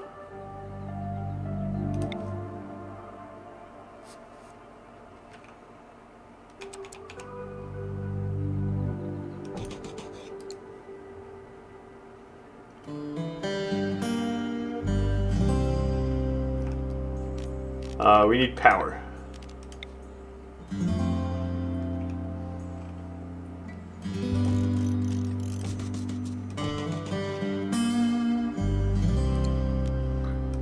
And batteries. Let's put one battery in the... Should we just make like a battery bunker? I feel like I can't keep batteries outside. Let's make a little battery bunker behind the solar panels.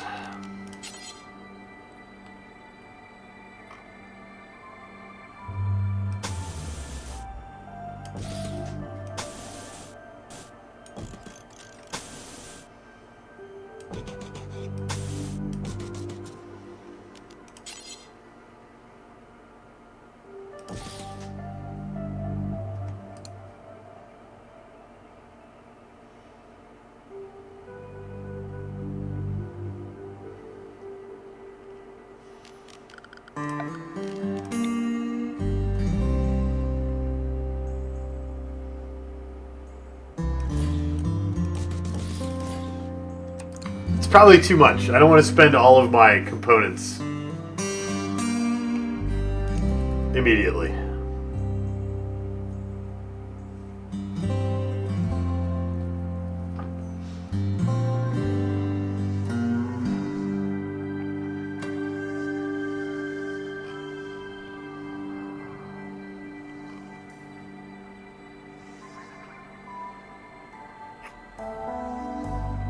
The battery building's too big? It's fine.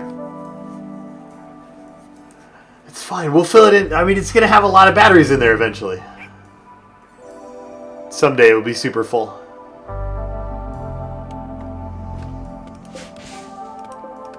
How you doing, Rice? 27%? Get going. Get racing.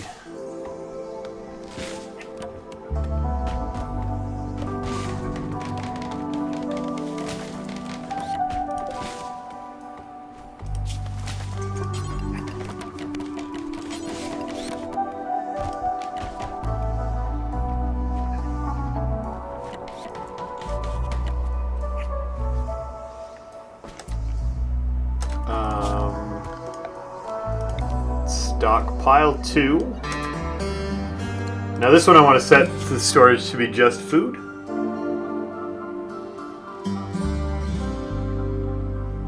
So clear all foods.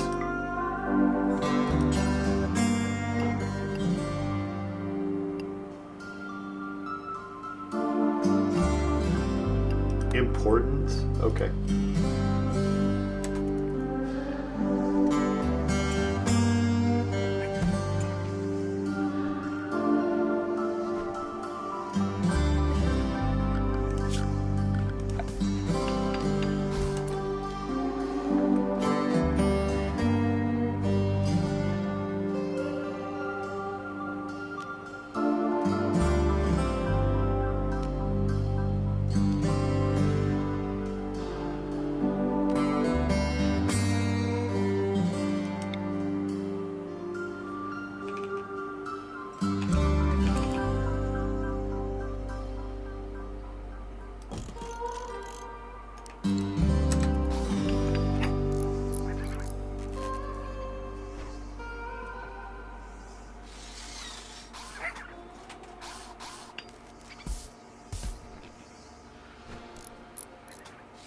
Oh, you need to finish the wall before you build the batteries.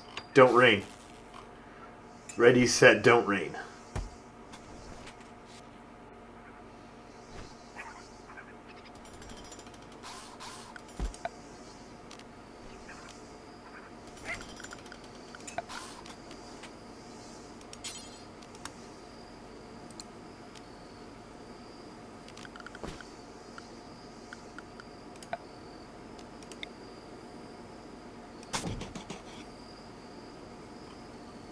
That solar just powers that directly.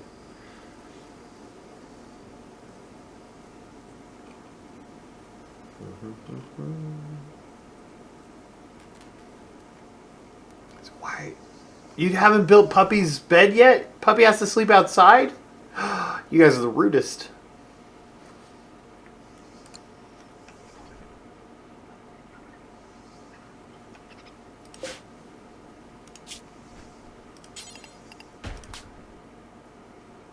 None of my colonists can cook. Oh, gross. Alright, cook garbage.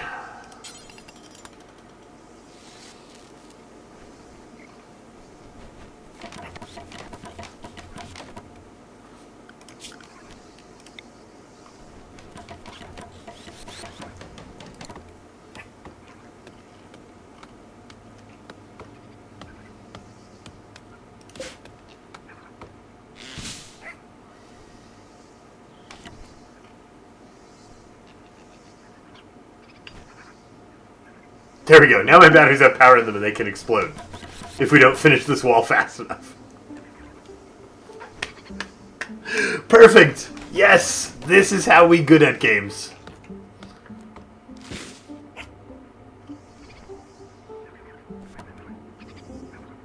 Is this indoors now? Indoors. Did I set the temperature on my cooler? No! Oh. Target temperature. Freeze the stuff. Hey, Dragon Repairman. It's probably a little cold. A new subscriber arrives. It fills you with determination. Astrostorm, welcome back to the Bearded Council. Thank you for 7 months of support. Appreciate it, buddy. That's all the months. 7 is as long as the buttons existed.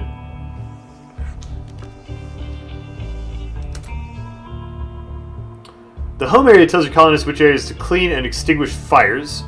Define the home area with the zones. Expand home area. So, like, we probably don't want any fires here. Yeah, okay, that's neat. Need defenses. Security. Turrets. Not enough steel.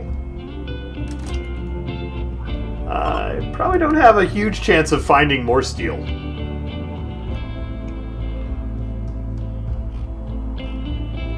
What are you guys doing? Oh, you're visiting. Oh, cute.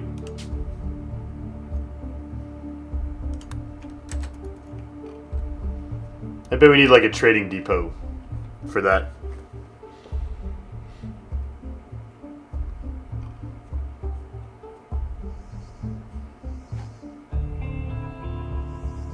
Hey, it's cold in the freezer. That's great. Colony's been here for a while. Rasmuffin's suggesting I give the colony a name. I kind of like Plainton. Or Planet On. We're gonna leave it. That's fine. That's a fine name for the colony.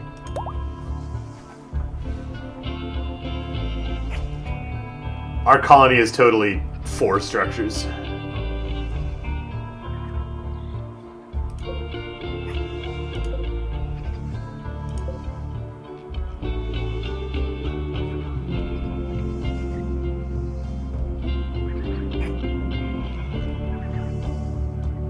Name the colony Mega Spider? Oh. Name it Boom Colony? Like Boomalope? Can click notifications to center on the... Okay. I have a lot of silver. I need more steel. This is components? Or compacted machinery? Which is weird that that's a stone layer, but that's okay. Compacted steel. Oh, great.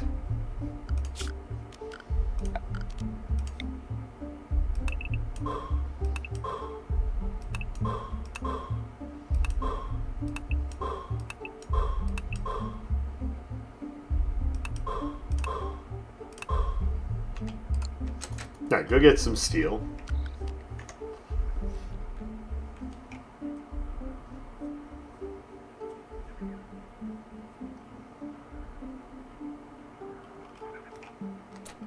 Oh, here's some steel on the floor, too. Here's an ancient wall. Should open that up and die real good. A local squirrel has gone mad. So angry. Kill it!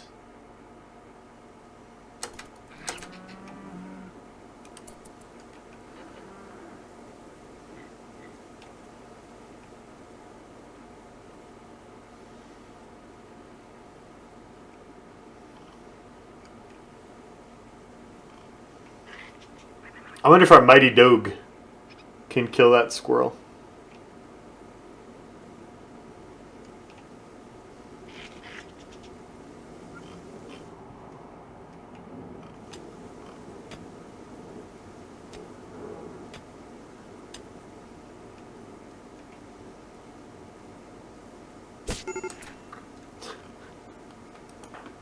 Jargus, no!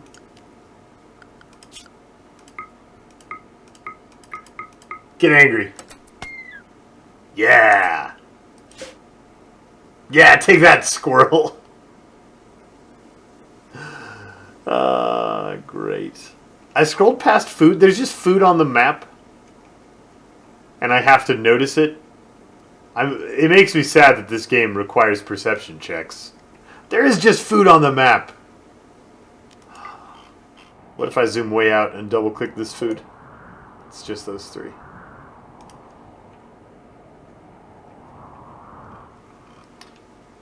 Rip squirrel. Colonists need treatment. I guess it's time to build a hospital.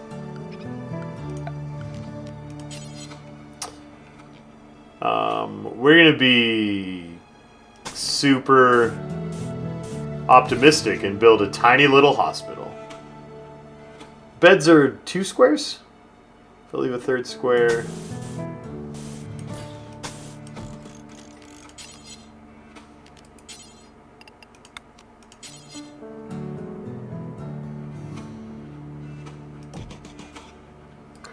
What's the difference between an auto door? Powered operation allows people to move through the door without slowing down. Perfect. Get wrecked. Yeah, Jargus, you killed an angry squirrel. Such power. Such grace and beauty.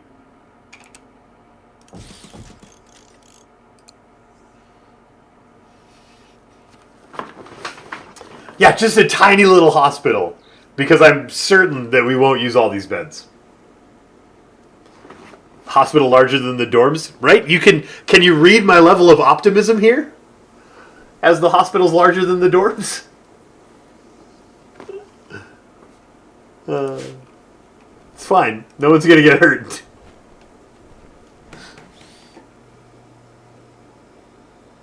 Without it, they may die of their wounds, or their wounds may become permanent.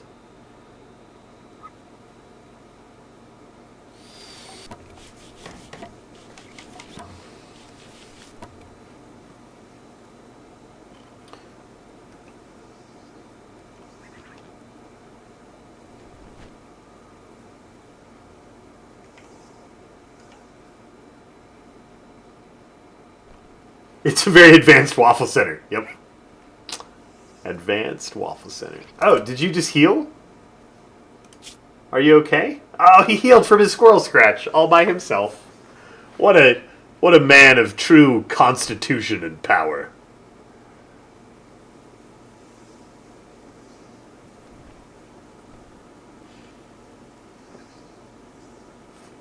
Such strength. Such raw awesome.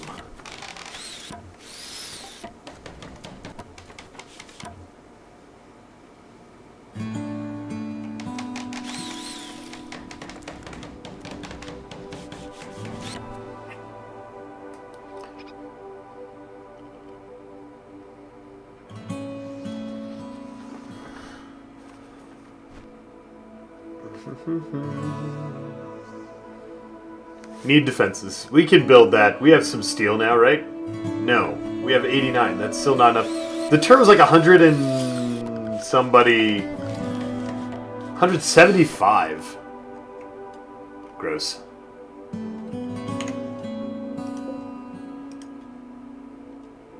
There's some steel.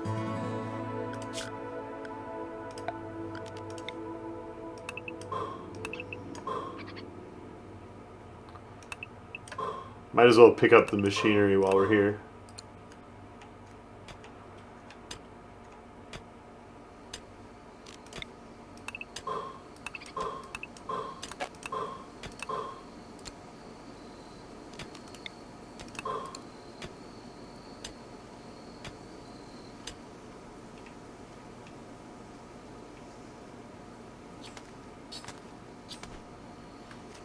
There was loose steel on the ground? Oh. Unforbid that steel. And food. Just food on the floor. I am so bad at noticing that stuff.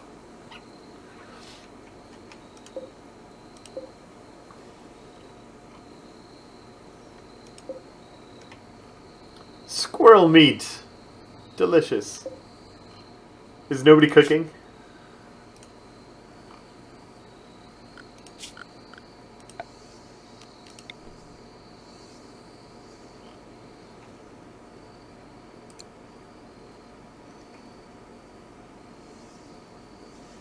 How many spaces wide is the stove? It's 3. Yep. There's more steel next to the food? I am so good at this. Perception. Making all the perception rolls like a boss.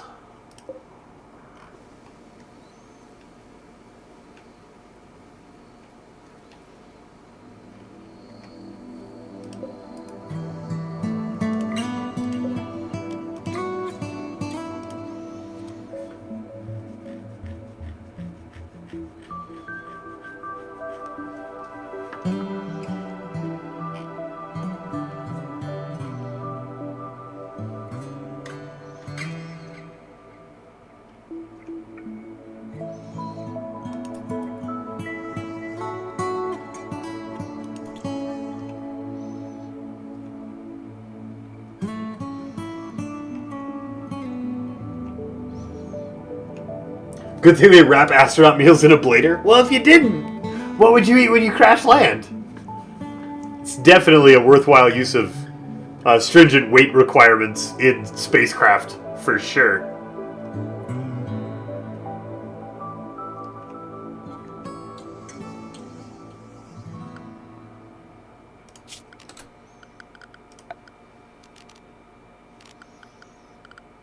Security.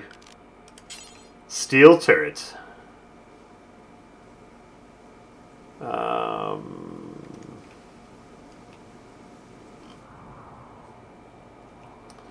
If we get coverage on the ocean, we'll make a ring of turrets, and then we'll push it out as our base grows. We only have enough stuff for 1 right now anyway, so we'll be fine. Each other? You would eat each other? Okay. We just need to wrap the nutrient-rich humans in a blader for when the ship crashes. It's a good plan. Oh, we trained obedience! Puppy! You're so smart! Look at you.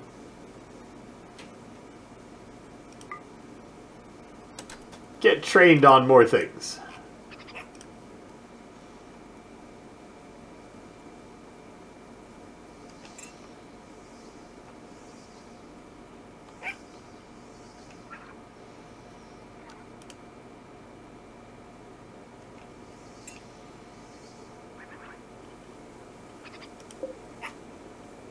Mm-hmm. 81% grown.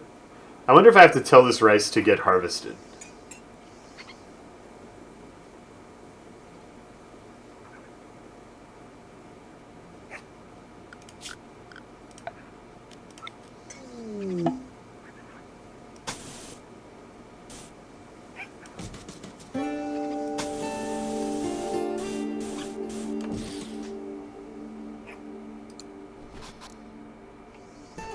Oh, I should run a power conduit over to the turret too.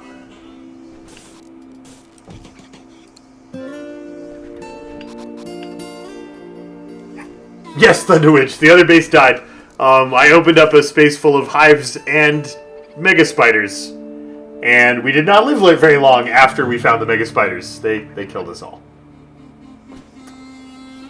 They killed us all. Wanderer joins. Mac is a ranch owner. Okay. Well, welcome. Welcome. Thanks for wandering in, Mac.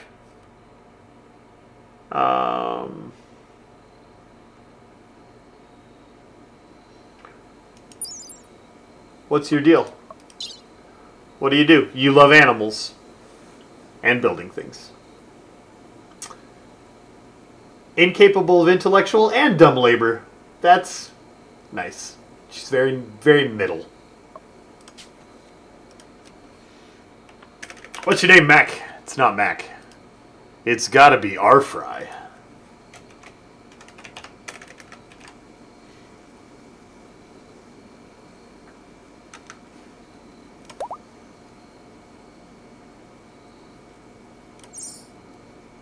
Welcome to the team. Welcome to the team.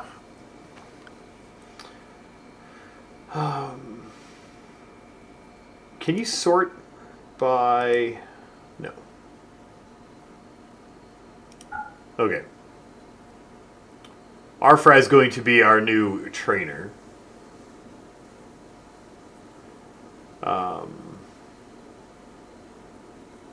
Jargus is going to cook. Yep. And also be in charge of the prison.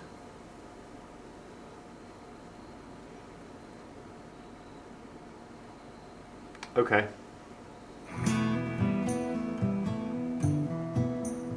I don't know how best to prioritize these.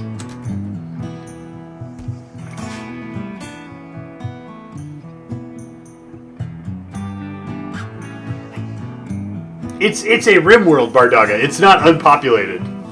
We just happen to crash on a, an outlying planet. All right, Sorcerer Rob. Let us know how the tamales turn out. Our rice is almost done. I wonder if they harvest it by themselves or if I have to tell them. Oh, we can H now.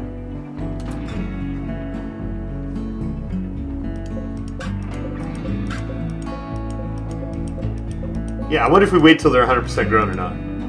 I think this is the newest version, version 13. Beavis Campio. Think it is.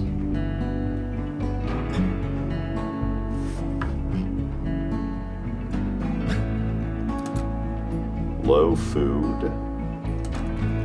That's okay. Why haven't we cooked this? Is no one set to cook?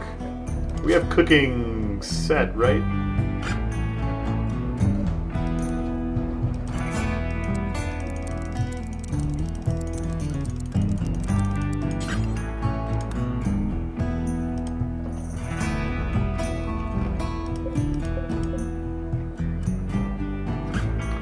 R-Fry needs a bed. I have 4 beds.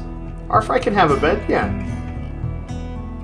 R-Fry decided to get rid of her clothing, though, which is fine. We won't judge you.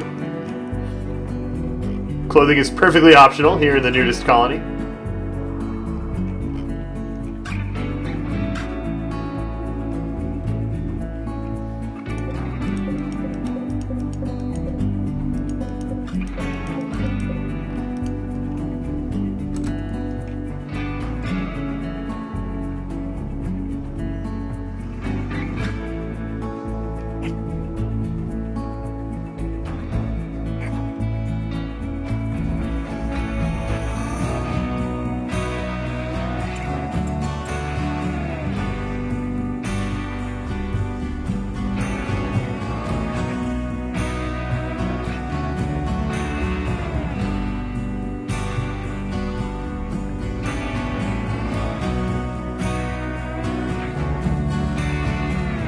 Setting work manually is best. I'm sure it is.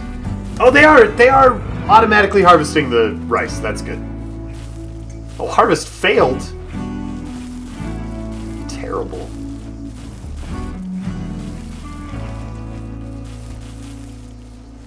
And cooking. I don't know why we're not cooking the squirrel. Uh-oh. That's about to hurt somebody right in their face, isn't it? Did that just land in my building? And the face beaters of war are back! They are attacking immediately from inside my freezer. Okay! Game on, face beaters of war, game on!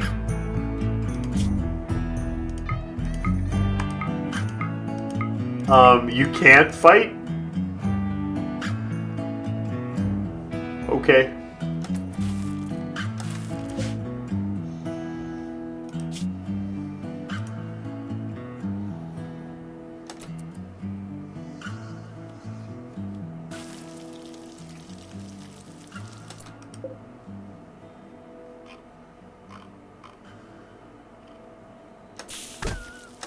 Ow!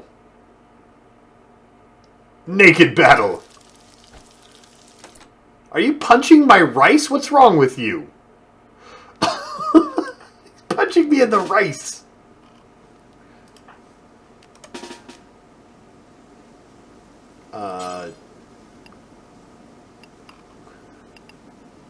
Go here. Get him. Stop killing my dog, jerk. Nice, go for the throat. Go for the throat, Jingles.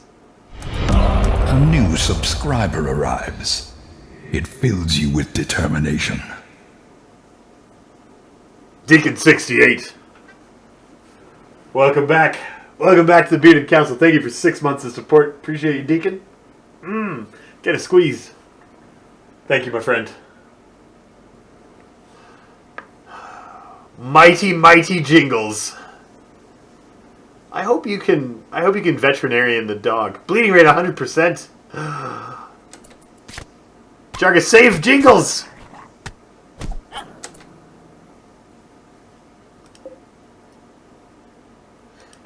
Hit people guy. Kill.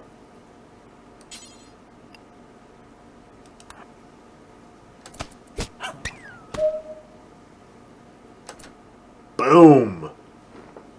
Oh, I hope Jingles is okay. Super worried about Jingles right now.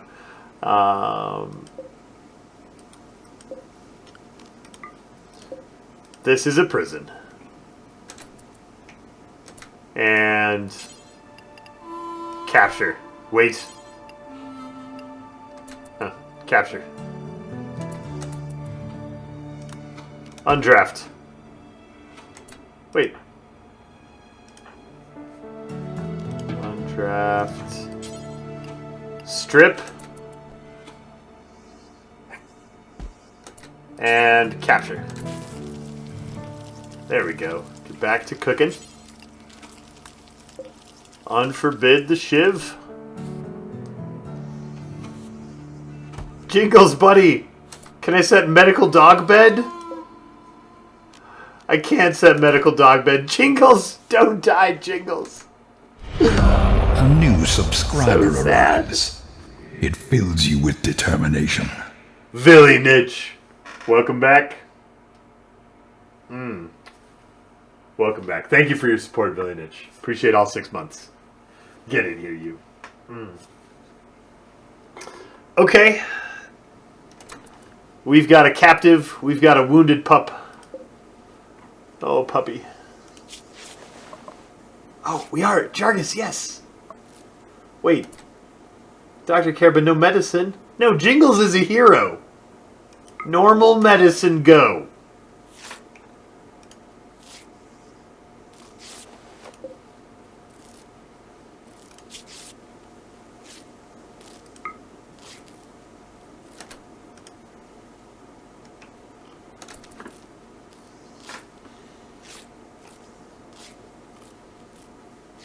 Clean up the blood in the freezer, since they crash landed their ship into the freezer.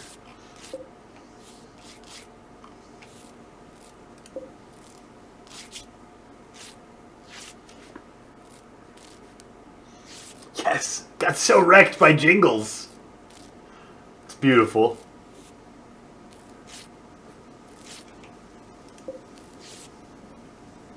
Treat quality 35%. No, you take good care of Jingles.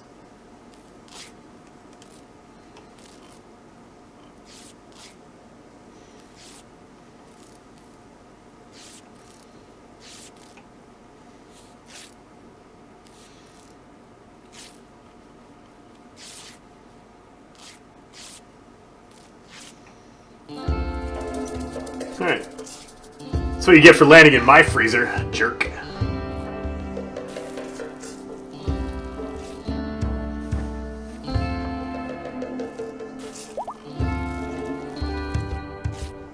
Yuda's no longer incapable of walking.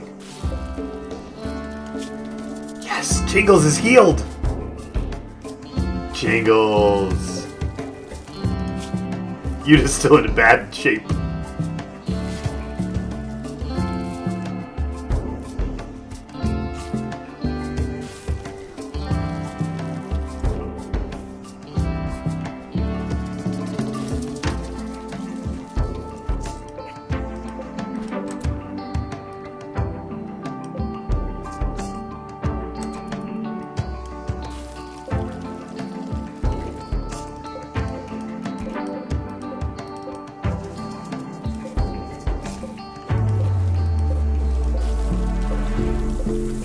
There's got to be a better way to do this. There we go.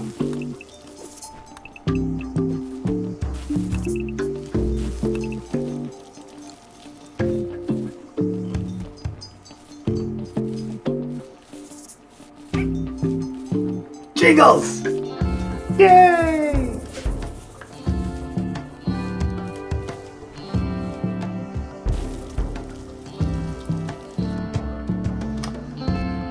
Thunderwitch, we have one specialty line, which is what everybody got. And ours is strong work. And the program that I had that played my soundboard isn't working right now, so I need to do some troubleshooting.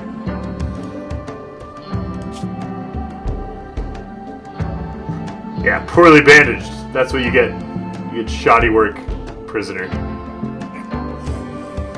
I hope you also get shoddy food. You want everything shoddy for the prisoner. Infection.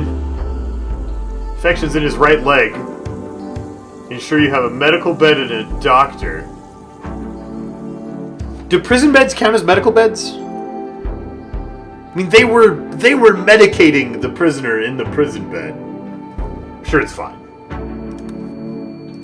I'm sure it's fine.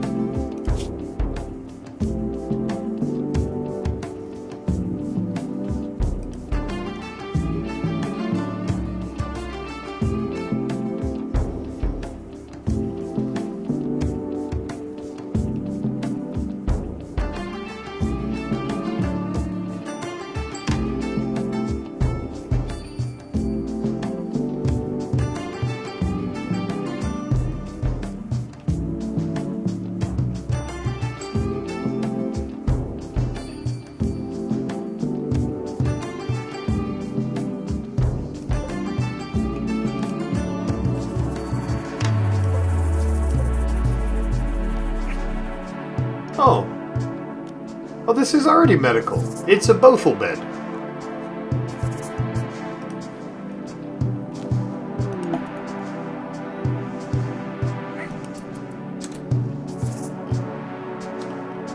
Can we make a table? So that we can have like a dining room? I feel like people eating in the freezer is suboptimal. We also probably want, like, lights. Can I make lights? Yeah.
How much rice do we have? We have 315 rice.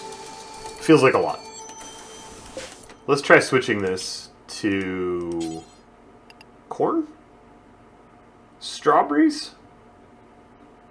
Let's do both. Let's do one of corn and then we'll make another growing area for strawberries.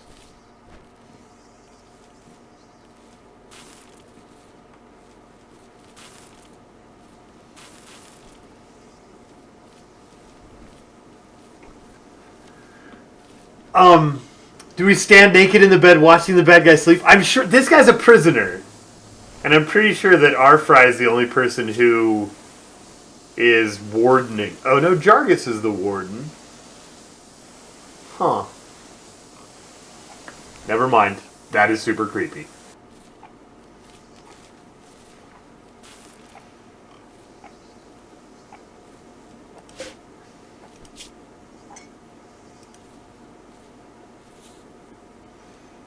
Minor infection, little bit of pain, perfect.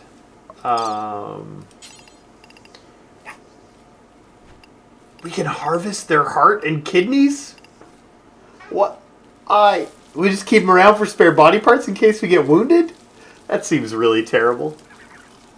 What else can we do with them? Jargus. If I right click on the prisoner, can you warden them up? No? Prisoner, here we go. Recruit. Recruit. Great.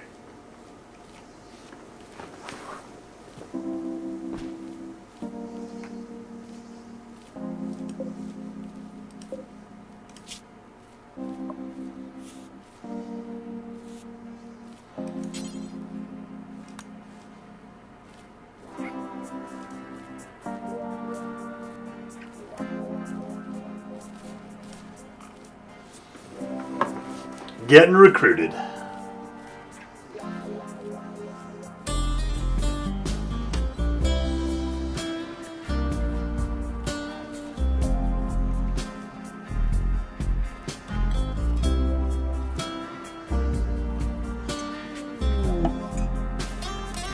Wait, did that just work?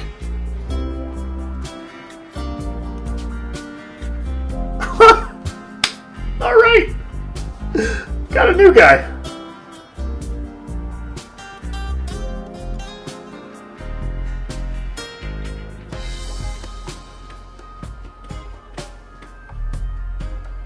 Keep the parts in the freezer. Gross. All right.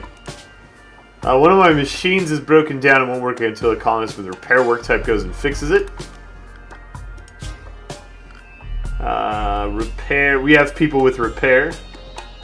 These have the little flames in them. Jargus should repair and construct because he likes to. And Rasmussen should grow because he likes to.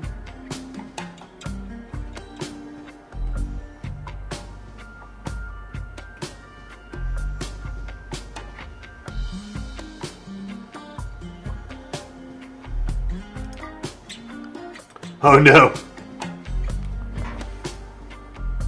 Nope. Nope, I'm not ready for that level of complexity yet. I am not ready to care that much about the jobs.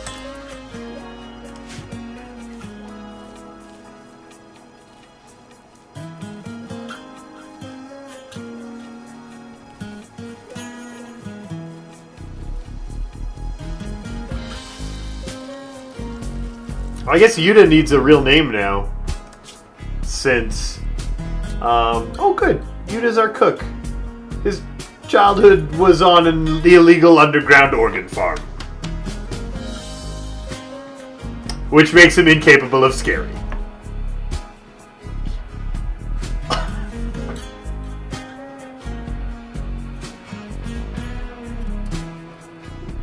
He's a lazy masochist.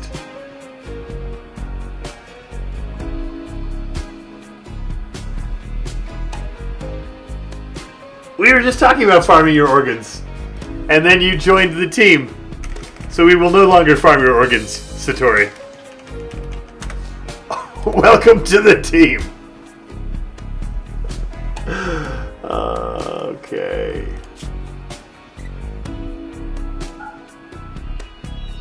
Permanent chef.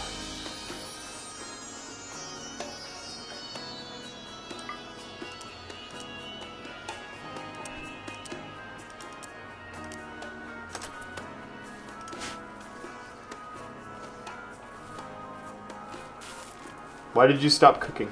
There you go. Can we make better meals now? How good are you at chefing? 5. Is 5 enough for, like, decent meals?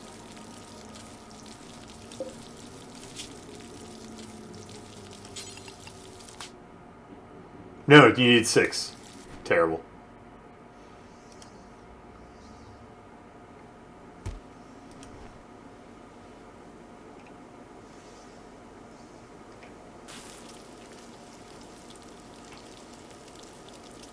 That talk of organ harvesting was the reason you decided to join. Oh, this place is just like home. I'll be super comfortable here. You guys are ready to harvest my organs? You must be good folk. Oh no. 4 colonists idle. We need to mine more things. We need to build more turrets. Which means we need... Oh, look at all this steel. Great. Let's build more turrets.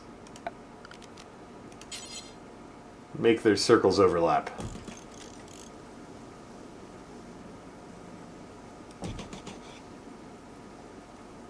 Where was the last one? I can't even see it. I just put it down. And I can't see it. Perception checks. Seriously. Wait. I put it under a tree. That's why. Haha. Confusion.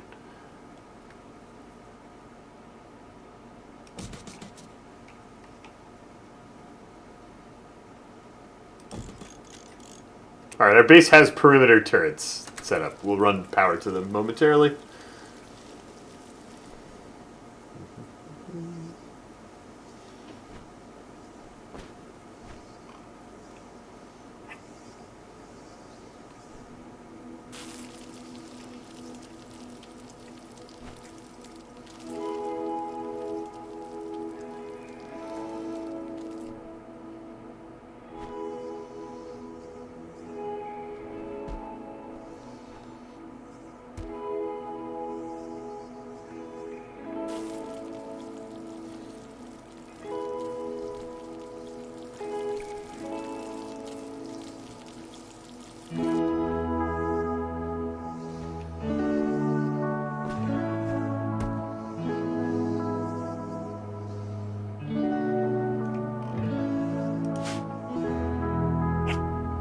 Training jingles in the freezer.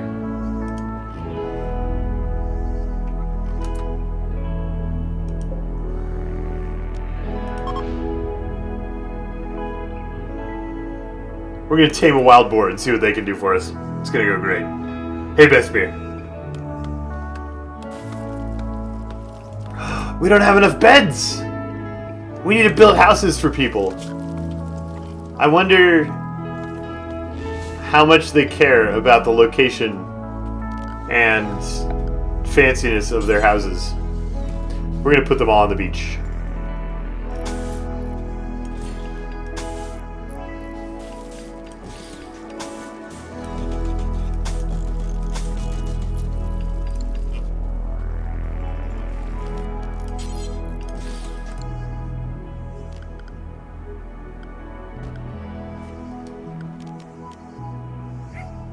Can we build, like, I want to build people, let's look at furniture.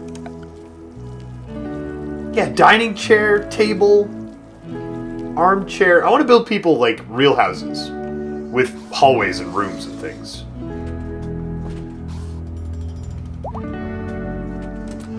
Oh, we successfully tamed a wild boar and named it Wild Boar 1.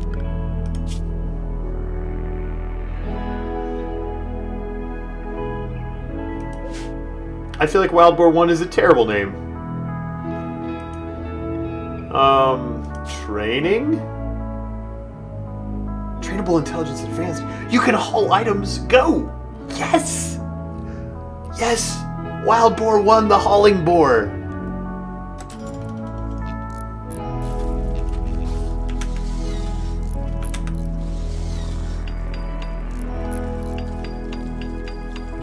Tame another boar. We want all the boars to be our friends. Name it Bacon.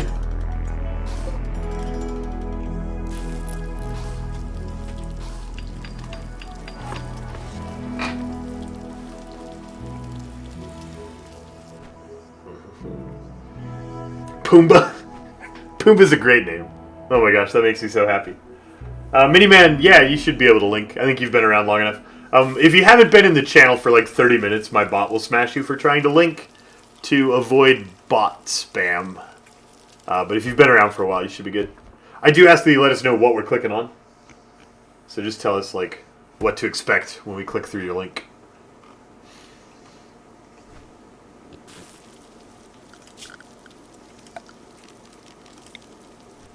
Is there a way to know how long the link length on a conduit is? Or does that only show if you already have the conduit when it's time to...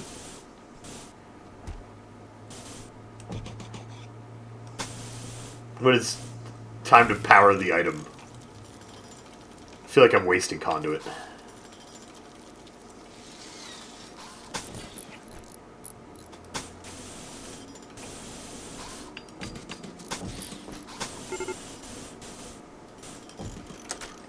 Conus needs treatment. What happens? Satori. Did your infection get worse? Buddy. Buddy.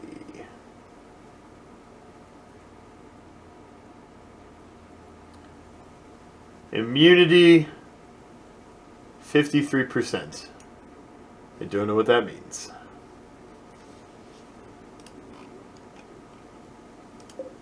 I guess this place can be medical again.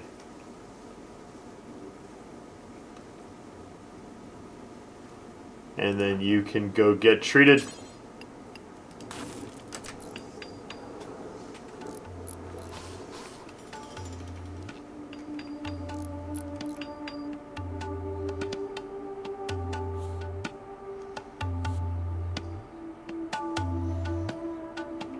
Oh yeah, we get he's a full-fledged friend of the colony now. Oh yeah, okay. Best quality medical care, perfect.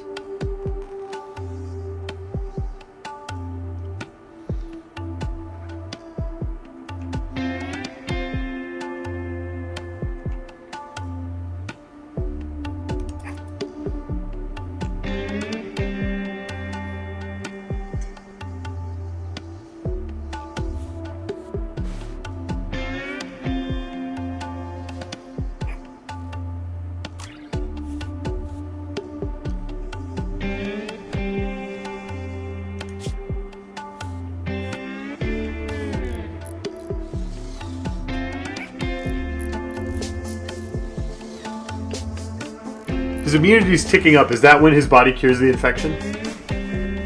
That's my guess.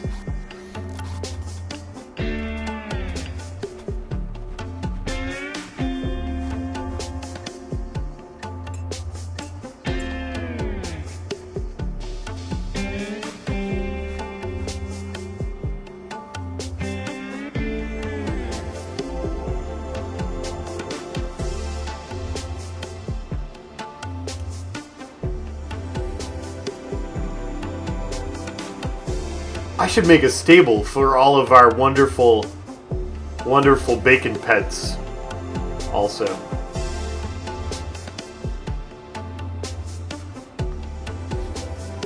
And design houses.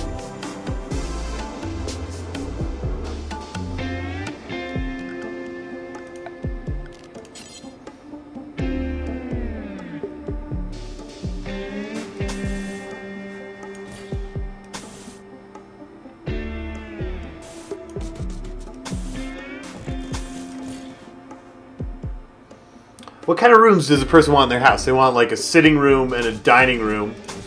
We have a large central kitchen that everybody's going to get their food from. So probably like 3-room houses is fine. And then we can have a bed and some decorations in there, and we can have like a chair in here for if people want to come visit, and we can have like tables and stuff back here. Maybe a den. People want a den as well. Alright, let's... hang on. If it's more than 3 houses, we want a proper hallway. Or more than 3 rooms.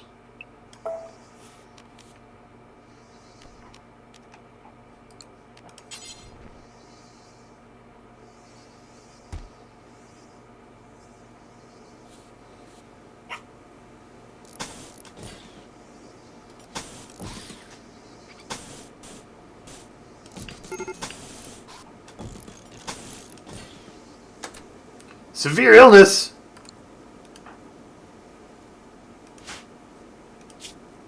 No! Don't get worse! Can a room be multiple things at once? I have no idea! I've never played the game before. I'm totally like... I mean, I'm sure you can just put all the buildings, all the furniture in the same room and it's fine. I hope Satori's okay.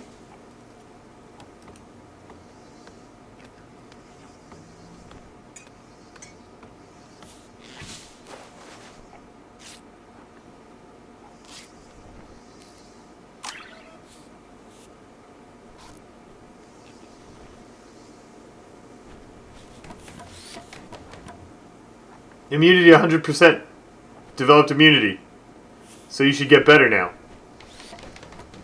Why didn't you get better? Uh-oh.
Just cut down a tree and give him a peg leg.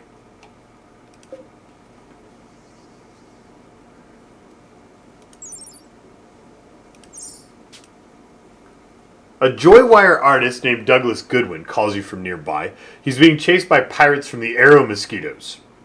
He begs for safety and offers to join your colony. Biologically, he's 34 years old. If you accept, you'll have to fight off the pirates on his tail. We can fight off pirates, right? We have turrets and stuff.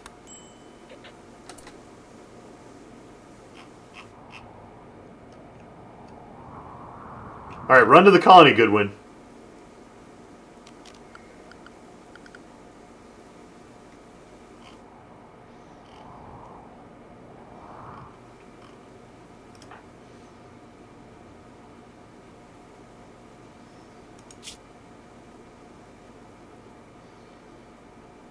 Very low expectations. Okay. He does not enjoy being naked, though.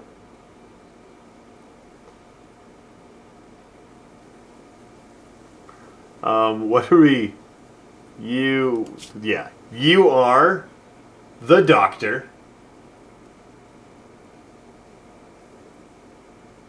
That's great. We need a doctor. You're the very neurotic doctor. Okay. Goodwin, what's your name? Our brand new neurotic doctor. Flutterdash.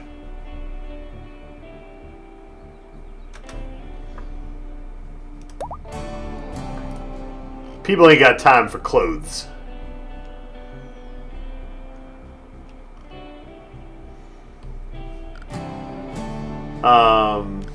Assign... No.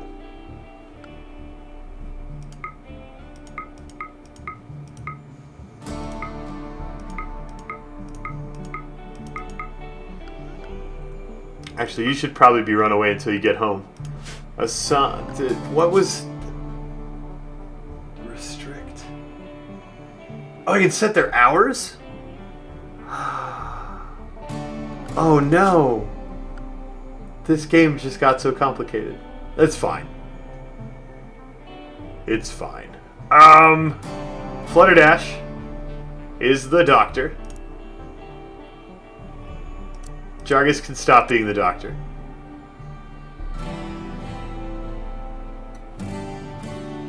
And Arfry can stop being the doctor. Satori can be backup doctor. Okay.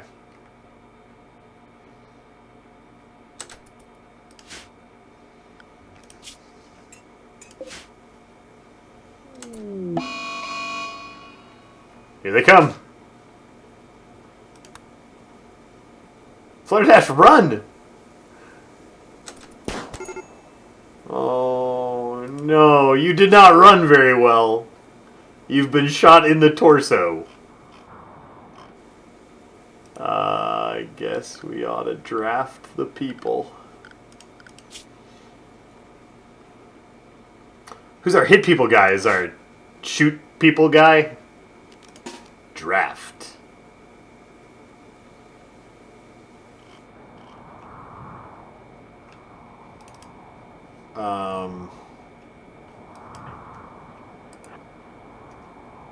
Go.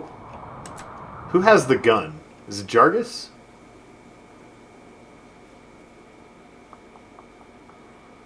Where is Jargus?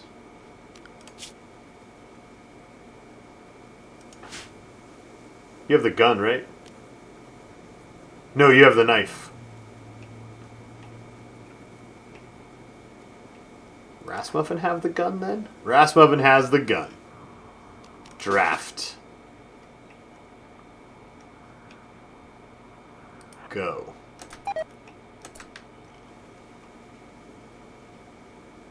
Learn clearing letters with right-click. You can quickly dismiss incoming letters by right-clicking items.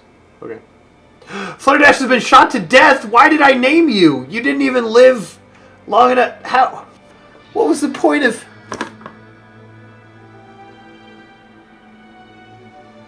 What was the point of letting him join our colony? Join our colony. We'll protect you from the guys. Now stand there and get shot by the guys.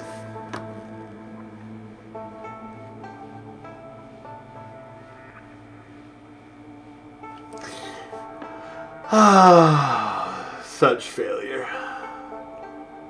Rip Flutterdash.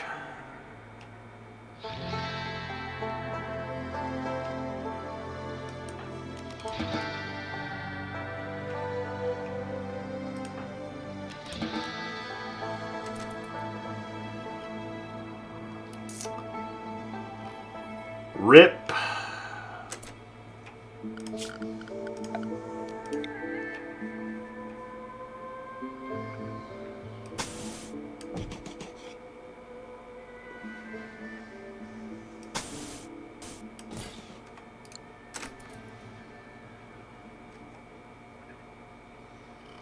The trick is to immediately draft them and run home.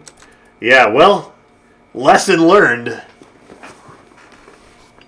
Lesson learned.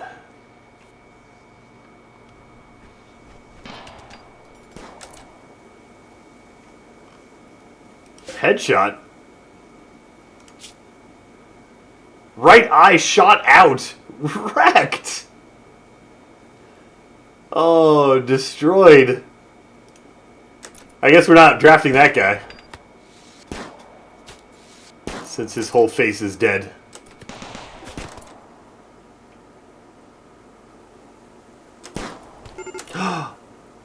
Don't shoot my Jargus. Rude.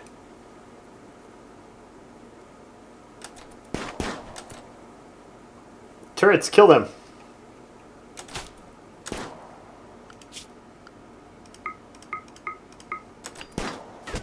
Run away better. Stop getting shot. Let the turret kill them. Yeah, you better flee, pirates, from the arrow mosquitoes.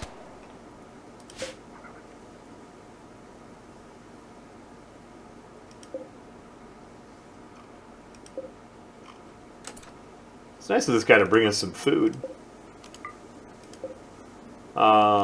Strip.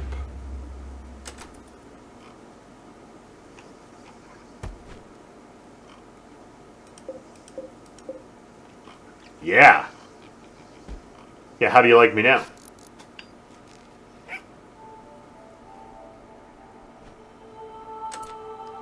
Colonist needs treatment. Did we just get shot in both of the doctors?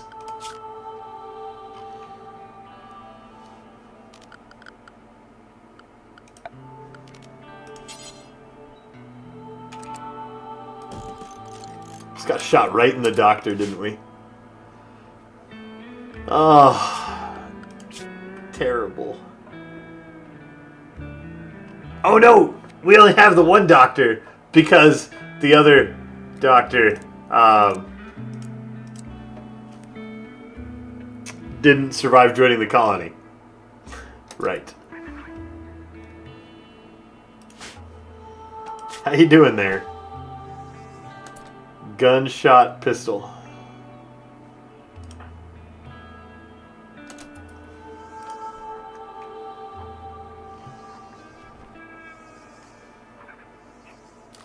Basically, I fought pirates for the pleasure of getting to bury 2 more bodies. Woo, this guy gave us, like, a gun and some meals.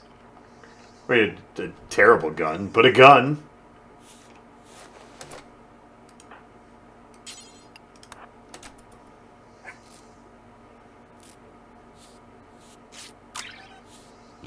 Poor result. Stop playing doctor.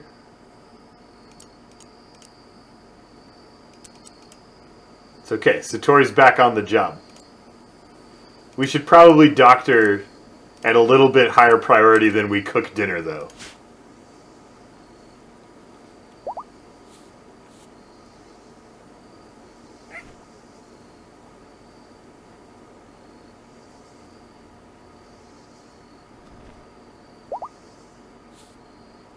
Oh, healed.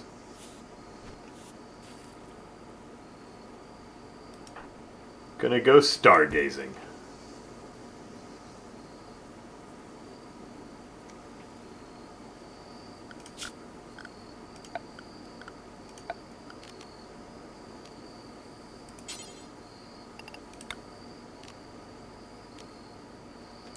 Oh, I'm out of wood.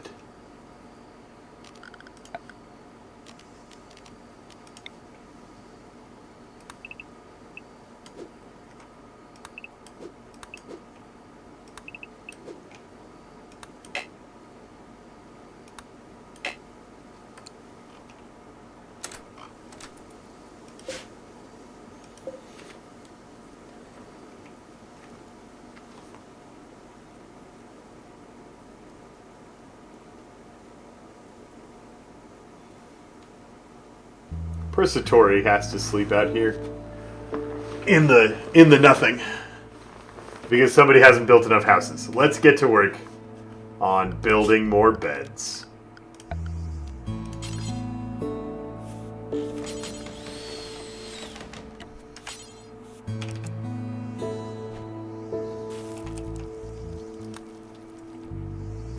Oh. Right, we don't have enough wood.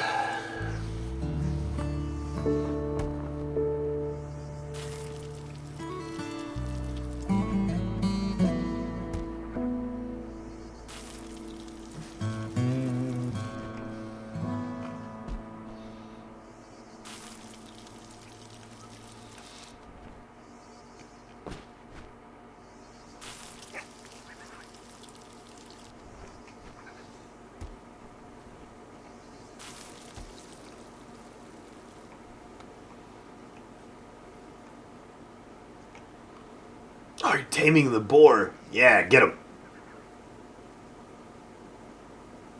Can we tame a turtle?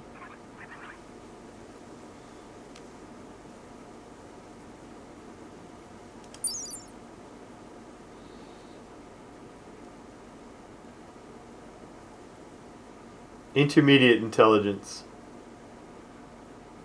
6 handling skill. Might try and tame a turtle after we get done taming boar number 2.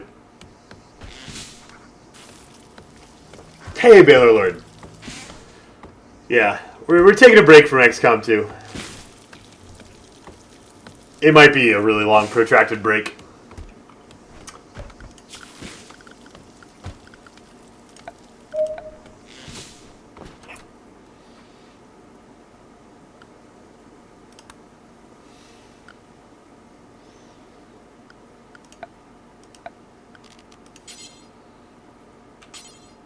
Not R is not rotate.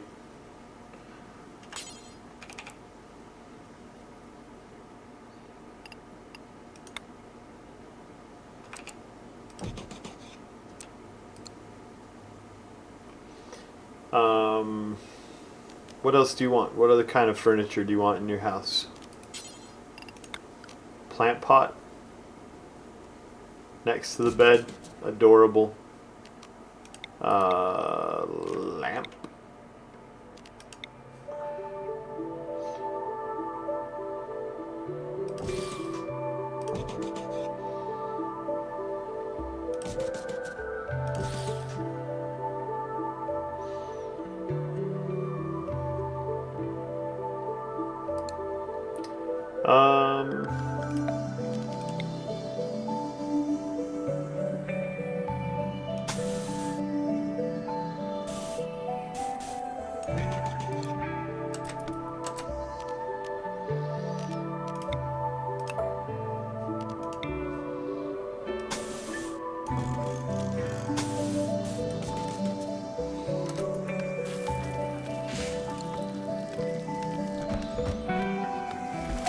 Bed. What other furniture can we put in?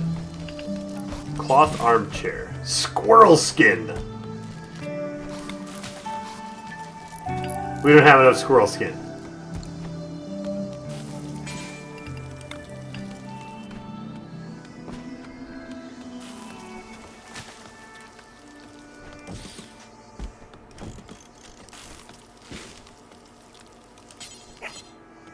Oh, that table's really big.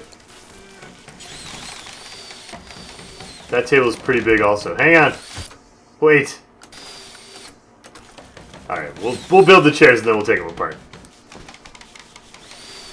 Oh, I haven't done any research yet, Bad Temper. I don't think we can do the thermal vents yet.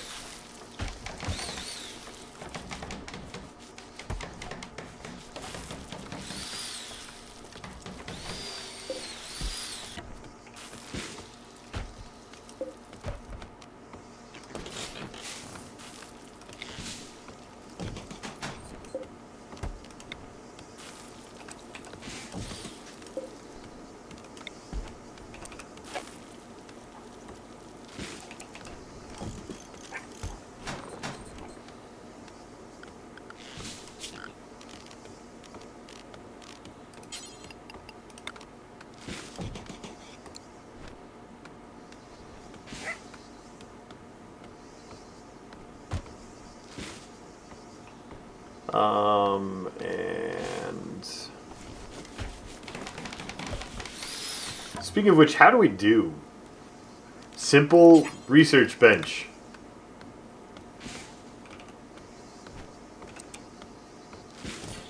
Great. Hey, look. We're eating in here now. Huzzah.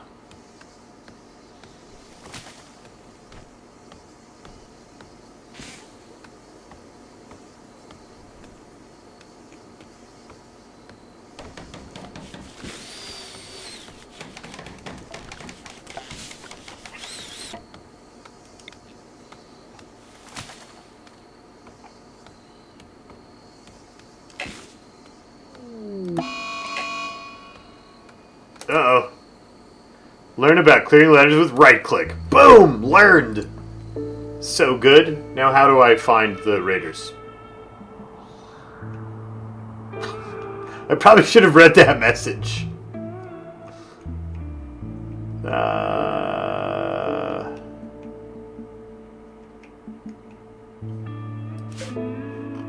guess if everybody's on terrified, they'll run home to the turrets and the turrets can defend us?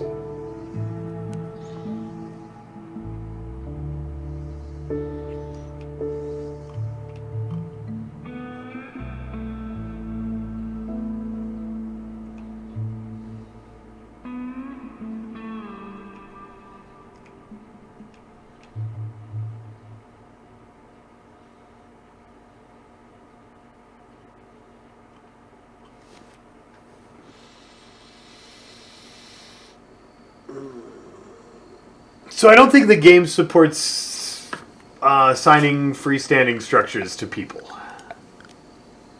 Right? Just rooms? So I should really put everybody in the same room.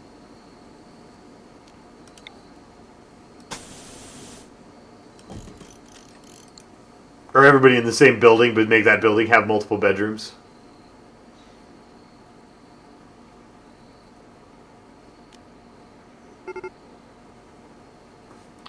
Pirates from the Clubmen are beginning their assault. I hope they bring all clubs. That would be great. Get wrecked.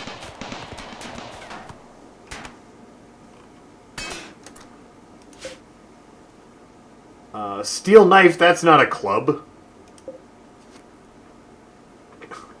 Yes, you're so bad at this.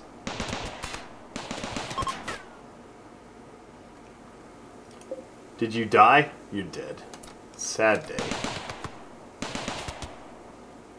I wanted you unconscious so I could recruit you.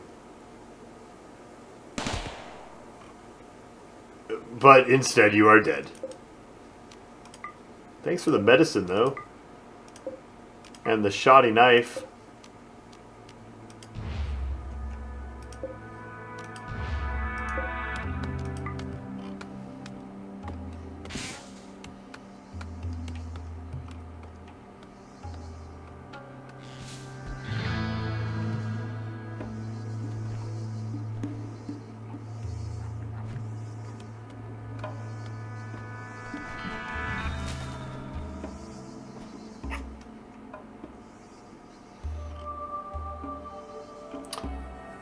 Looks like we need more solar panels. Our batteries are getting a little empty.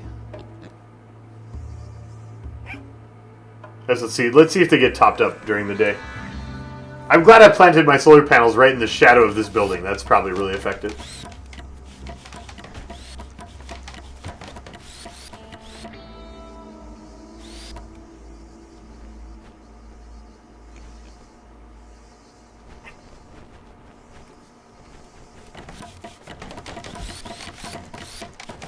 Oh man, room stats. Dull! Yes! We've achieved a dull room! A dull, impoverished, rather tight, neutral room. Such glory. Escape pod. Jump to location. Carl! Carl, bro!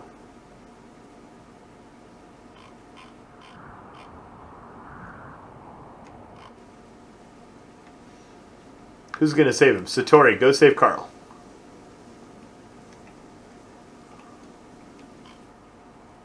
Where'd he go? There he is. Rescue!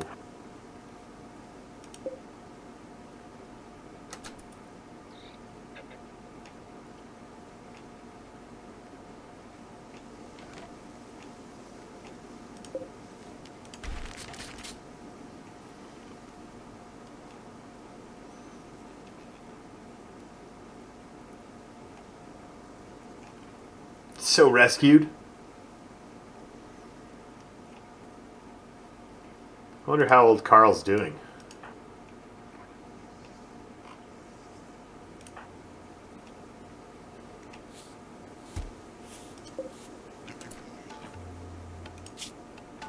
A little beat up. A little beat up. Nothing that 130% bleeding rate. Okay, left foot probably has had better days. I don't know about cracked spines either. Well, hopefully Carl does okay.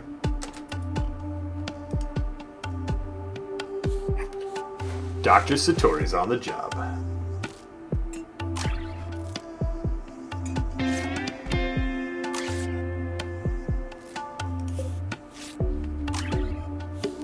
Good result. Tree quality 100%. Well done.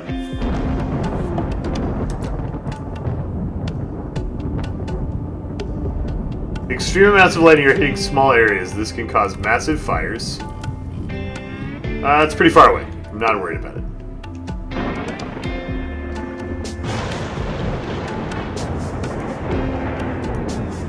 So is Carl... Like, has he joined the colony? Like, he's just good people? Looks like Arfry found some clothes. That's nice. Maybe Satori will follow suit eventually.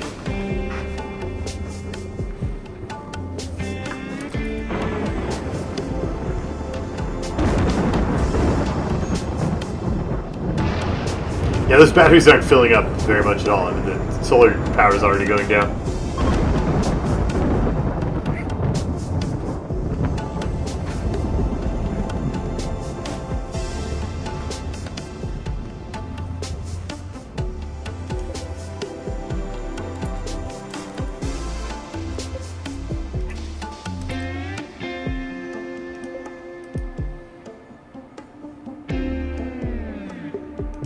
Guest.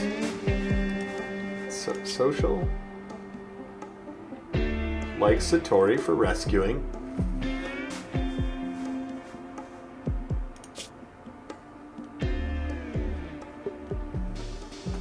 I can't recruit off of guest.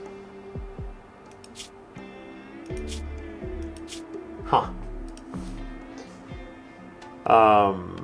Need research project. I have the equipment to do research, but I'm not selected a project. Open the research menu.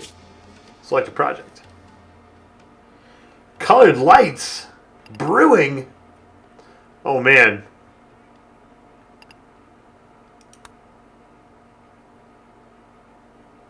Unlocks high-tech research bench, comms console, other research projects.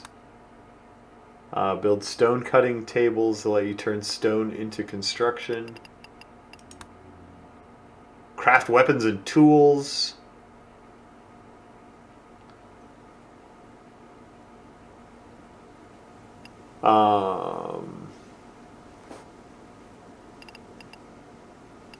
I mean, stone cutting only costs 300 researchness. Should do that. Devil Strand? Allows us to plant a mushroom that yields plant fiber. Weird. Hydroponics? Rapidly grow crops indoors.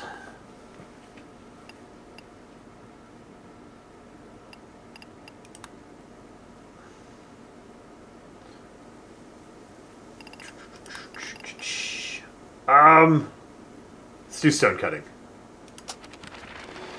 Great. Okay. Stone cutting is happening. We have 23 meals of rice left, and this is only 30% grown. I'm a little paranoid about that right now. Little scared.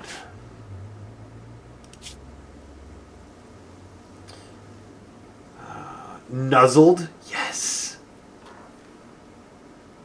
Yes. What is the dog's name? I keep forgetting the dog's name. Where's the dog?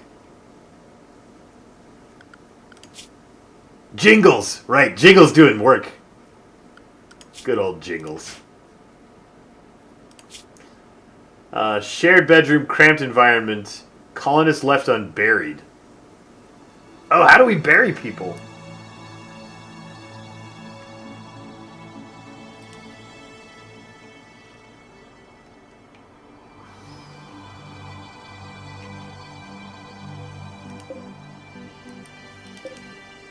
Not refrigerated. Spoils in less than a day. Unforbid.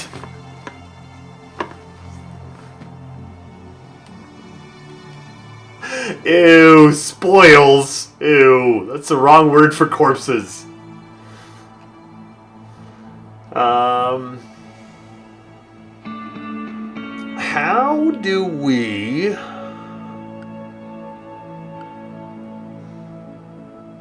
make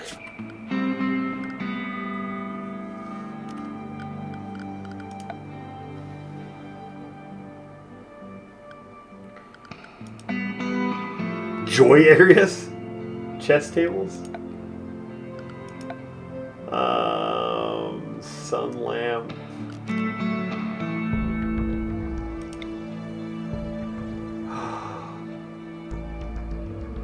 Oh, neat.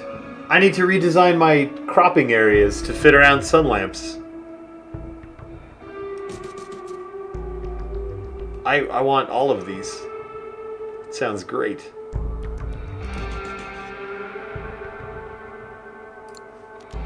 Grave! Where should we put the graveyard? Out here. On the ocean? Why can't I put the graves on the edge of the map? That is a very weird restriction. Right, map's on fire. That's fine. Do we bury people on Grave Island? Grave Island. For now. Until Grave Island is full, and then we will have to find a new place to bury people.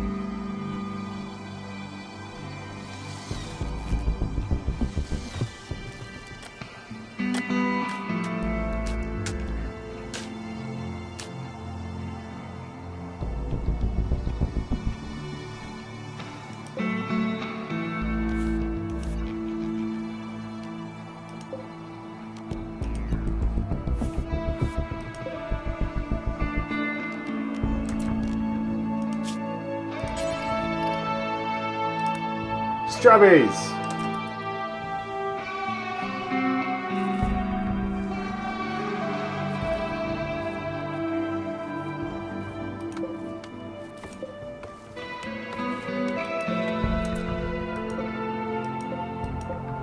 Wait, why did you not bury Flutterdash? It's the only one that mattered. What are you doing?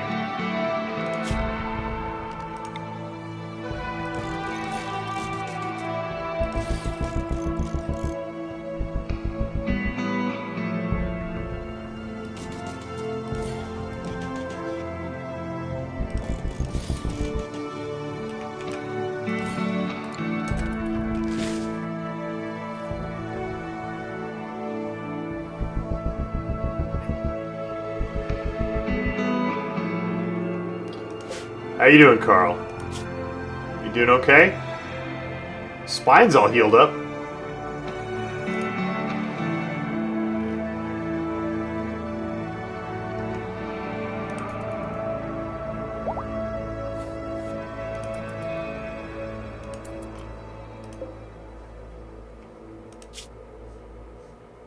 Can you not recruit guests? Do I have to capture him to recruit him? What if Satori is assigned to... I can't even right-click him.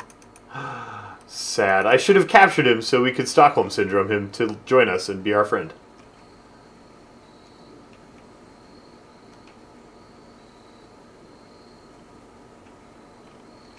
Maybe put a tree or a light. That's not a bad idea. Make a little tree out there on Gravestone Island.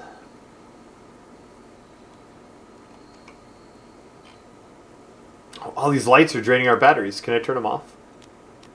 I have to wait for somebody to walk up there. Okay. A group of travelers from Compassion's Forest are traveling by. Compassion's Forest. Those guys sound like right friendly people.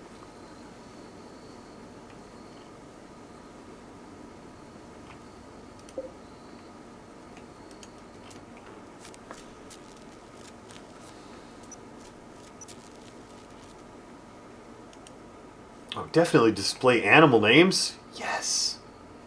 That reminds me, I wanted to build... Can animals just sleep out bed? Out bed. Can animals just sleep out bed? That's words. I am good at them. Can they just sleep outside? Can I just make... like a little...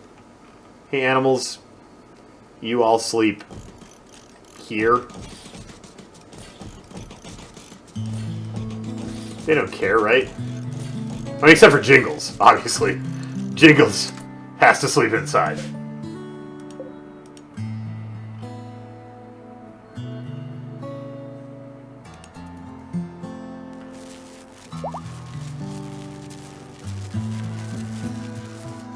Oh, Carl exited the map healthy. Relations with Spacer improved by 15. Oh, that's good. I'm happy about that.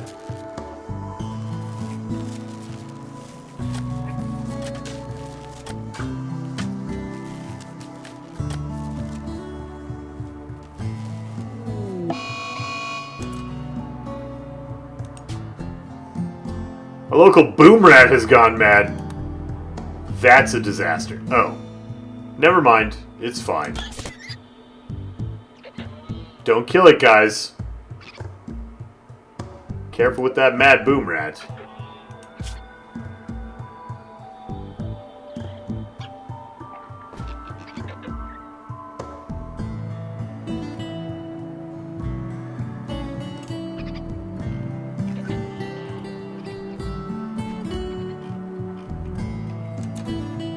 What did you guys do?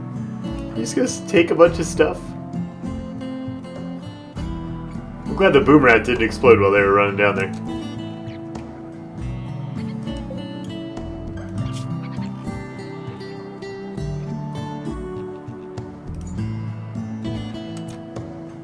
Low food. 4 colonists idle. My corn plants did not grow nearly fast enough.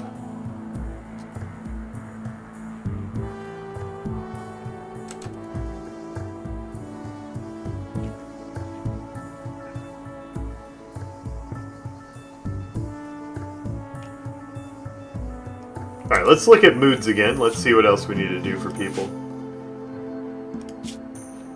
Jargus is feeling better. Constraining clothes. Well, why don't... Can I turn off? You don't need to wear clothes.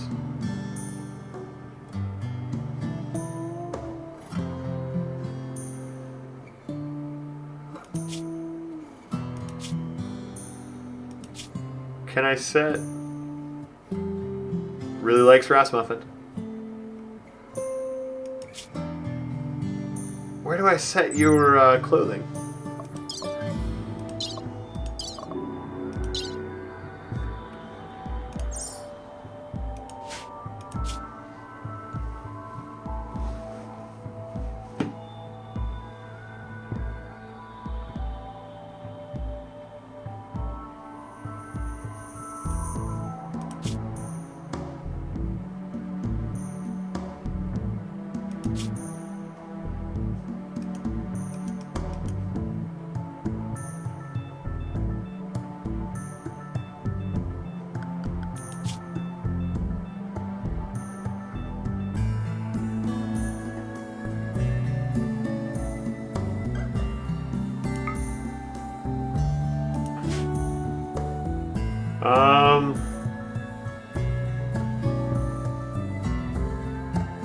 Change clothing sets in one of the bottom tabs. Assign. Aha! Current outfit. Nudist. Done. Solved.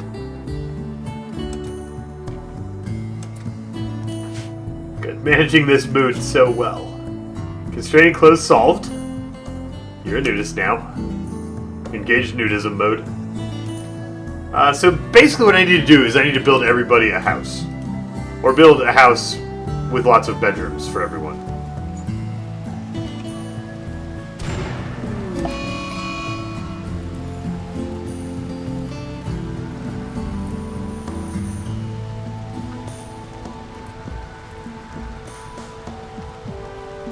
I am not a smart man and I just burned down all the corn.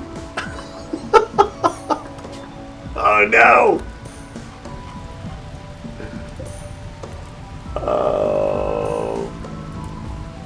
Okay. Right, maybe I should put the sun lamps indoors and grow the plants indoors.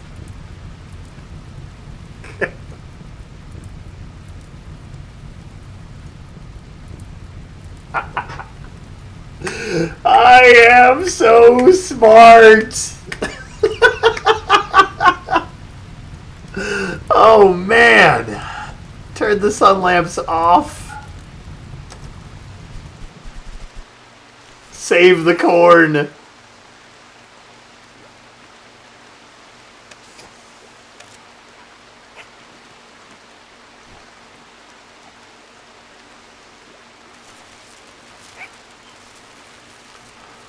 Oh, great. That went well.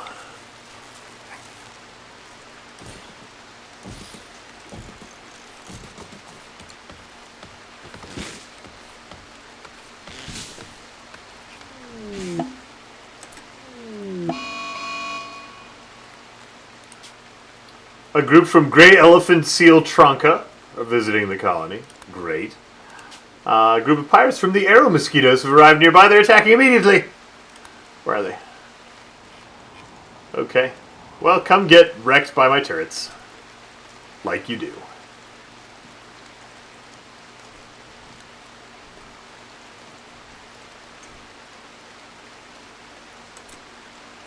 Alright, Petey.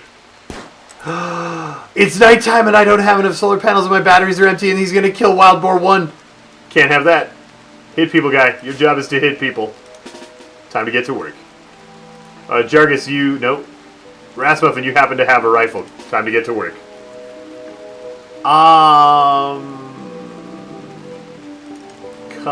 Come here? And here?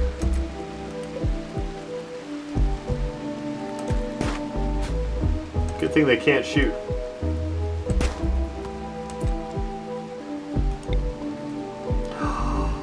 Can't quite shoot him from there. That's really, really sad.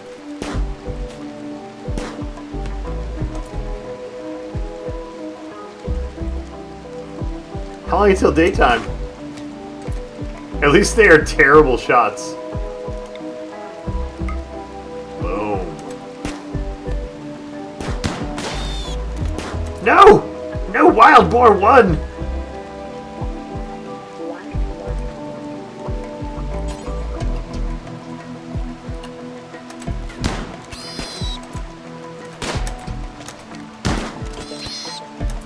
Don't die, buddy! Oh. So shot.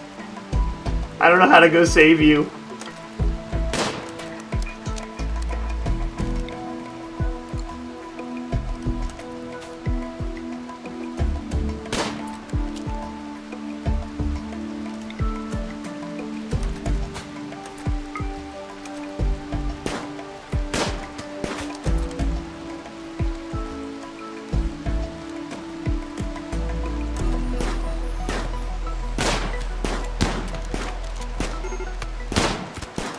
Ugh.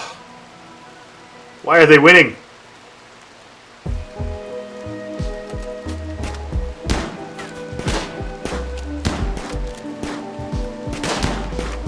Really needed to be daytime.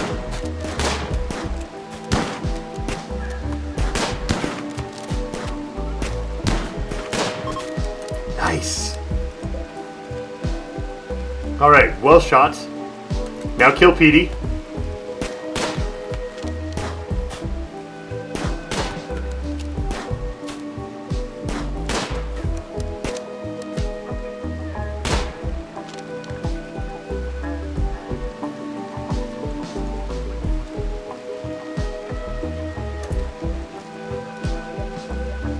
Is Petey leaving?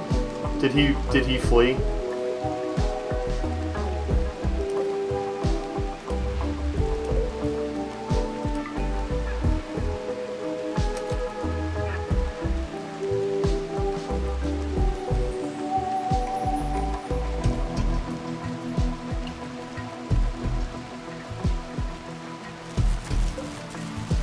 Oh, Wild Boar. Oh, buddy. Get saved.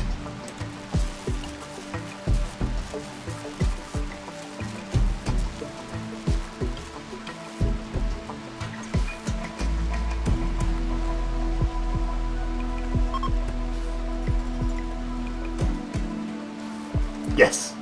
Satori, take care of Wild Boar before anyone else.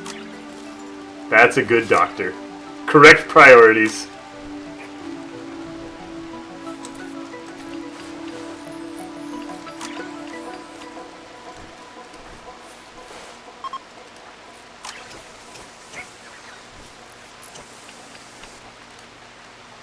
Wait, what got shot off? Old gunshot. Right foot shot off? Alright. But oh. I feel like you needed that to walk. How are you running around? How are you... Just fine. Just doesn't care. I don't have a foot on that leg, but I'm good to go, apparently.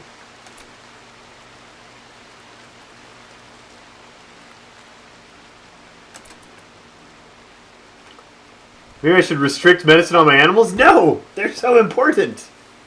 Wild Boar 1 is the first wild boar we ever saved, and Jingles saved the entire fortress by fighting a guy who, like, orbital shock trooper dropped into our freezer. He still has a shoe. He can walk, he's got a shoe.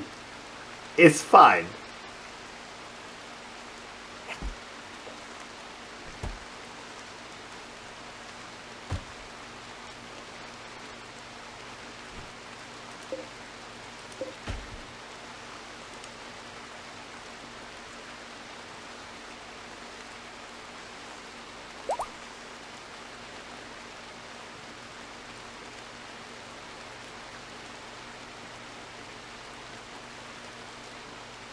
Alright, let's build these people some houses, some bedrooms.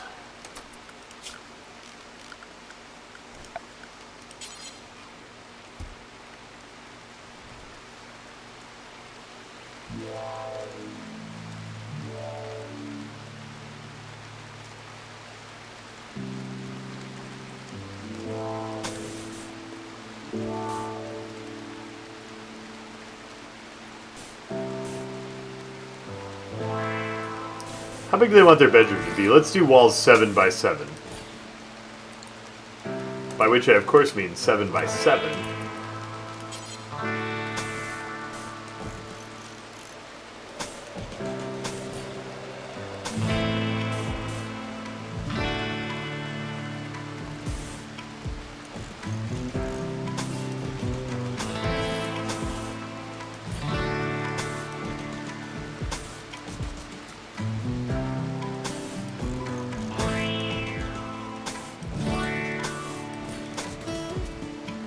How many people need bedrooms? We have 4 beds there. Satori has a whole house. Yeah, so that'll do.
Yes, Dr. Satori's bachelor pad.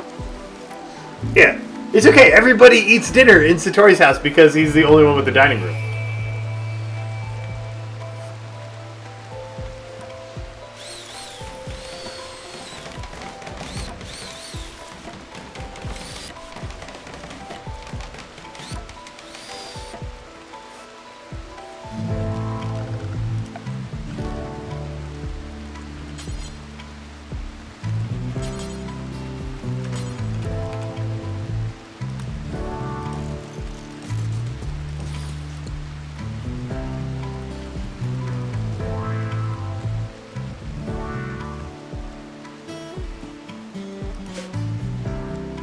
It seems wrong the new guy with the shady background gets first dibs on the house. Well, but the new guy with the shady background, that's how do you think we recruited him? We were like, hey, do you want to join our colony? And he was like, no. And we were like, we'll build you an entire house and make you the doctor. And then he was like, oh, okay. Will you harvest my organs? Maybe. Maybe a little. If that keeps you happy.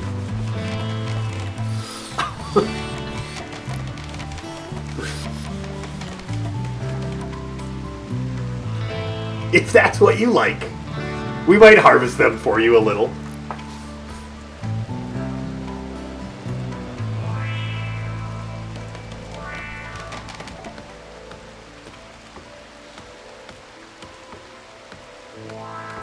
Keep your friends close and your enemies surrounded in comfort and luxury. Exactly. That is precisely correct.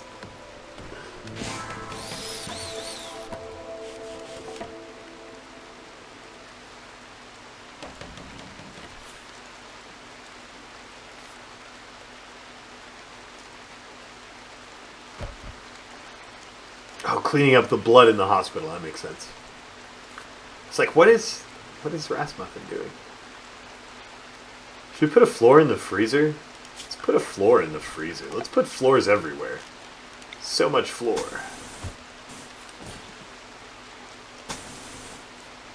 Floors in the battery room. Floor in the storage. Floor in the hospital.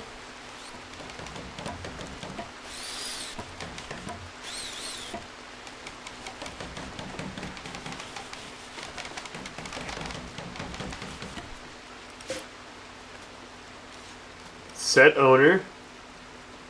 Boom.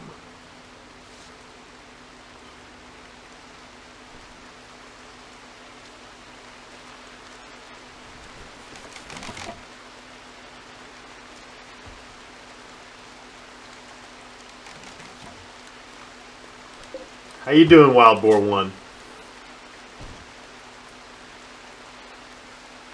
You okay? You're poorly bandaged. You're gonna be fine. This animal can haul items! Yay! Keep getting trained.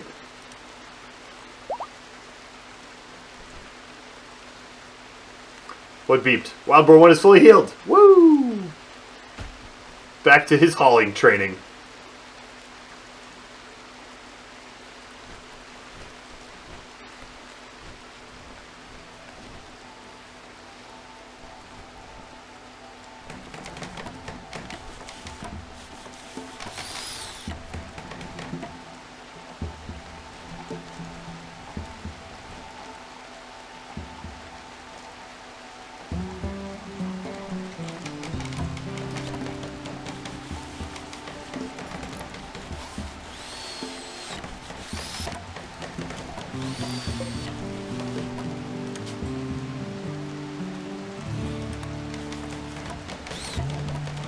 How's food? Terrible. We have 6 and a squirrel meat. And 2 berries. But we're going to have more strawberries in 35% grown. Oh my gosh, stop raining so I can turn the sun lamps back on. Open the graves for food soon. Delicious. It sounds super yummy. Is that a thing you can do? Can't be a thing you can do. You can open them. Gross! That meat's not good. It's been buried in the ground for days.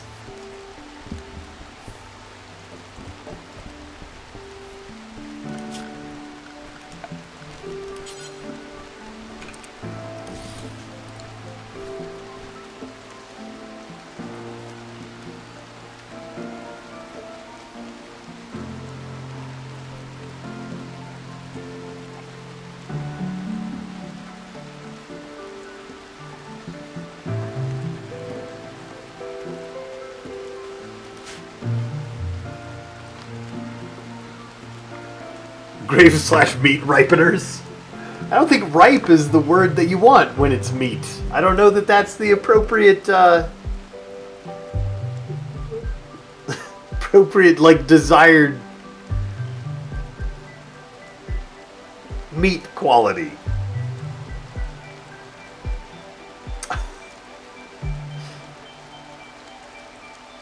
You just need to cook it at the right temperature.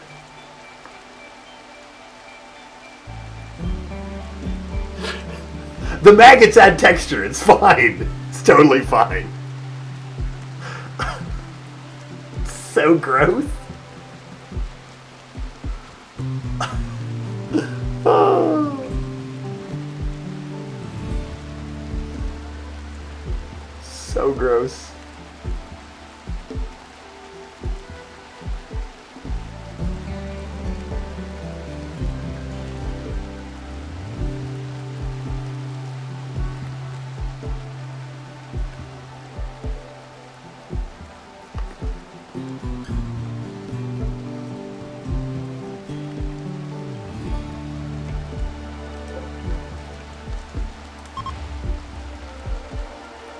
Wild boars may attack upon a failed taming attempt. Sweet! That sounds great. I want all the wild boars.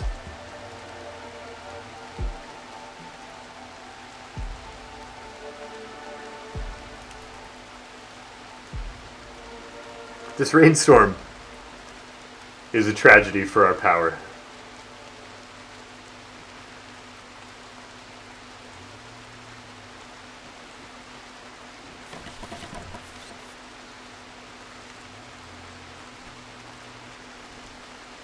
Get to work, people. They are eating all the food.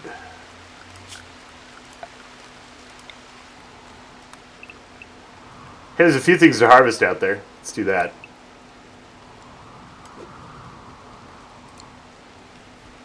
Maybe that'll tide us over until the strawberries grow.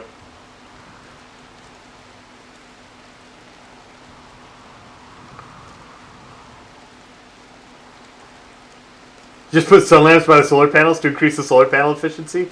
Yeah! Why don't we just shine light bulbs at the solar panels? We'd have infinite power all night. Duh. Obviously.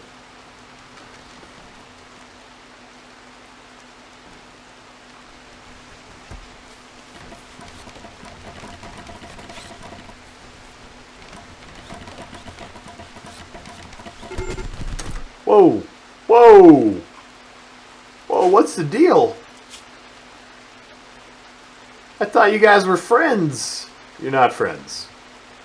Insulted, harmed me, rebuffed.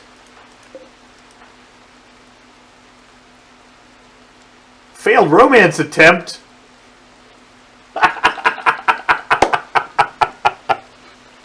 Oh no! He flirted too hard and now they're punching each other.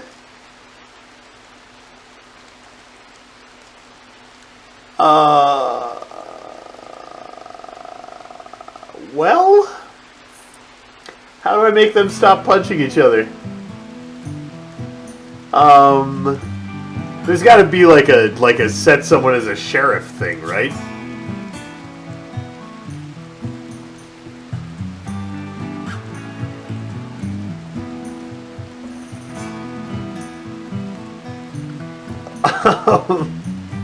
Oh no! How do I make them happy again? It's kindergarten style flirting. Right? Maniacal Brian, if flirting doesn't work, try punches. Well, I don't know how to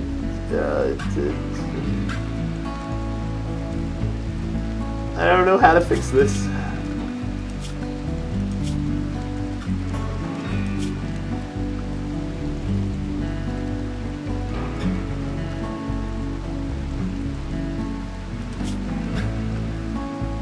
Wild Boar 2, baby.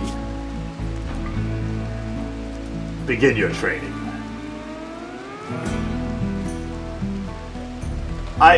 Well, I guess I just let them punch each other until they pass out, and then we put them in the hospital? I really have no idea how to break up this fight. In a moderate amount of pain. Kind of bad for your mood. Wounded. Kind of bad for your mood. Feeling bad. Kind of bad for your mood. Very cold because you decided to get in a fist fight in the freezer. Also bad for your mood. I should be together with my bonded animal? How do I fix that?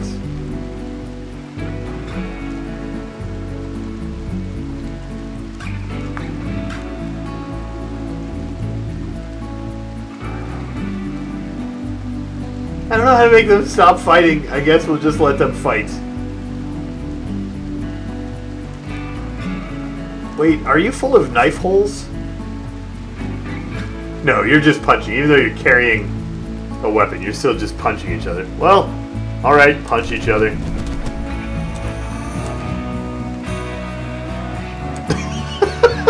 They punched each other enough that they just went to go sleep and then... Slap, slap, slap, slap. You ready to go to the hospital? Yeah, I'm ready to go to the hospital. Should we walk to the hospital together? Yeah, that would be romantic. Don't you romantic me! What is happening? Rimworld, why are you so great?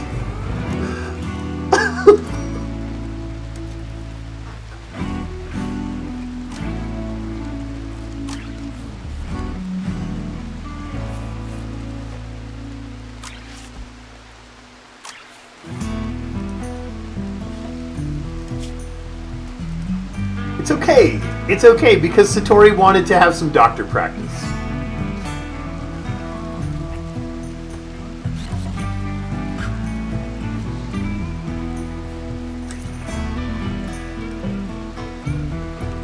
Jargus Rasmussen unowned. HPG. And R-Fry.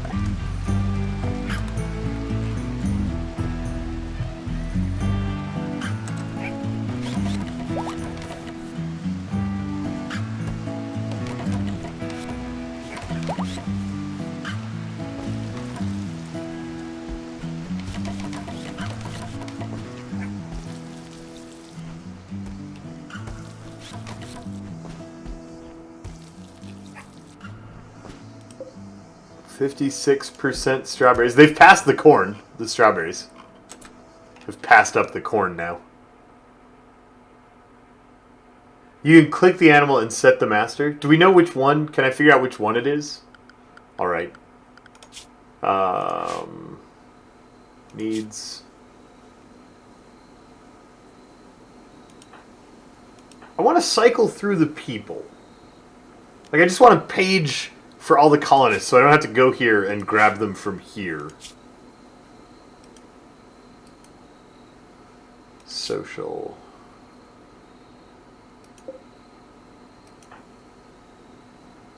Oh, you want to be Jingles Master, not one of the boars. Okay.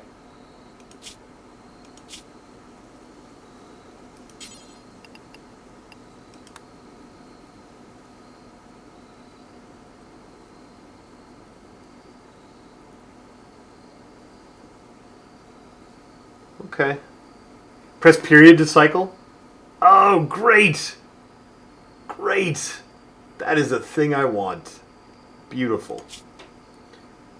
Why did you eat without a table? Why did you sleep in the heat? Why didn't you... Oh, you want air conditioning in your room? Gross. That's my blood!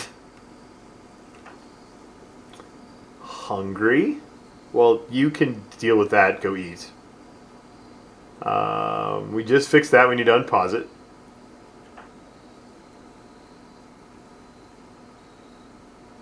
Okay. Good. We should put... Should we just put tables in everybody's bedrooms so they can all eat? I kind of like the communal table. Let's put more chairs around it. It's Satori's bachelor pad where everybody comes and hangs out.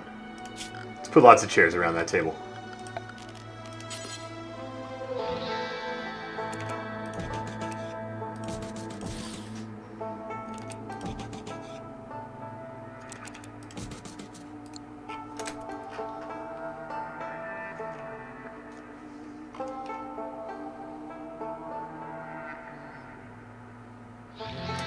Aww. Aww, whose grave are you visiting? Flutterdash. They had a long-distance romance from... You know, because Flutterdash only ever made it like 5 tiles into the very south end of the map before getting killed. It's cute that they're friends.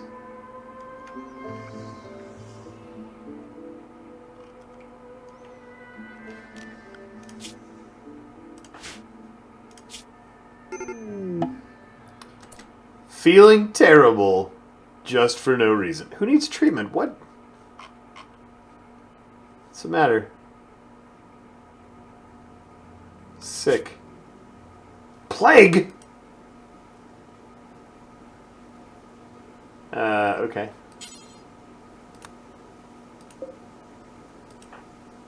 Well. Rest until healed. It's okay. Dr. Satori is skilled at fixing the plague. After breakfast, obviously.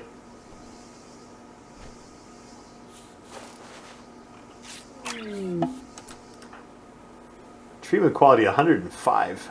That was good.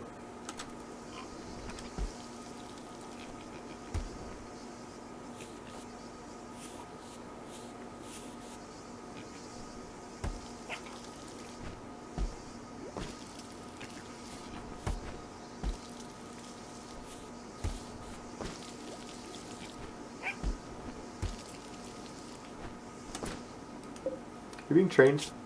Yes. Are you being trained? You know, let's train all the things. Let's make these boars into super pigs.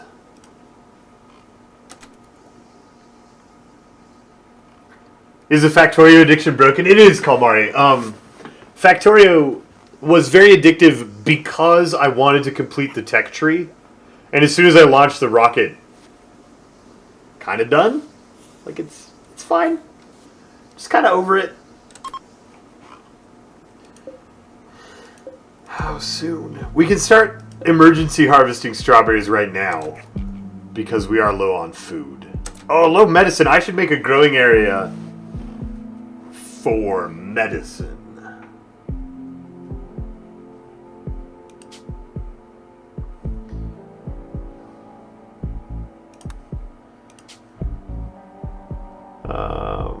Okay.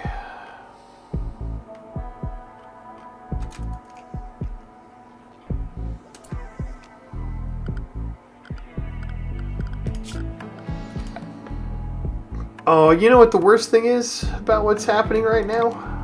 Is it's time to end the stream. That makes me quite sad. I'm having a really good time with this.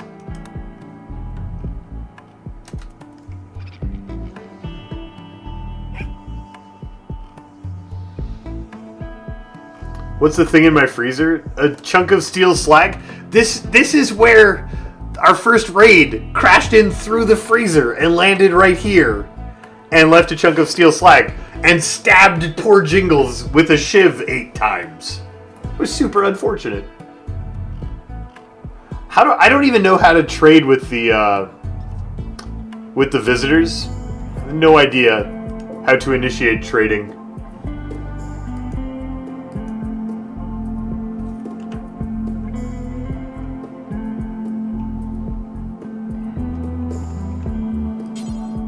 Oh, trade.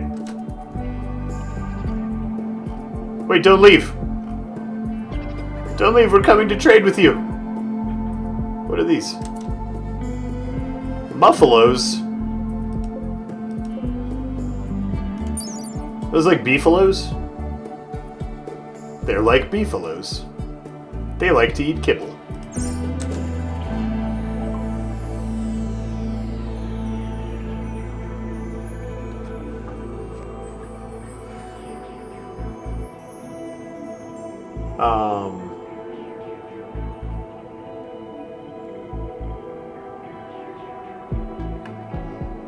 Drag number to trade.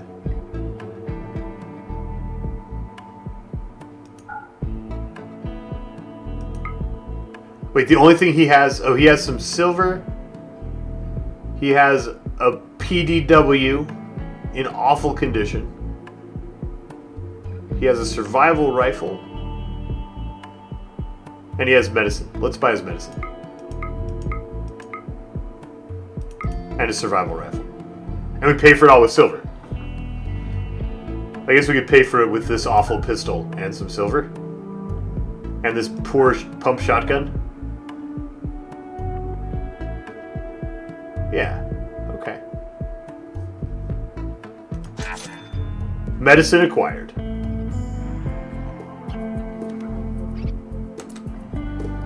Learn history tab. Oh man, I'm excited for Rimworld. I've been meaning to give this game a shot for a really long time, and I am super stoked that it is time for this. I'm having a really, really good time. And we will have more Rimworld adventures Sunday, probably. Tomorrow's Java Llama, right? Is it Friday? What day is it? I don't even know what day it is anymore. It's Friday, yeah. So tomorrow we're going to play some FTL, probably. And drink a lot of coffee and punch ninjas and have shenanigans. And Rimworld will return on Sunday. What fun.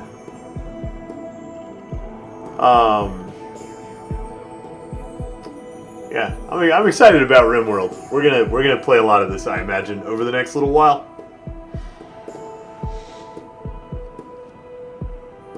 I don't really like it. I only allowed myself to be 15 minutes late instead of 30. Well, that's reasonable. Yeah. Is my calendar running? Yeah, thanks for hanging out today. It's been good. Been good to see you.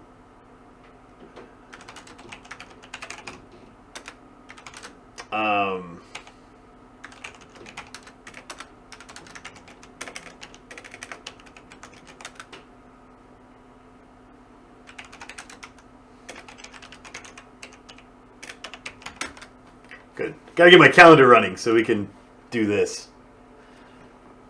Boom. We have D&D on Tuesday. We have cooking show on Thursday. I'm making something desserty. I haven't 100% decided what. Possibly chocolate cake. Will be something desserty for that cooking show on Thursday. I'll try to give you some forewarning if you want to get ingredients and follow along. Yes. I've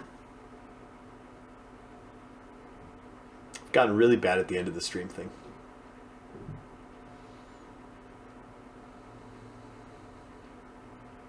Which is okay, I guess.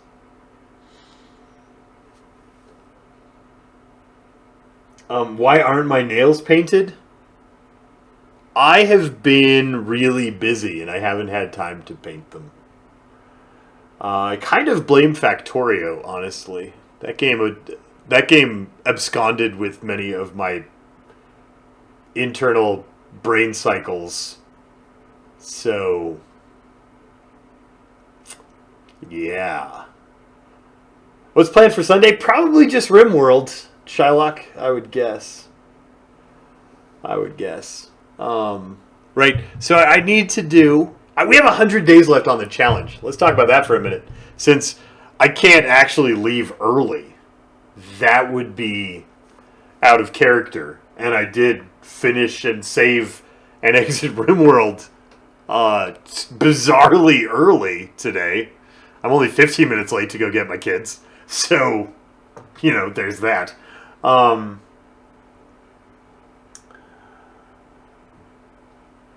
Right, so...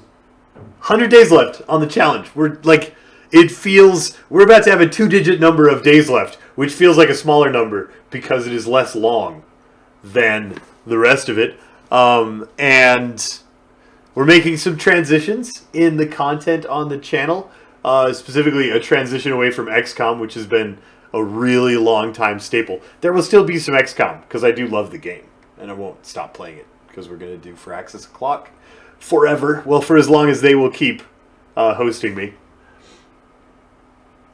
But my train of thought was just completely derailed. I don't know why. I have gotten... Maybe I am an old man and I'm getting Alzheimer's. I feel like I get super discombobulated at the end of the stream. Right. But... the 100 days left, drawing near to the end, need to expand our horizons, welcome new people into the community. Hopefully, spending some time away from the XCOM community will help new people to find us and hang out with us. That would be great. Because that's important for growth. And growth is important for money, because at some point in the culture we live in, you do need money to not starve to death. And I'm really grateful for all of the supporters that make it possible for me to do this and not starve to death. You guys are fantastic. And I would appreciate anyone who decides to become one of those. That's probably good enough. I'm going to go. Thanks for watching. We'll be back tomorrow. I need to say goodbye to the people who are saying goodbye in the chat for a moment. I think that was enough. That was enough, advertisement. Enough, please. Should I? No, it's not enough.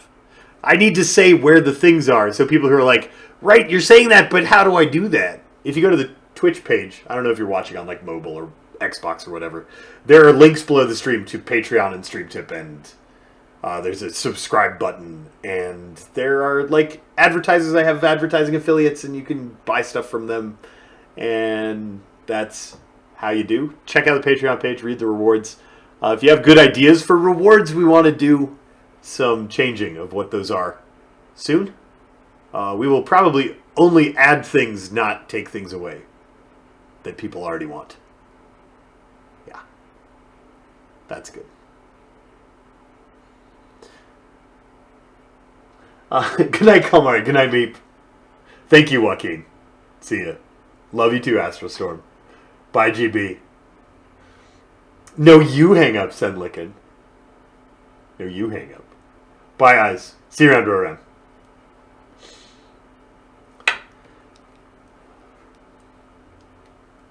It's really warm in here. I should install a cooling unit to heat the other side of the wall and cool this side of the wall.